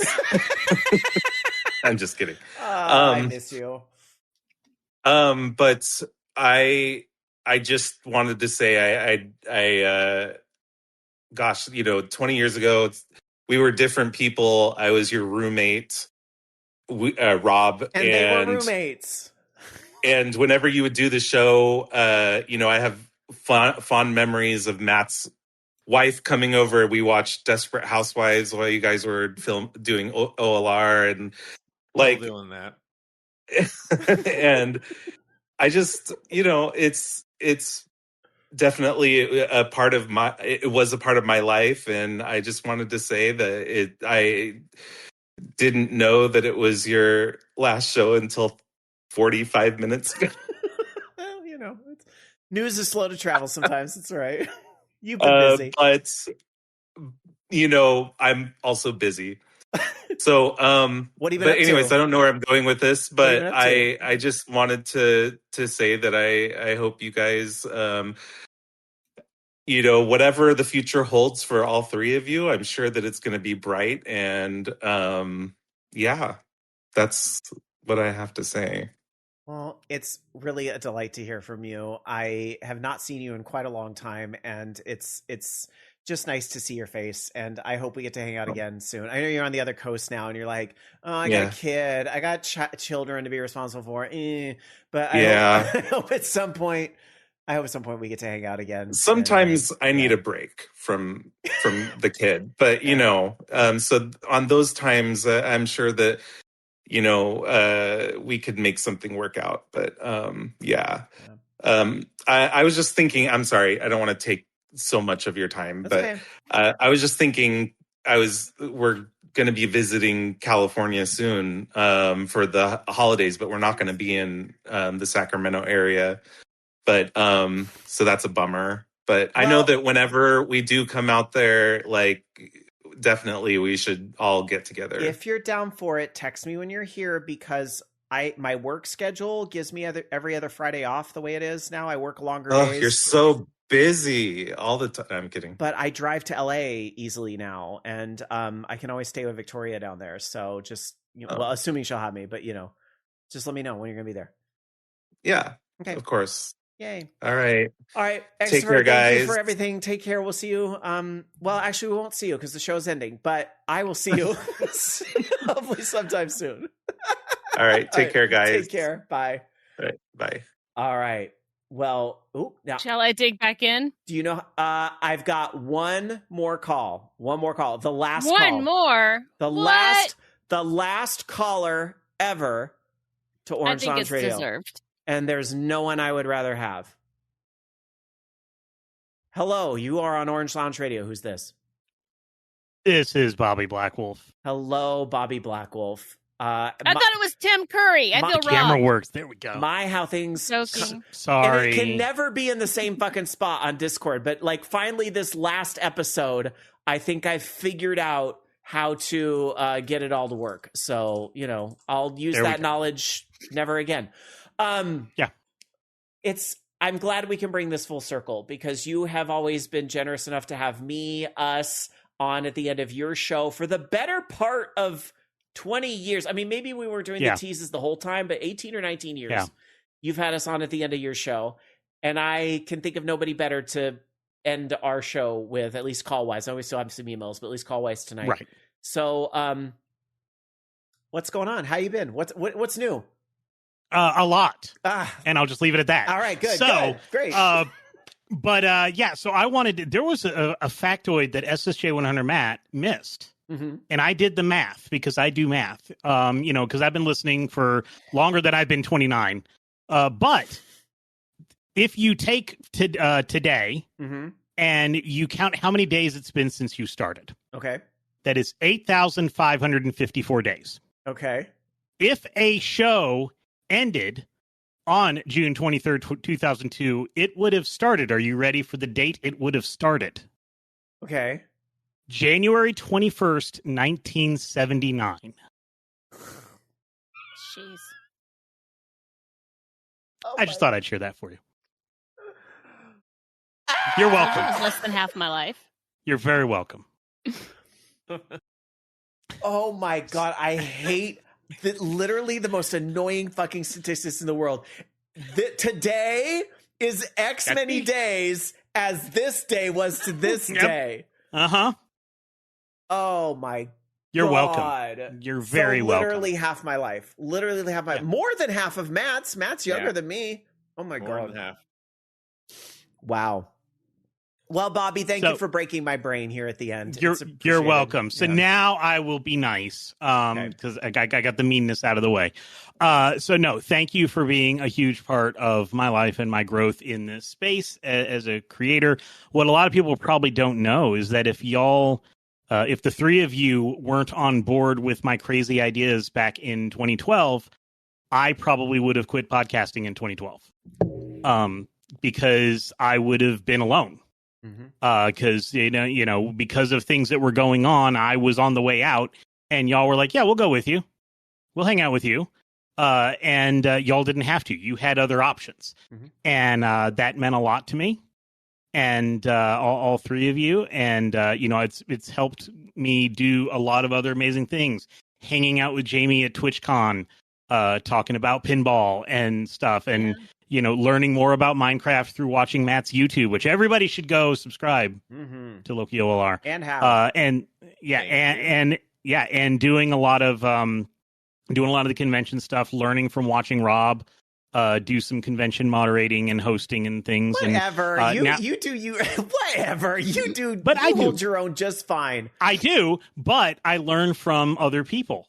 That's okay. I learn by watching other people. That's true. That's fair. So, and so that's like now I'm part of the Games Done Quick organization. I will be at Awesome Games Done Quick in a month and a half. Yay! Doing that for the 11th time. So please watch in January, benefiting the Prevent Cancer Foundation. I don't know when. I just know I'm going to be there. But thank you because I'm sure my life would have been fine, but I think it's better with y'all in it. And so that's all. Thank you. Stop. Now Okay, you're gonna I'll make me cry, asshole. Thank you, Bobby. January 21st, 1979. Okay, I hate you again. All right. Until next time, Bobby. I am Bobby. Mhm. For the record, you would still be the only person I would consider selling my Doctor Who to. Aw. Thank you. Brad's going to be very angry at you for saying that. Brad has to come here and plead his case. Bobby, I just so appreciate that we have been able to be on a similar journey since, before 2012, but since 2012, we have done a lot of really cool shit together. And I know we're going to continue to. So thank you. Thank you for being a part of it, being the opening act, but really you know how we feel, the co-headliner. Yeah. So, all right. Yep. All right. And you will be here next week. Yes. And you will not I am still going. You will not have a 4-hour show. No, I will so not. So people can carve out the time. Yep. All right. Take care, my friend. Okay. Bye. Bye. Bye. Did he do the Dark Sakura thing on the way out? I think he did. Wait. Wait, what? Because when you later taters, he did the little thing. Oh my god. I love it. All right. That's it for calls. We do have some more emails, and then we want to get to our final thoughts. And I have some social media posts. So if you need a break, Dark Soccer, I have some Blue Sky posts I can get through. So Dark Soccer, right. more I'll emails. get through a few of these. Hello, OLR crew. And by the way, if you have signed your name on this one, any of these emails, I'm going to read what you signed. I think. Fair enough. Okay. Hello, OLR crew. Oh, this is titled "Thanks for All the Years." I've been listening to you guys on and off for the better half of 2 decades. I think originally I listened to you on my PSP. Back then I was working in Venezuela, and it was a way of keeping myself informed on what's happening in games, but at the same time, I just love the novelty of being able to use my portable PlayStation as a gaming and also podcast device. I was always a tinkerer and gamer since my C64 days. Got that when I was 12, and maybe I should preface this email with the fact that I'm now 52. Anyway, over the years, on and off, I've moved around the world. I've been always kind of tuning into you guys, and I really enjoyed your banter. I can't explain why, because you are very different in the way I am and what I do for a living for the most part of my life, but most definitely felt some kind of connection. And when you've managed to hit the 1000th episode, putting you into the Guinness Book, I was actually quite impressed that you still kept it going that long, because there was a longer period in which I just didn't have time to tune in or listen to you guys. As a side note, I was part of a group in Vienna, Austria, and that in 1992 applied to get the first ever LAN party in a moving train to enter the Guinness Book. Wow. Anyway, I would say in the last couple of years or so, especially just as you were crawling up to your 1000th episode, I was listening regularly, as I have 2 gaming podcasts that I consider to be very valuable to me in the way you present and banter about games, and that's you and DLC with Jeff Kanata. So anyway, to cut a long story short, I'm currently into my 6th year running my own company that specializes in sim racing steering wheels and accessories. That's a real niche. I bet my hubby probably has seen your stuff before, because we were really into sim racing for a while. That's a real niche, but it is in the gaming sector, and to a certain degree, I would say you guys have inspired me to hold on to gaming and do it. Let's call it a commercial baby that you helped to make. Because just like the guys from DLC, we're all old farts now. And all those young kids and streamers that haven't lived through how far gaming has come in all of these years. But anyway, you look at this, and somehow it feels like we're a dying breed, the old gamers. Just as retro gaming is coming back and things are possible that we couldn't have imagined, such as VR, where now you can now play Halo and Quake as ported PC games on on an Android device strapped to your face. I don't think I would have said that about 20 years ago. Anyway, just wanted to say thank you for all the fish. I'll be missing you guys in Game On. Best regards, Mark. That's mvhstudios.co.uk. Thank you for that. It's so neat to hear from people we haven't heard from in a long time or ever. So thank you for the email. I appreciate it. Okay, I'm going to read one more, and then you can do some blue skies. Okay. Hello, LR. We know who this is, and the subject is In the Groove. Excellent choice for the penultimate classic game of the week. In the Groove holds a special place in my heart, specifically because of something that it did very well in its 2004 to 2007 heyday, and that DDR did not. DDR had a wide variety of great music, but most of its old maniac-heavy step charts sat firmly in the 7 to 9 difficulty range. After playing for several years, there's a growing population of players I had mastered those levels and were looking for something more challenging. But all of DDR's 10-footers came in one flavor, hard techno, created and charted specifically to be very hard DDR songs. And the group featured a selection of actual dance music created for dancing and not for rhythm games, with step charts ranging in difficulty from 9 to 12. Most of these charts, I've been eating those damn cashews. Most of the charts flowed very well and were merely created to be hard but to be fun. Oh, and weren't merely created to be hard, but to be fun. I had a great time and spent many hours playing 10s and 11s that were certainly challenging, but were also really fun to play. By comparison, when DDR Supernova released in 2006, the vast majority of its new expert and challenge charts were rated 6 through 8. And of what few new 10s we got, most were super hard boss songs created for the sake of being hard, not necessarily to be fun. Over the years, beginning with DDR X series and continuing through today, this problem was fixed. DDR now contains a wide range of step charts for expert players as well as beginners, with over 9,000 total step charts across 1,300 plus songs. But in 2007, despite being a quote ripoff, this was in the groove's greatest strength and DDR's greatest weakness. So that's it. My last email to OLR. I don't have much to say that I haven't said already or that won't be echoed by others. So I'll just say thank you very much for supporting me and my indie game developments dating back to Snake 360 in 2008 all the way through today.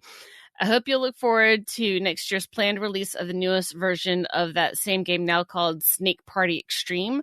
I hope to finally release Bungie Ferret Tossing 1.5 as well. Sorry, Jamie, I never got around to creating a Tempest ripoff called Vectords, but if I had, in between levels, you would have been rewarded with a super crapper recharge.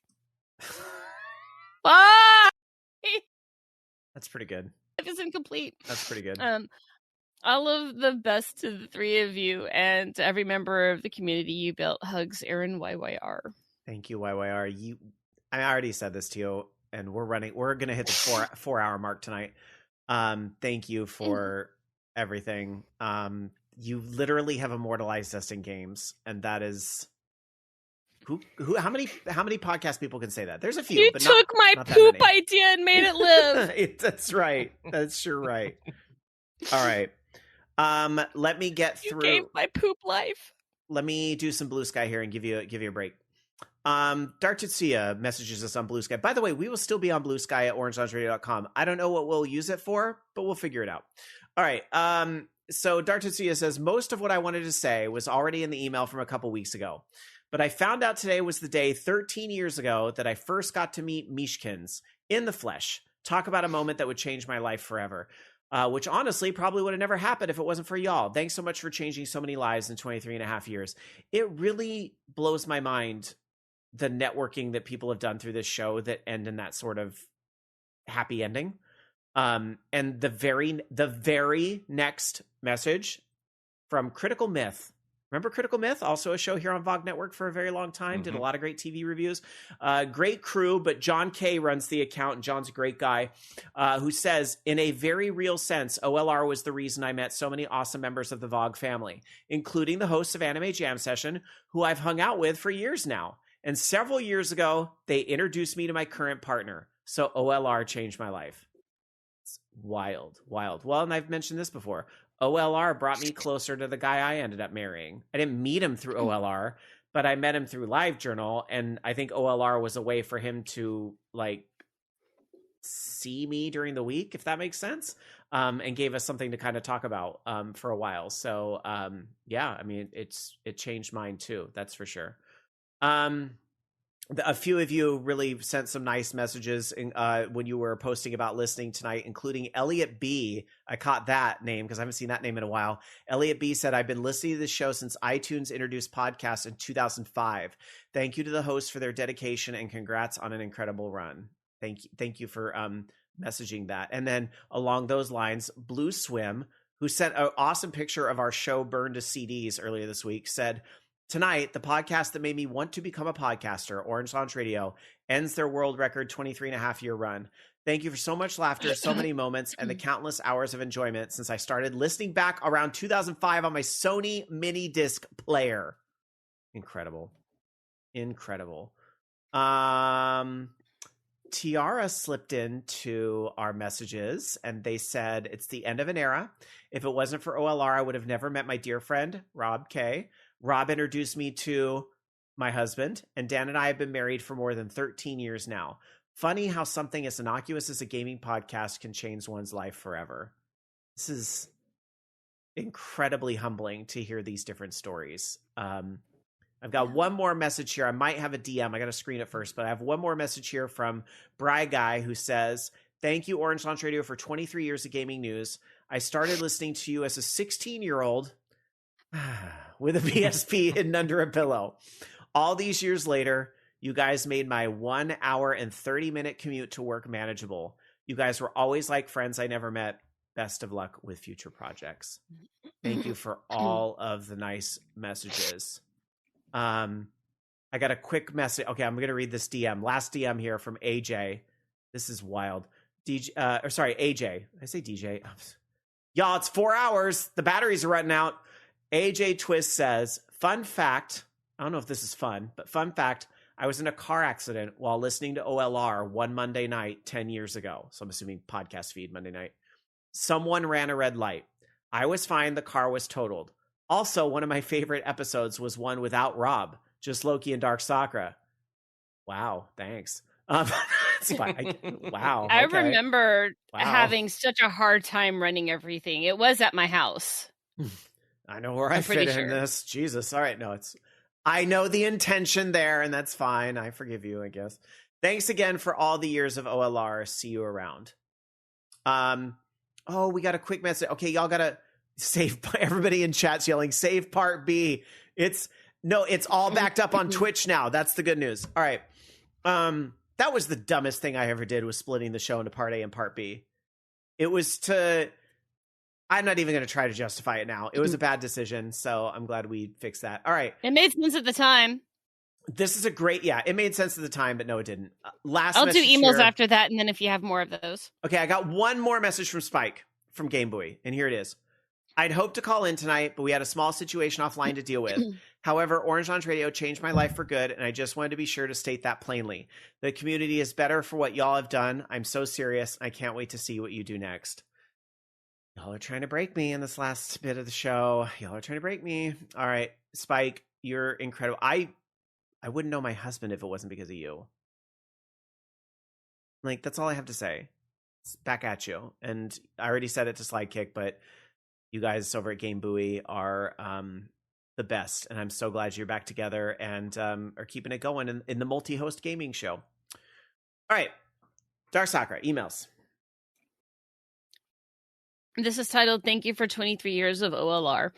Hi, I'm just sending a quick message to say good luck with the final show, and thank you all for taking time out of your Sunday evenings to give us this show for so many years. I've been listening to the show since discovering it on All Games through Bobby's show around 2008. OLR comes from an era in podcasting internet shows when the motivation was purely driven by love for the hobby, and you've managed to keep that right up to 2025.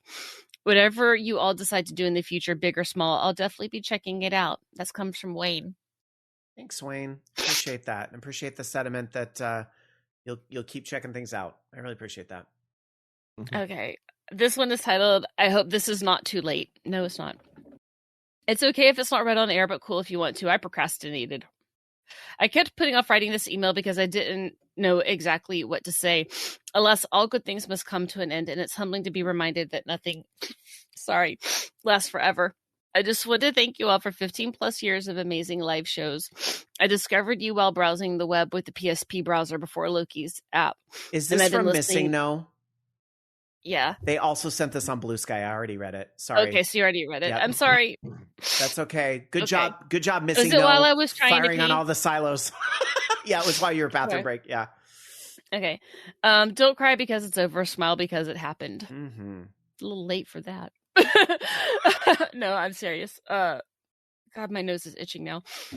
Hi, Rob, Jamie, and Loki. Hi. I was a little shocked to hear the news that you wouldn't be doing the show any longer. I was a listener a long time ago, lapsed, and then had really gotten back into listening when I rediscovered you on Spotify toward the end of this year. I'm not sure if this email will make the final show. Spoiler alert, it did. As I know you have a call-in special episode plan. I live in the UK, so making the live show is unfortunately a bit tricky. I think I joined back when there was an IRC, so 07. I think FU's of the week was a thing. Although features may have come and passed, the core has always stayed true. Oh, that's what I forgot tonight was FUs of the week. Oh, well. I have a FU. We're at 4 hours, so. Okay. I knew it would be long. We all knew it would be long, and we don't care. Okay. As per the subject line, it's amazing the dedication you guys have put out into the show. And it's always been really refreshing to hear voices and opinions that can be truly honest. You've never shied away from your true opinions or been beholden to shareholders, etc. I really respect you needing time away from a permanent scheduled thing, and will hopefully follow you to future ventures. It's been brought up the state of the industry seems to be on a crappy downhill trajectory. The prevalence of venture capital firms and rampant shareholders capitalism, the excessive overuse of AI really make it all a bit of a depressing outlook. Hopefully the big gaming companies will realize the customers are who pays their bills, and if they don't, well, I guess smaller studios and indies will always have a place. Hopefully US politics will level out in the coming years. It's horrible to think that, as Rob mentioned, his marriage could be up for nullification at a legal level. That didn't go, by the way. And will everything gesture broadly toward Washington. I wish you all the best in life, and please know your effect on the world goes further than you think. You are very much appreciated and loved. Carl, Southampton, England. My gosh, thank you for the lovely note. I don't even know what to say to that. Thank you. That's very impactful and touching, and thank you for sending it. Yeah. But I did want to just say at least there was some good news. So last show, dearest OLR. Dearest. That's just very classy. It is very classy. Is it written in calligraphy? No. Okay. Thank you all for the shows over the years. You guys did an excellent job and deserve a place in the podcast Hall of Fame. We have been listening since around 2008. We found you on iTunes and since have listened to the podcast on all devices capable, and then live on VOG, then live on Twitch. Take care and hope only for the best for you three. Sincerely, Mike and Jeanette She-Hulk. P.S. My FU of the week is getting old sucks. Yes, it does. Yes. Thank you. One last email. Oh my God. And it says, thank you for everything. Okay. I might cry. I know who this is. Who is it? I just wanted to pop in and say thank you for being my weekly ritual since 2005. Since then, I have subscribed and listened to many others over the years, but it was Orange Lounge that I faithfully made sure to listen to during my work week every week. Thank you all for making this world a little bit easier to live in, especially now, and for giving us your time, love, and energy over the years. You have been a blessing to many, including myself. Sincerely, Terry in Kentucky. Thank you for that. It's wild to hear from people that we just haven't before. Thank you all for your meaningful messages, your phone calls, your bleats, your emails, and just letting us know you give a shit. It really means a lot, and just really goes to show. I don't even know. God. I don't even know what to say. Just allowing us to have that sort of impact. I so appreciate you all. And again, part of the reason this is just another evolution. And I think I'm having a little nosebleed. Oh no. Okay. I hope everything's okay. Okay. Hanging in there? All right. All right. Yeah, it's just a little. I'm trying not to get it on camera because I don't want to be taken down. All right. We've gotten through all the emails. I give you the email address, but you don't need it. I think through all the bleats, I'll keep peeking at it over the next week. Yeah, if you really need to get in touch with it'll still be open, but there's a lot of spam to get through. And of course, we're all reachable on social media. We're very accessible. And I think, please, many of you have said such kind things about like, oh, I couldn't believe I got to meet you in person. And oh, I saw you at such and such thing. We are incredibly normal fucking people that have been very fortunate to have this little platform that we learned how to build for ourselves 23 years ago. And we are not, our egos are in check enough that we are not unapproachable people. And please reach out and say hello anytime. Dark Sakura has a stream very regularly that you can pop in and say hello. Loki has YouTube comments. You can very regularly pop on and say hello. I am addicted to Blue Sky. You can always message me on there and I will at least give your comment a heart as long as you're not being mean, So we're very accessible and we are not on some high platform where we are not gonna listen to you or say hello or whatever. So reach out anytime. With that, I would usually have a spiel here about next week and all that, but I don't need to say it. So I will say the ending's going to be a little different tonight. It will be on YouTube, and I would encourage the podcast listeners to check it out on YouTube. I will also say we will not be back to read bits and subs tonight. So I just want, because we just choose to end artistically with what we have to show at the end here. And I will just say in advance, I saw the hype trains and the bits and subs. I just want to say thank you, even though we're not taking a moment to acknowledge it all individually. I do just want to give a big heartfelt thank you to all of you that really showed the coin, and keep VOG Network going and on to the next thing. We have some new follows tonight, and that makes me hopeful, going, great, people aren't subbing just because they think it's the end, because it's not the end. Bobby's still going to be here. Game Buoy, Anime Jam Session, British Invaders, ... So things don't die, they just change. Yeah. The only thing that's left is our final thoughts. I have a lot, but I'll start. I'm going to start with Jamie. So, Jamie, why not reject false icons? Fact check every fucking thing that you see online, and thank you.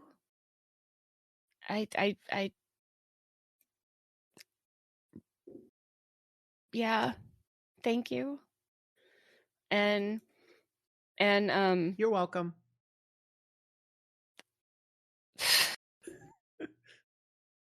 I had to. For fuck's sake, Rob. For fuck's sake. Well, that's my final thought. For fuck's sake. I think I spared Midna. No. Okay. No, it's and there are other things on the horizon. I'm gonna keep streaming. I'm gonna keep podcasting, because I'm a loudmouth, bitch who's got stuff to say. Being in total control of herself. No, I'm bitch. Okay? I'm just being a bitch. Okay. I will admit it. I am spiteful. 90% of what I do is motivated by spite. So you tell me I can't do something, well, fuck you, I'm gonna do it. Within reason. But yeah, go just I can't. I don't have words. I just have feels, and I don't know what all my feels are right now. But I am going to offer a nice good bitch fest a little bit later on.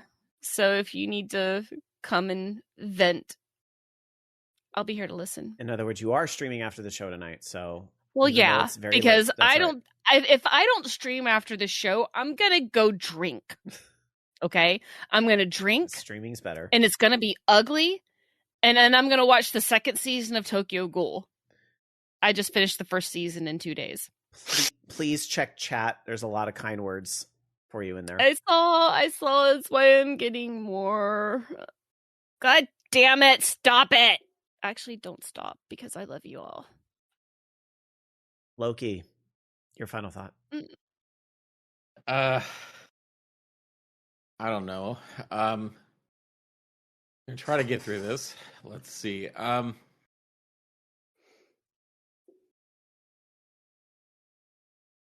There's a lot that you take for granted with doing something for as long as we've done it. It's hard to, especially when you're at the precipice of like doing something different, it's hard to not be scared for the future when you're, like I said, we've been doing this for 23 and a half years, and it's gonna be an adjustment, but I'm very hopeful and looking forward to what that ends up being.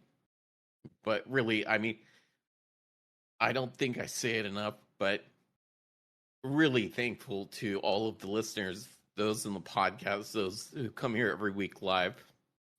Really appreciate you guys. really appreciate you being here and being a part of our lives for this long. It's been holding back all these emotions. Well, not even holding back, but like just trying to stave off all this stuff for like this entire episode. It's been rough, but no, I really appreciate it. And it's been so nice to hear how we've impacted other people. Because honestly, a lot of times I don't really consciously think about that. And it's just nice to know that we have that kind of meeting for people. Because I don't know, sometimes you don't really feel that. So I love you guys.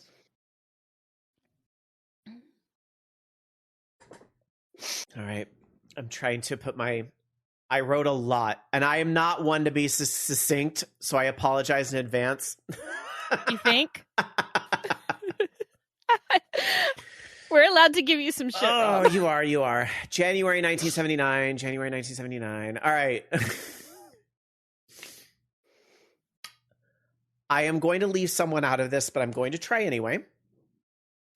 Thank you, first and foremost, to my co-hosts, Jamie and Matt, for doing this for 23 and a half years. No one else has done it this long together. I have missed this being in person, but I get it. COVID screwed everything up. But I hope we will be able to get together like we did when we saw Clue last week. Post DDR mozzarella sticks, road trips to Sviggle once in a while would be incredible. I truly want nothing but success for you both in your future projects. And I know I will never say never to getting the band back together if something very special necessitates it.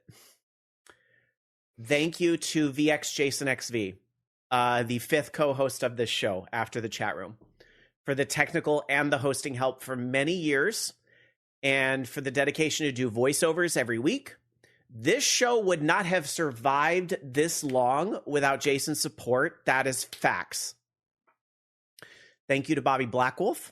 He says he's the opening act. I like to think of you as co-headliner. We've said that already. Thank you for finding our show and being with us on this journey that brought us to VOG. I personally appreciate our professional journeys running on parallel tracks. You have been an excellent business collaborator for something like 20 of these 23 years. I need everyone to support Bobby. He's going to be flying solo for a bit, but not forever. Thank you to Scott Rubin, Derek H., and everyone that was a part of All Games Radio for allowing us to lift up each other's communities when we needed it. All Games was such an important milestone on our journey, and my favorite E3 is always going to be the one where we all got together at the arena to do live broadcasts and shows, even if I know someone lost a lot of money on that.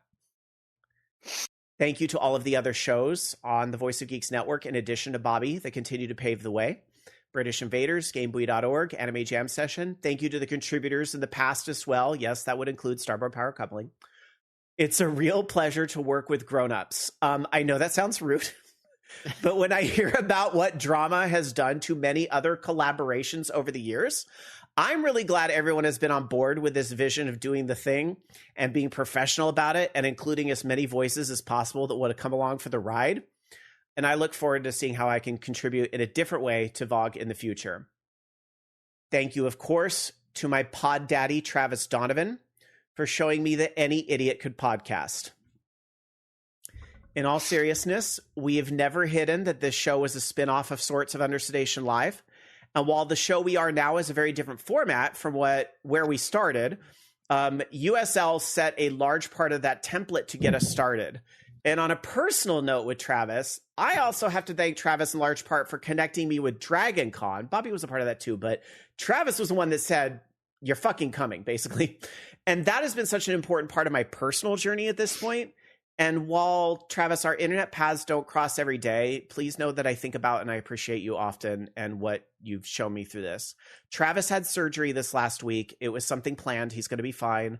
But that, you know, if he's not here, it's probably a big part of why. And I do hope the recovery is going well, Travis. And I also want to, from those days, I want to acknowledge and thank Jessica Harper, Evan, Jenna, and the other key players in those #1 reality radio years. Good luck and continued success to all of the other gaming podcasters out there, especially those that look to lift each other up. I have really enjoyed getting to know so many different kinds of broadcasters from this little hobby. It would seem weird not to thank video game makers in all of this. Like, there is a distinct lack of thank yous online to the people that work hard to make fun fucking video games. So please let me give a heartfelt thank you to the people on the front lines battling an industry that does not always have their, in fact, often doesn't have their best interests first, for creating incredible art. It has been an honor to make friends with many game makers through this. And while I'm not going to call anyone out, thank you for the insights, the off-the-record chats that have really helped inform my perspectives over the years. I want to be very careful about naming too many listeners by name because I'm going to leave some of you out, and you all deserve shout-outs. But I just want to say notably, Dartetsuya, thank you for being here from episode 1. YYR, thank you for the games. And Rama, I think you're probably the most frequent caller ever, and you've contributed a lot with video work over the years. So thank you. On some personal notes, I'm not done yet. I want to thank all my friends I've sucked into coming on this program over the years. From my roommate, Brian, that let this show take over his grandma's old home in 2002. To my roommate, Johnny, that let it take over the garage. To when Extifer and I were roomies. To my friends at Konami that helped legitimize this show, in a way, with E3 2004. To everyone that supported this project in some way, thank you.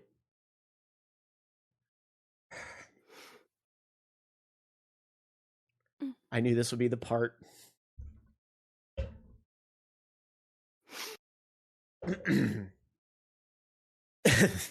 And now I'm choking. Stop it. Water goes down that pipe. Hold on. Intentional silence. It's a good thing. I'm trying not to get lipstick on Sonic. And of course, a special shout out to the best guest we ever had on this program.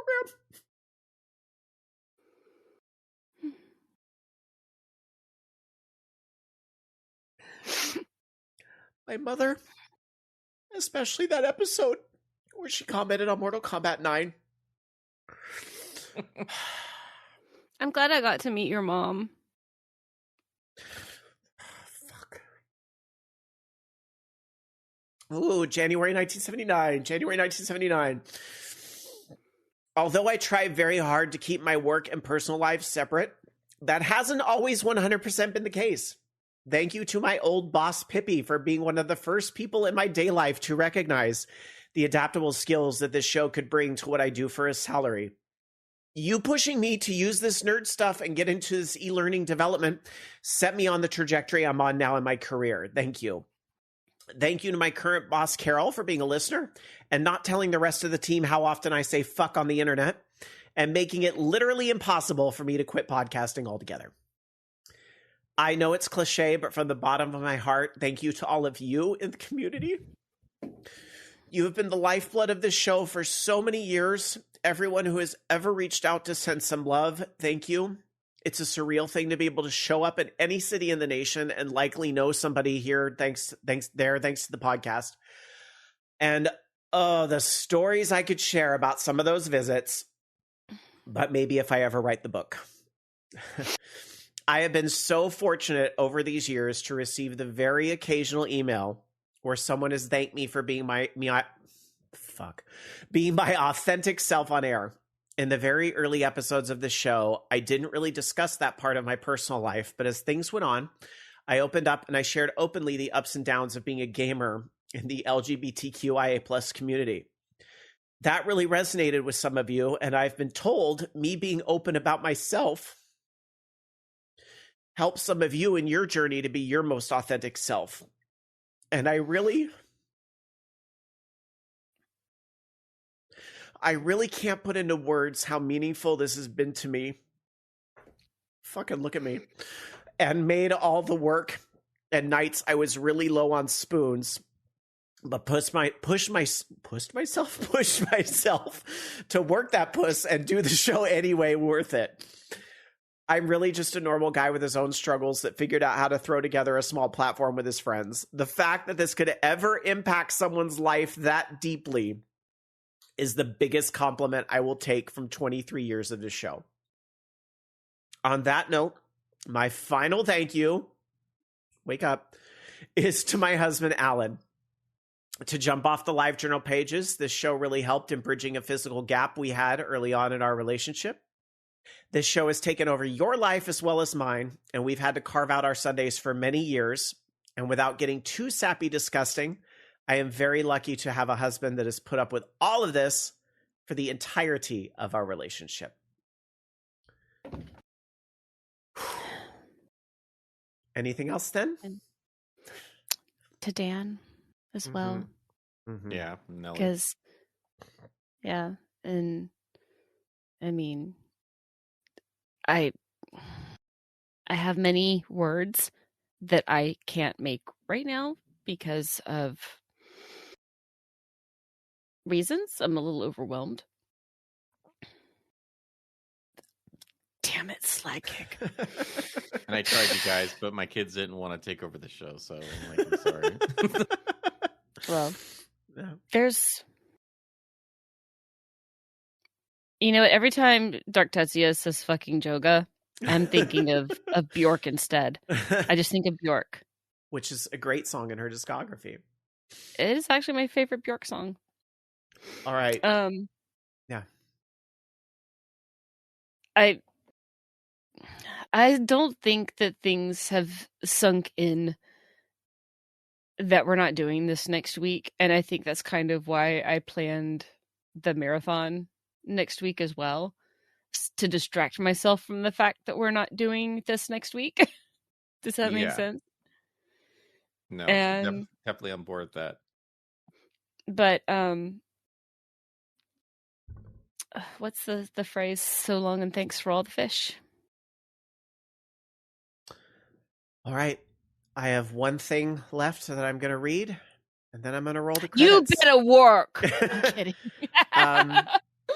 But before I say this last bit here, just I know there's a lot of sad. I know there's a lot of emotion. I know there's a lot of but there's a lot of celebration too. We did the damn thing, and a lot of this has been motivated out of spite for people that said we couldn't. I told you. But we set a record together, the three of us, and all of you along for the ride. And that's just something not everybody's going to get to experience in life. With that, to everyone, including those I forgot, thank you so much for making room for our show in your life, whether it's been the past month or the past 23 years. And while the show is done, the vision continues. Video games are fun, God damn it. Stop fighting about them online and have a seat at the diner table. Ingest some carbs and talk about your shared passion. This is a hobby that can really bring people together, as it has for us all of these years. Thank you for letting us share our fandom together at this table. But for now, the restaurant is closed for the night, and the waitstaff wants to go home. It's time to put those mozzarella sticks in a to-go box, get in the car, and go home. Drive safe. Good night. Good night, everyone. Good night. You've been listening to Orange Lounge Radio. Orange Lounge Radio is a production of OLR Studios. The views and opinions expressed on this program do not necessarily reflect those of the staff of Orange Lounge Radio or VOG Network. But after all these years, you know they were all still true.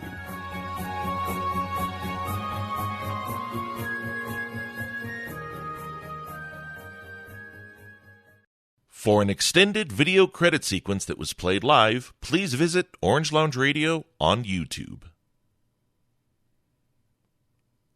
End of line.